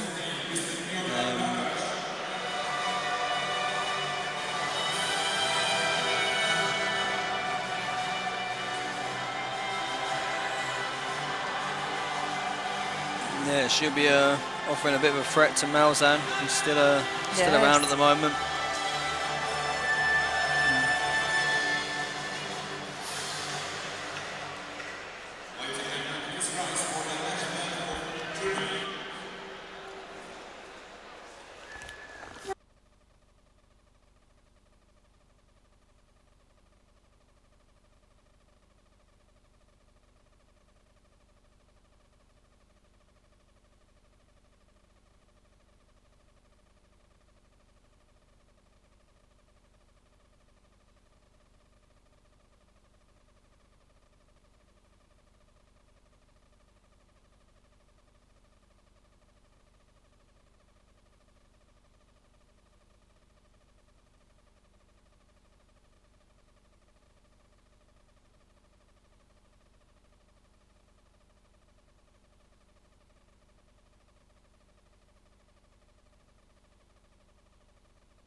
Right, now then, who have we got coming up?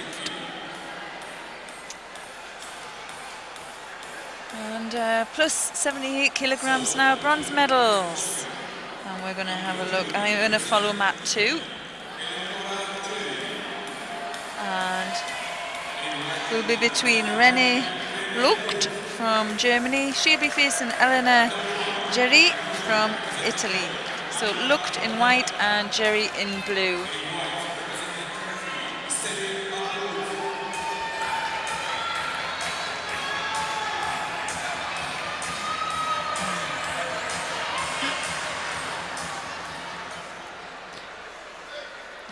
German looks small for a plus 78. Yeah. She's not...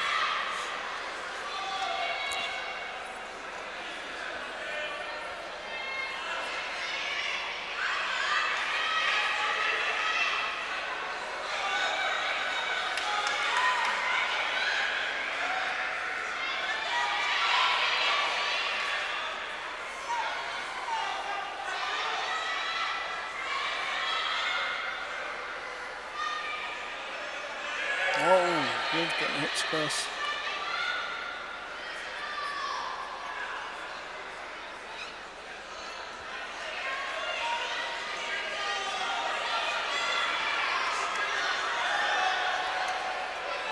Once again, we've not seen much of the plus 78 today, so we're both look quite young, don't they? I'm going to have a little check to see how old Renee is. Yeah, she does look young, yeah.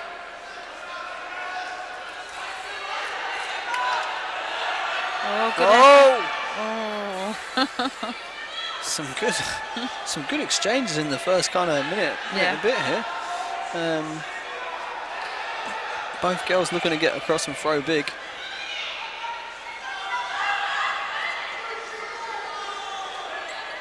Something we don't always see in plus 78, so sometimes it can be a cagey tactical match, but out here this doesn't look like they're trying to be tactical. She's gone again.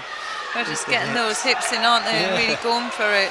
Be nice to see maybe a different grip on the sleeve, and we can get that bit of rotation, working off that high lapel grip. Yeah, 100%. For the life of me, I can't understand why she doesn't want to go across to that sleeve. Yeah, it's there, isn't it? It's there for the taking, isn't it? Maybe that's part of it. Maybe she's worried about getting ride and rolled. Maybe that's why. Even then, without the sleeve, she was in danger of getting caught.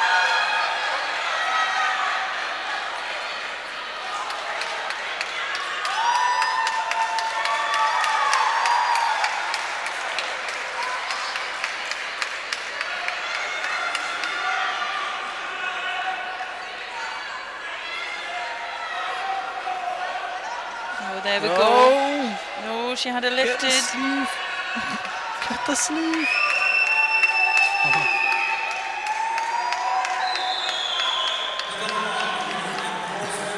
It's quite interesting. They've both got exactly the same style. Both want to be lapel and head and go deep with the hips and turn, but the leverage isn't quite there. She's on the arm. I'm not sure she knows what to do from there. Yeah, literally a similar style. Who can get the hips across first and try and go big, but the only thing I can think of with why they're not going on to the sleeve is maybe they're looking for that Makakami roll as well. Yeah, you know, maybe. I mean, not gone on that yet. No.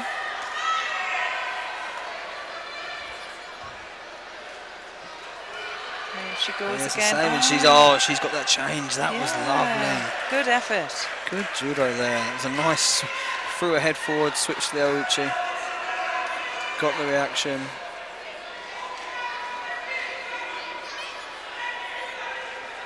Got a nice exciting fight. Yeah, good.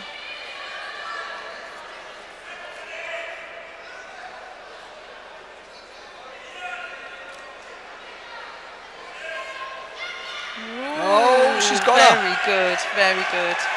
Yeah, she manages to switch that back, didn't she? Well, Osaikomi's called. Oh, holding on for dear life there, yeah. She's happy. She thinks she's got it there. I think she has too. Yeah, that was a good final to watch. Yeah. Good final, bronze medal match to watch. Yeah. Excuse me. Well, the win goes to Renee Lucht from Germany. Kind of a good set of attacks to set that up, to go forwards big with the hips. Then she switched and went Ouchi, and then the third exchange she went behind. Yeah. And it kind of all played into that moment. So a bit similar to what I said about the fight before, the Russian. Good match play. If she fought that through, and that's what she was looking to deliver, that was very clever. Very clever.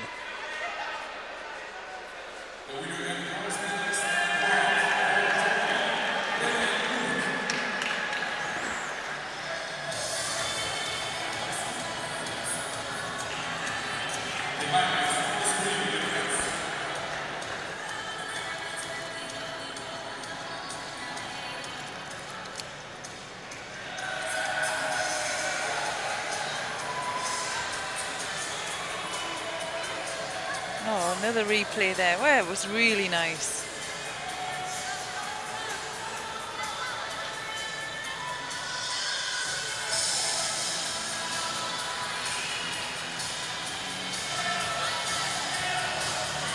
Okay, now final fight in the women's contest here, and we have Raz Hirschko from Israel. She's in white and she's facing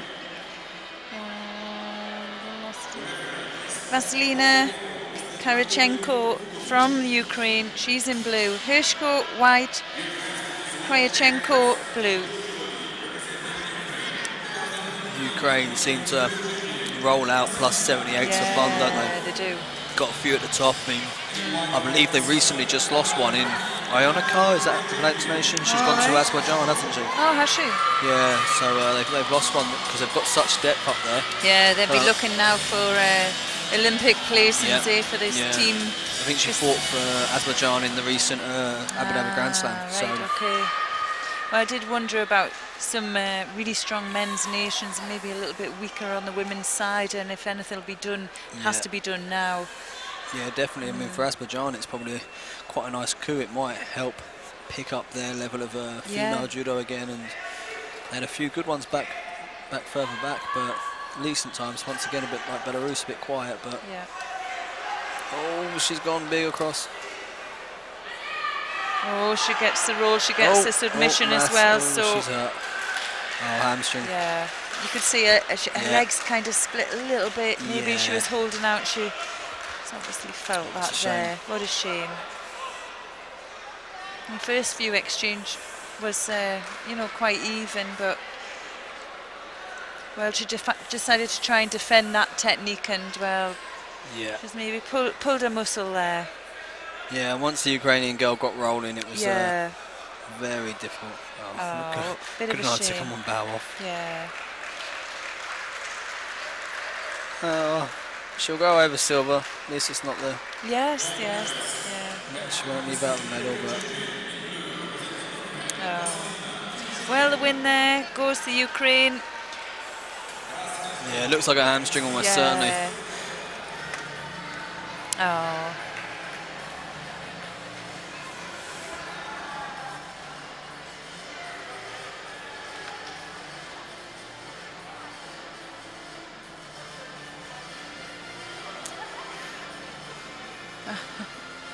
Well, moving through now, and we're going to be seeing the plus 100 kilogram men's first bronze medal contest. And we're going to be seeing Jalil Shukurov from Azerbaijan, and he's facing Jela Zalashvili from Georgia in blue. Shukurov in white and Zalashvili in blue. Oh, sorry, my mistake. We will be seeing them shortly, but we're going to do a medal ceremony first.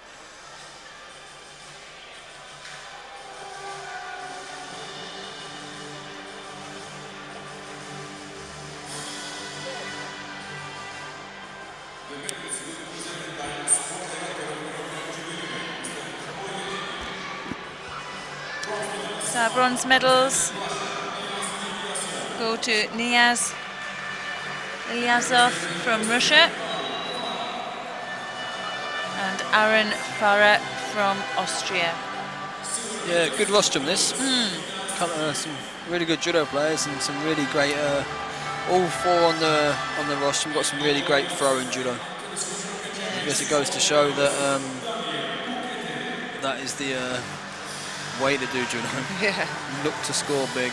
Yeah, real depth from Belarus as well. We have Mikita Svirid with the silver and Daniel Muketa with gold. Yeah, there'll be a bunch of people back home calling me a hypocrite for saying that, but there you go. Sometimes you have to do what you got with what you got. Yeah, exactly. Do what you can with what you got, that's the right phrase.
Azerbaijan coach who used to be the Georgian coach. Remember, he's in behind me now. Blue jacket. He's Turkey coach now. Yeah, he used to compete, didn't he, for Turkey? Yeah. Idiot. I've been staring at him. Go on. You look just like... And I never realised he was working for... Turkey. Yeah. Moved after the game. Strange move. Yeah. Big was strange. Strange move, yeah. I know so. He was so successful. But then again... Turkey a long time, it said, so... Maybe he needed to go back. Duty of care to them or something. Maybe. Or maybe they've got more money, I don't know. And I couldn't remember him when I used to compete. Yeah. Good player, wasn't he? Yeah. Man, I don't know if it was... got into a bit of trouble once, I think, but it was with some Georgians because was with Danny Kingston in the Hepatitis section with Nick the Taxi.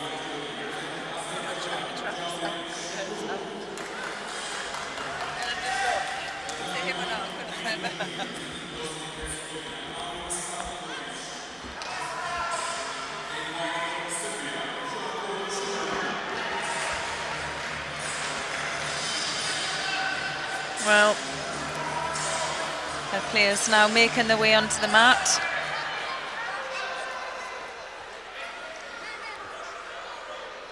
And there we go. I find it. Okay. Shukurov, Azerbaijan in white, and he's facing Zalevishi.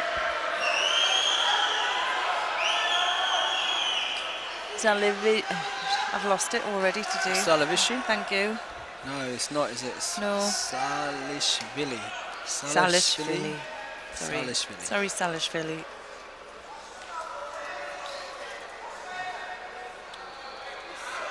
And quite, if the statistics are right at the start of this, it's the Georgian's only 18 and Zhurikov's 22, so it's quite an age gap. Yeah.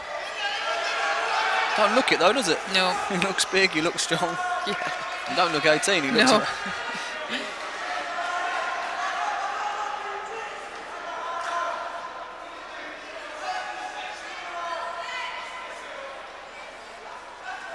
Yeah, that's where he was strong with earlier, wasn't it, Sarnishvili? Yeah, getting over deep. Shurikov.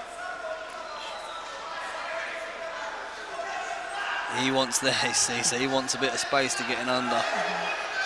One of those kind of matches where it's going to be interesting who controls that space between them.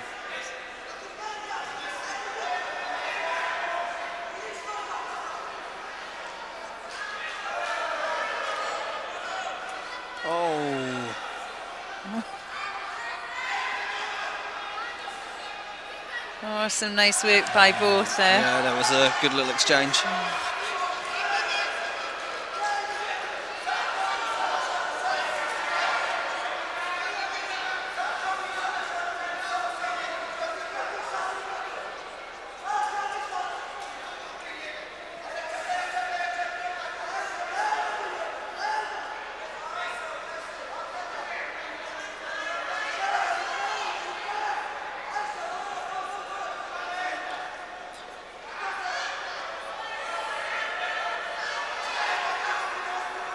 Gets his grip. He's in.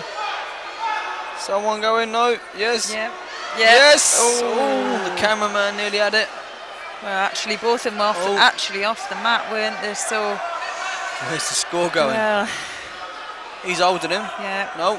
Salishvili kind of initiated that, didn't he? And whether it got turned by couldn't quite see Shukurov, we couldn't really see on the camera. No.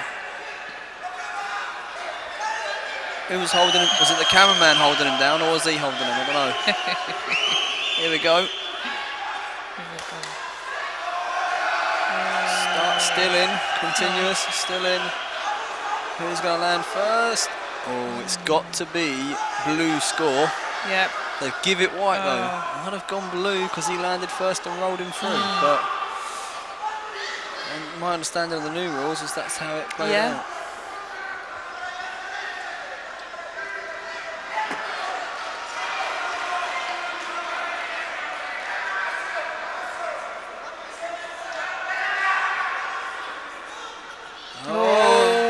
Zari back. Yep. Good work there by the Georgian. These plus 100 categories, I watched the Junior Worlds, and the plus 100s final block was amazing to watch. There's some proper athletes at plus 100s at the moment coming through at the top, and they're really starting to, you know, this isn't just being a big guy and you can be good. You've got to be athletic now, and they're really proving that. The movement and stuff in this match here alone is fantastic.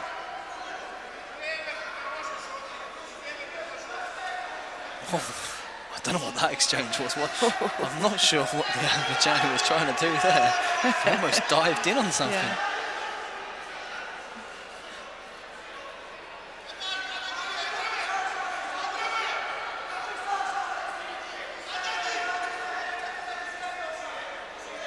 Well, I don't know. Sometimes when you see these players on camera, it doesn't always give them justice how the size they are at either. And, some of them are like, wonderful. Yes. Wonderful. Yes. I even glanced over to get that off the screen. It was great. Yeah. We'll be able to see a nice replay of that. Once again, like in the Russian fight, he's gone right, and then here's the switch. Yeah. Oh, nothing to brace beautiful. against. Absolutely It's exactly the same, wasn't it? Yeah, absolutely brilliant. Yeah, like I said, these guys are proper athletes. These ain't just big guys. Yeah. And you're right, they are big off camera. I'm not calling them out for randori. Put it that way. Yeah. Switch over to mat one. Yeah. So the win there. And we're going to just move over through onto mat one. I want to see the last minute between Zarko Chumklum of Serbia. He's facing Sadrikov. Sadrikovic. Sadrikovic. Bosnia.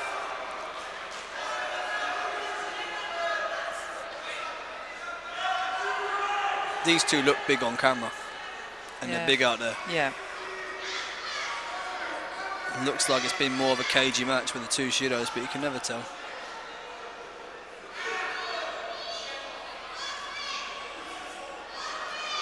Yeah, I just feel like someone's going to have to commit here.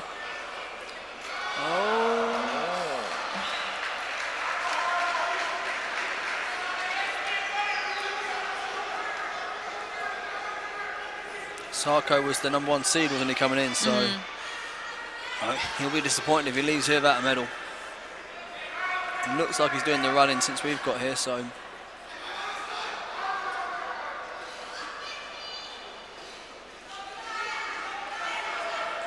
Someone gonna go. Go! Some great commitment. There was no bailing out of that. Literally looking to throw him big.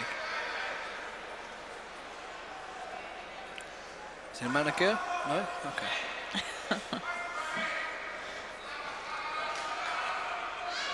I really hope that guy doesn't listen to this back. I know, he'd be searching for you. You see it? And if he does, I hope he doesn't understand English. Okay, a golden score now.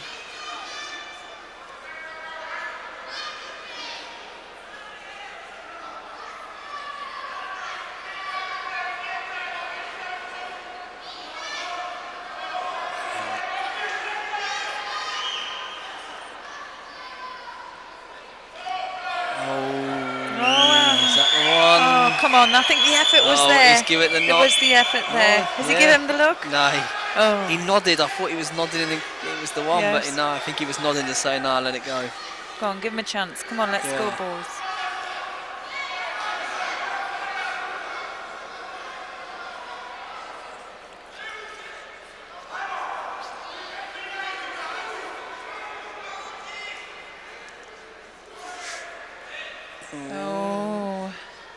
Talking.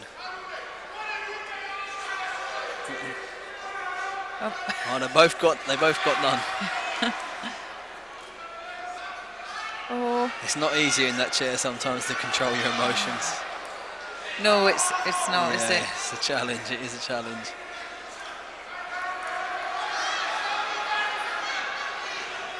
Especially in a contest like this where a fine margin could win it for you. And you just kind of think maybe if I shout, that'll make the difference. Oh! There we go. And the #1 seed is not leaving without a medal. Yeah. He'll take a bronze home. Yeah, Zarko Churum there from Serbia takes the bronze. And well, who'd have thought it? Double Sasai to win both medals in there. Yeah, yeah. Well, he goes in there, doesn't he? And he comes out of the attack, which you know gave him that opening for that Sasai. Once you're in, just stay. No. Never second guess yourself. If you've made the decision, try and go for it. It ain't easy, I know that. Yeah. Yeah, you'll look back on that and think, should have just stayed and turned and turned. Yeah. Oh, your mate's coming up in the final now, isn't it? Yeah. This is the only moment I've been waiting for. I was going to do some practicing in the break, but I didn't have time. Oh, no. Okay. Right, come on. Come on. Just think, don't disappoint a mum and dad back home. You know what I mean? Yeah. Because you think that guy's coming after me for what I said. You don't want parents on you, Chloe. Good luck. Okay. That's really hard. Okay. Tamerlan Bashiev from Russia in white. Yeah, that's not the one though. That's not the one we're worried about. The lads is slow. Here we go. Tiadspitsky from Belarus. Yes. Yay! You got the thumbs up. You got the thumbs up. That's what you're after. Yeah, you're going to see it next. Hey, I didn't get signed up for that. I'm here to talk about the judo. Yeah. So last final. Let's hope this is as good as that bronze match we had to watch a minute ago. Yeah. Well, Bashiev is certainly an exciting player. He's smaller in stature, but he can really throw, and he's got lovely movement as well. So here we go.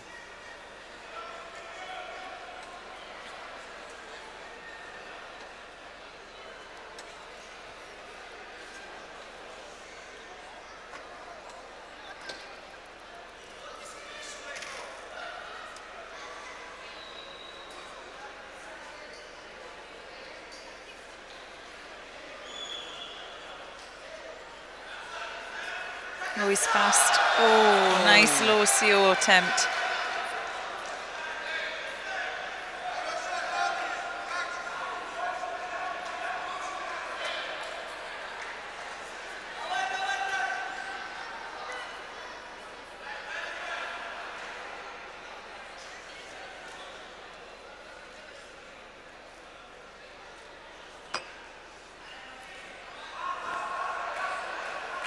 Oh. Good effort. Someone's lost their handkerchief. Oh no, it's tape, sorry. Is it? I think it was a back patch actually. Yeah, the Russians.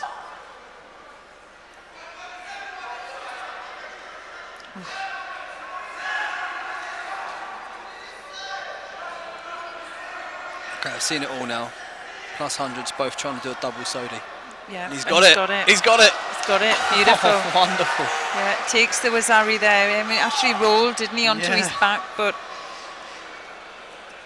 So that's what I'm telling you about the athleticism with some of these big guys now. Yeah. To get in and do a drop sodi like that, nice.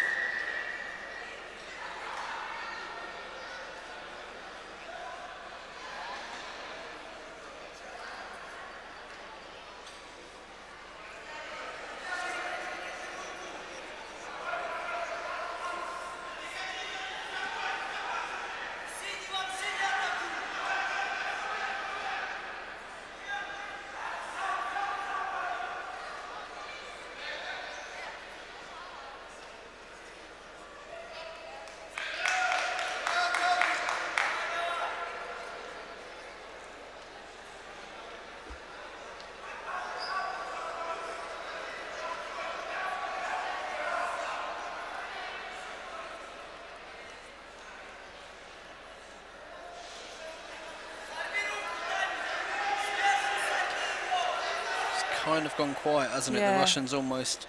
Oh, he's gone for it again now. Yeah. He's almost come a bit happy with the Rosarian. Yeah, he's risks, using... Yeah. Even that there, it's a good attack, but it's still safe in it. Yeah. He's through and he's...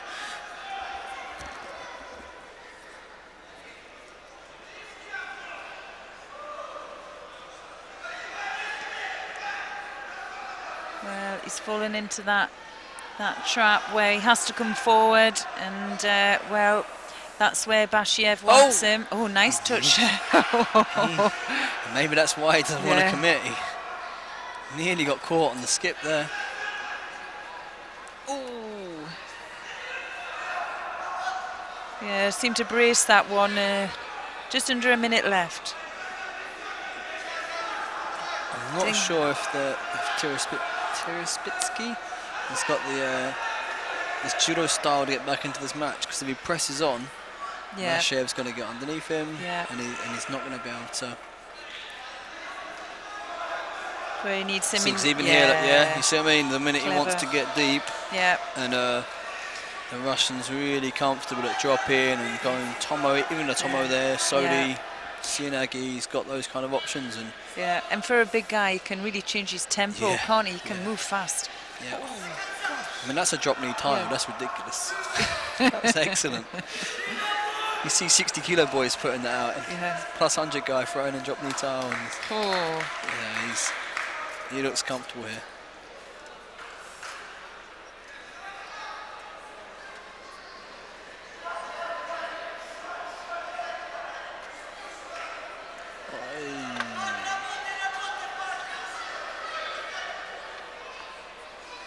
Done it, eh? Yeah, last 5, I don't. Yeah.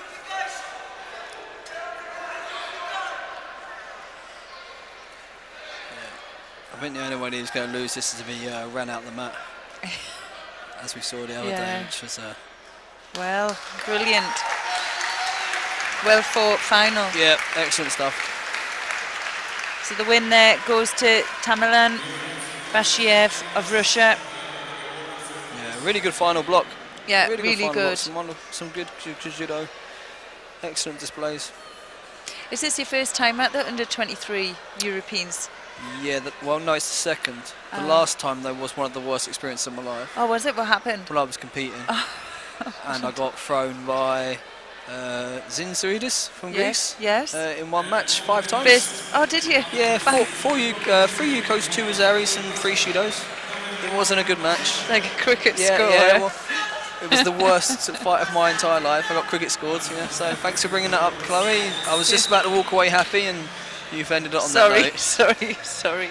Well, listen, I'd just like to thank you for joining us today. It's been fantastic having you here. Cheers. And getting your knowledge and insight into your judo as well. Yeah, it's been good fun. Good fun. Thanks, Cheers, Colin. See you later. Bye.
And now for our final medal ceremony here at the Under-23 European Judo Championships and our plus 100s.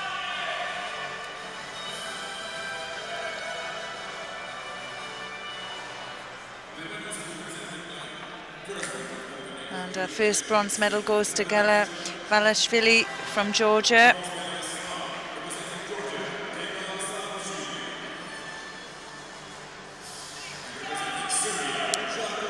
Zako Chulum from Serbia takes the second bronze.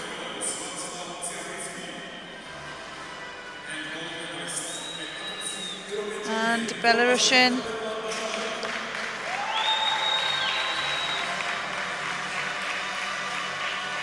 Ziapartsitsky takes the silver, and Temelin Beshiev of Russia takes the gold and the Under-23 European title.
And there we go. While they're taking their family picture, I'd just like to say thank you and a goodbye here from the Under-23 European Judo Championships in Podgorica, Montenegro.